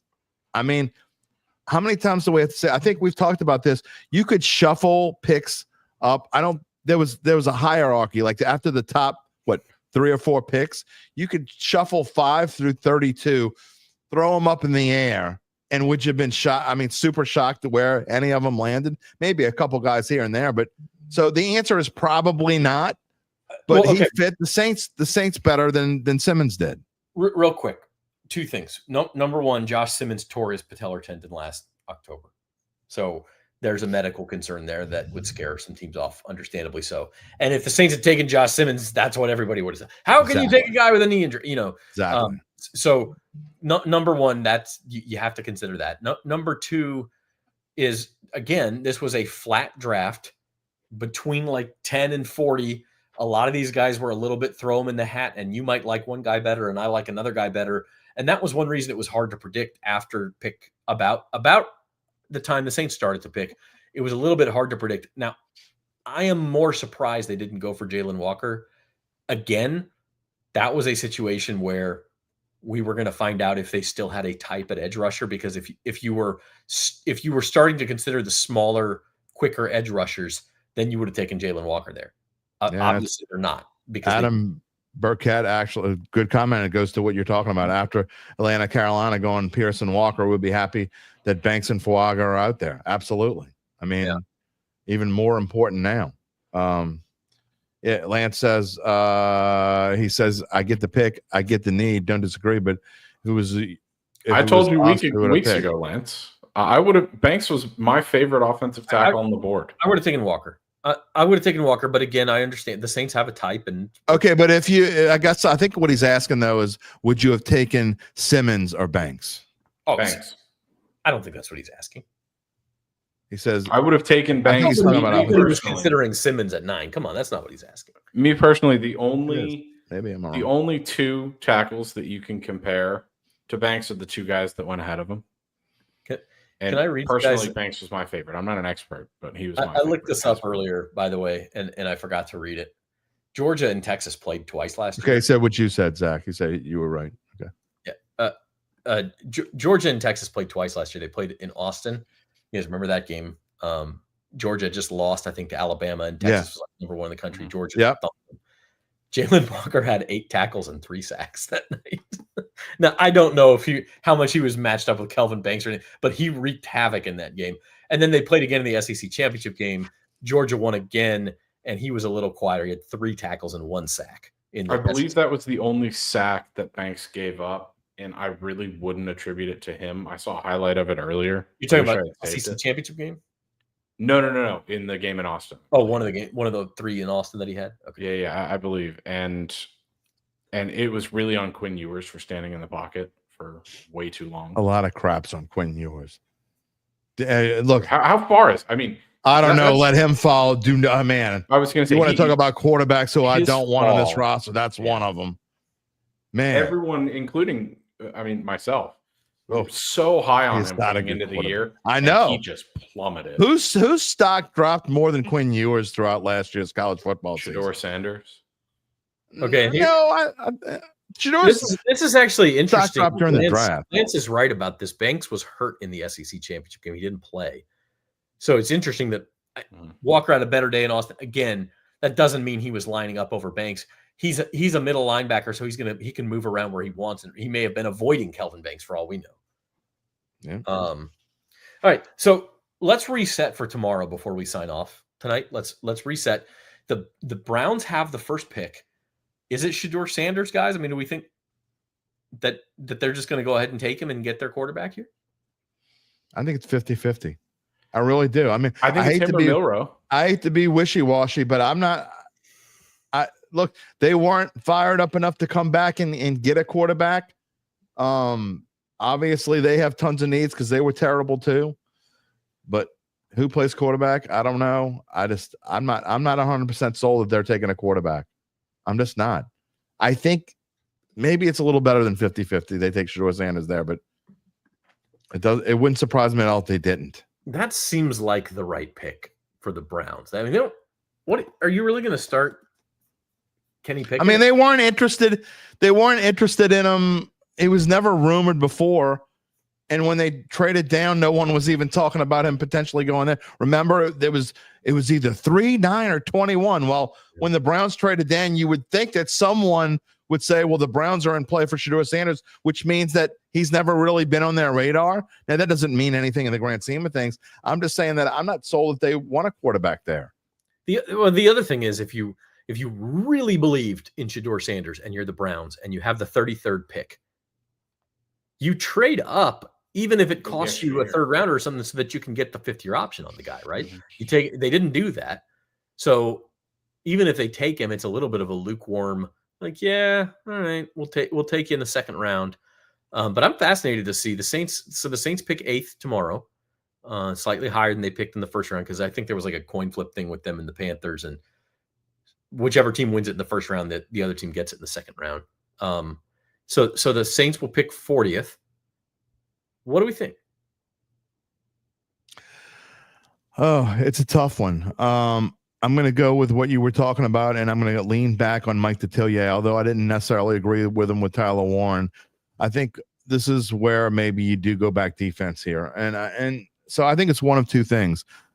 I think it's either going to be a defensive lineman like you were talking about, or maybe it's a guy like Travion Henderson and they go running back here. And I think to me, there's one of those two positions. I predicted they would get a skill player with one of their top 3 picks, or at least I said just one. So I'm not sure whether it's going to be running back and maybe they'll pick a receiver later or whatever, but I'm going to go. I don't want to be wishy-washy. I'm going to say they go with defensive linemen with round 2, and I think they're going to pick a running back in round 3. So who is the defensive lineman you like there? Or do you have a name? No, because I mean, you go and look at some of the guys that are left, and it's not necessarily a star-studded list. I don't. Mike Green's just not on Mike Green is or just Donovan Ederaku is another guy who's expected to be a first. I just don't think that's going to be on their list. I just don't. He doesn't. I think if Ederaku is there, you've got to take him. I mean, also a possibility that we're not talking about either is Will Johnson. Will Johnson, or Trey Amos, or Siobhan. I mean, cornerback is certainly in play as well there. So I think they're going to go defense with pick 40. I really do. I think they're going to go defense. What do you think? I think exactly what Jim said. I think they'll go with an edge rusher, with the defensive lineman, and then I mean, I like someone like Caleb Johnson in round 3.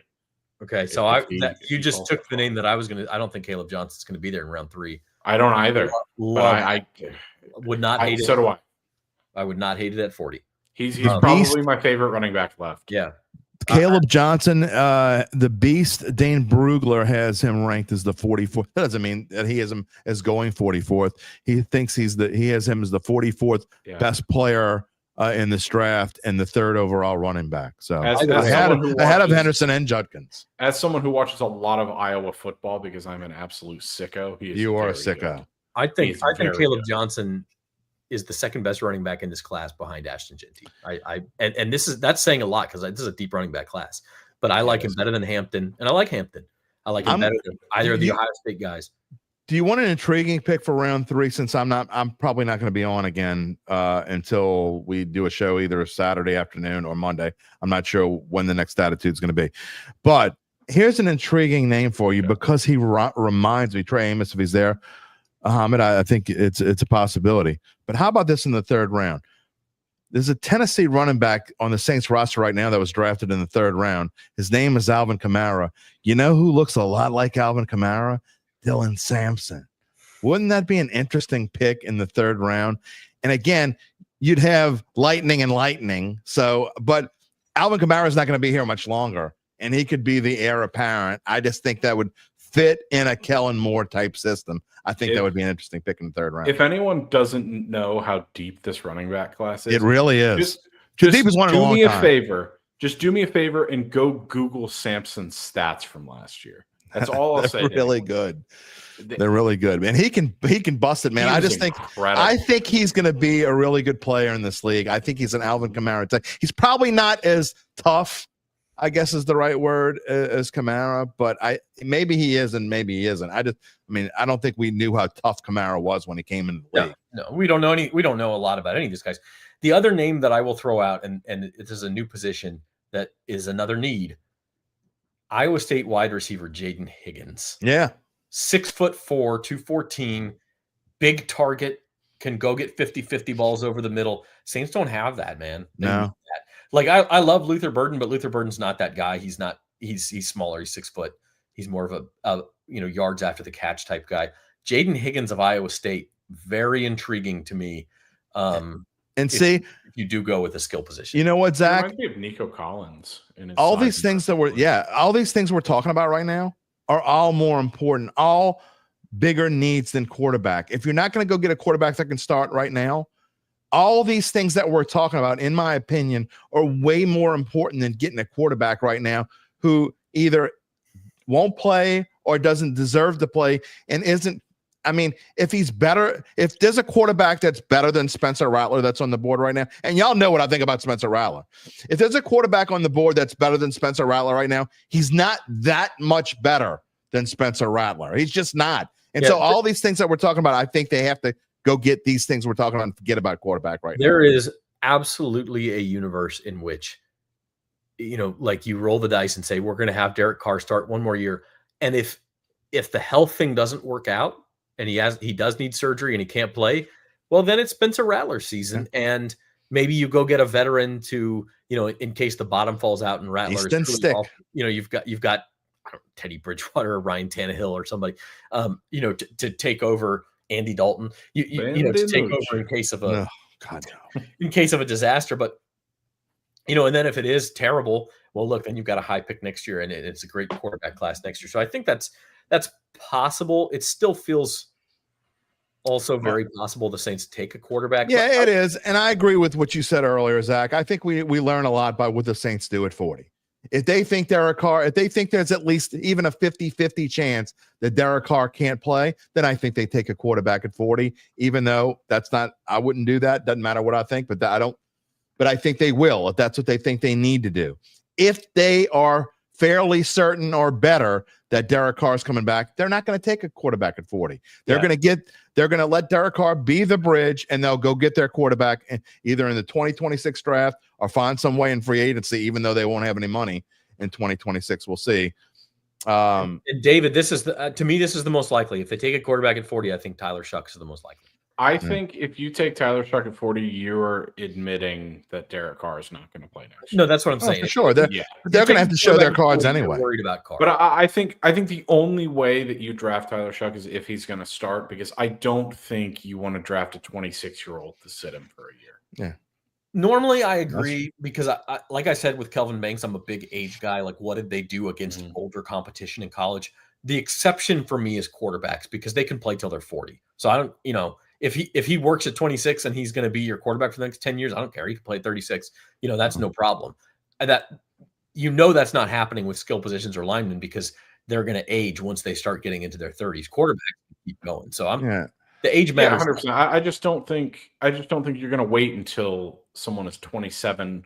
By the time the season starts, I believe his birthday is late September.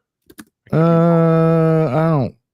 No, but I think he's 25 right he'd now. be almost 28 by the time he turns 26. He's 25 right now, right? Oh, he does? Okay, turn, my bad. Well, he's the same age as Michael Penix was last year. I mean, it's he's like crazy. I hate to burst the bubble of Corey Smith, and I'm not trying to be confrontational or piss people off or make you go to bed crying or anything like that.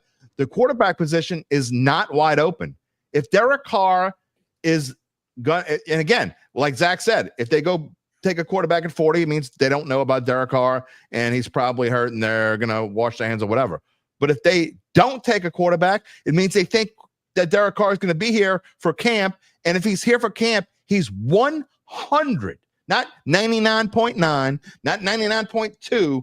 He's 100%, barring injury, going to be the starting quarterback for the New Orleans Saints on September 7th, whether you like it or not. It's just facts. It's just reality. It's what we've been talking about. So just like those who wanted Shedeur Sanders in this draft in the first round for the Saints, I'm trying to, let you down easy.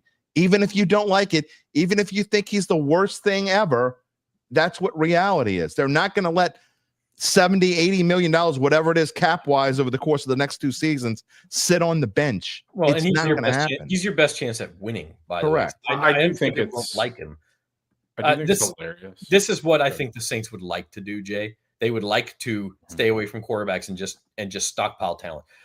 They will tell us with 40 and possibly at 71, maybe Tyler Shuck last at 71, maybe, or you trade up into the 60s. I don't know. Like, they will tell us with their next two picks if they believe that they can get away with that. By the way, the Browns have two picks in the first four because they have the Jaguars pick.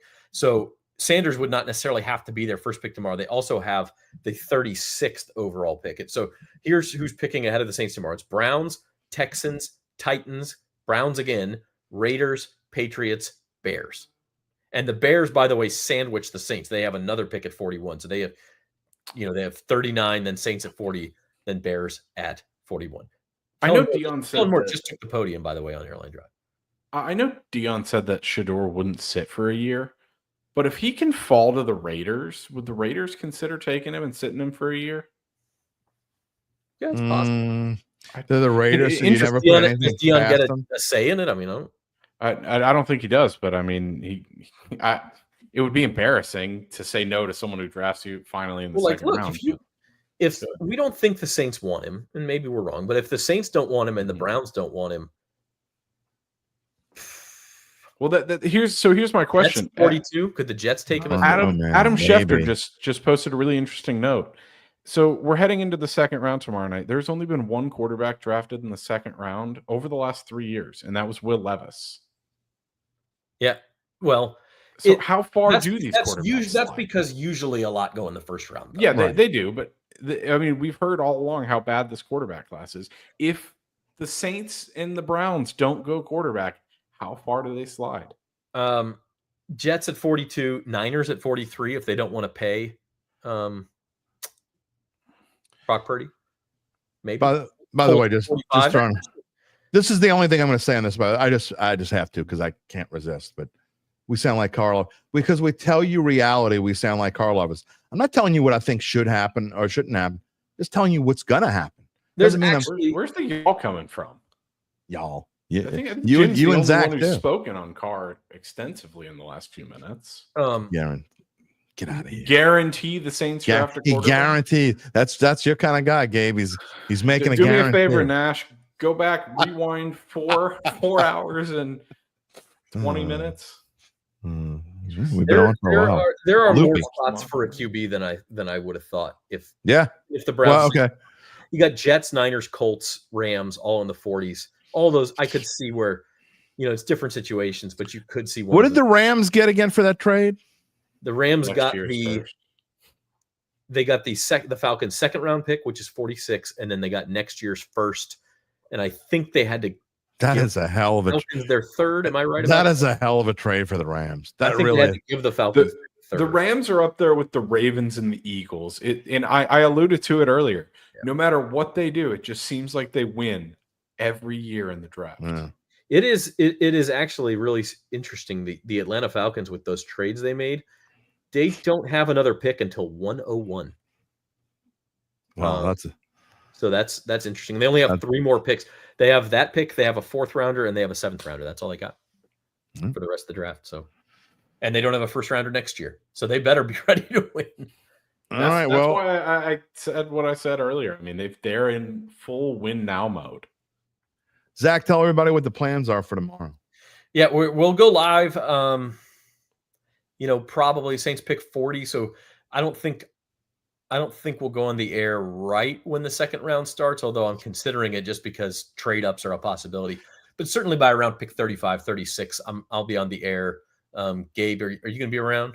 No, I'm going to be busy tomorrow. Okay, so it'll just be me, and I'll have the guys call in from Airline Drive also. It's just round 2 tomorrow. Am I correct? No, it's 2 and 3. Okay, so I may be available by the time round 3 gets started. I'll be in touch with you, Zach. It may be a situation where I can get on my phone and do it for round 3 picks. We'll see how it goes. All right. Yeah. We'll just, sign up for notifications. You're subscribed to our YouTube channel, Saints Insider Datitude. Sign up for notifications so that when we go live. We'll do it now, obviously, if the Saints trade up and we're not on the air, we're going to get on the air as fast as we can. But otherwise, there'll just be a couple picks before they're ready to go.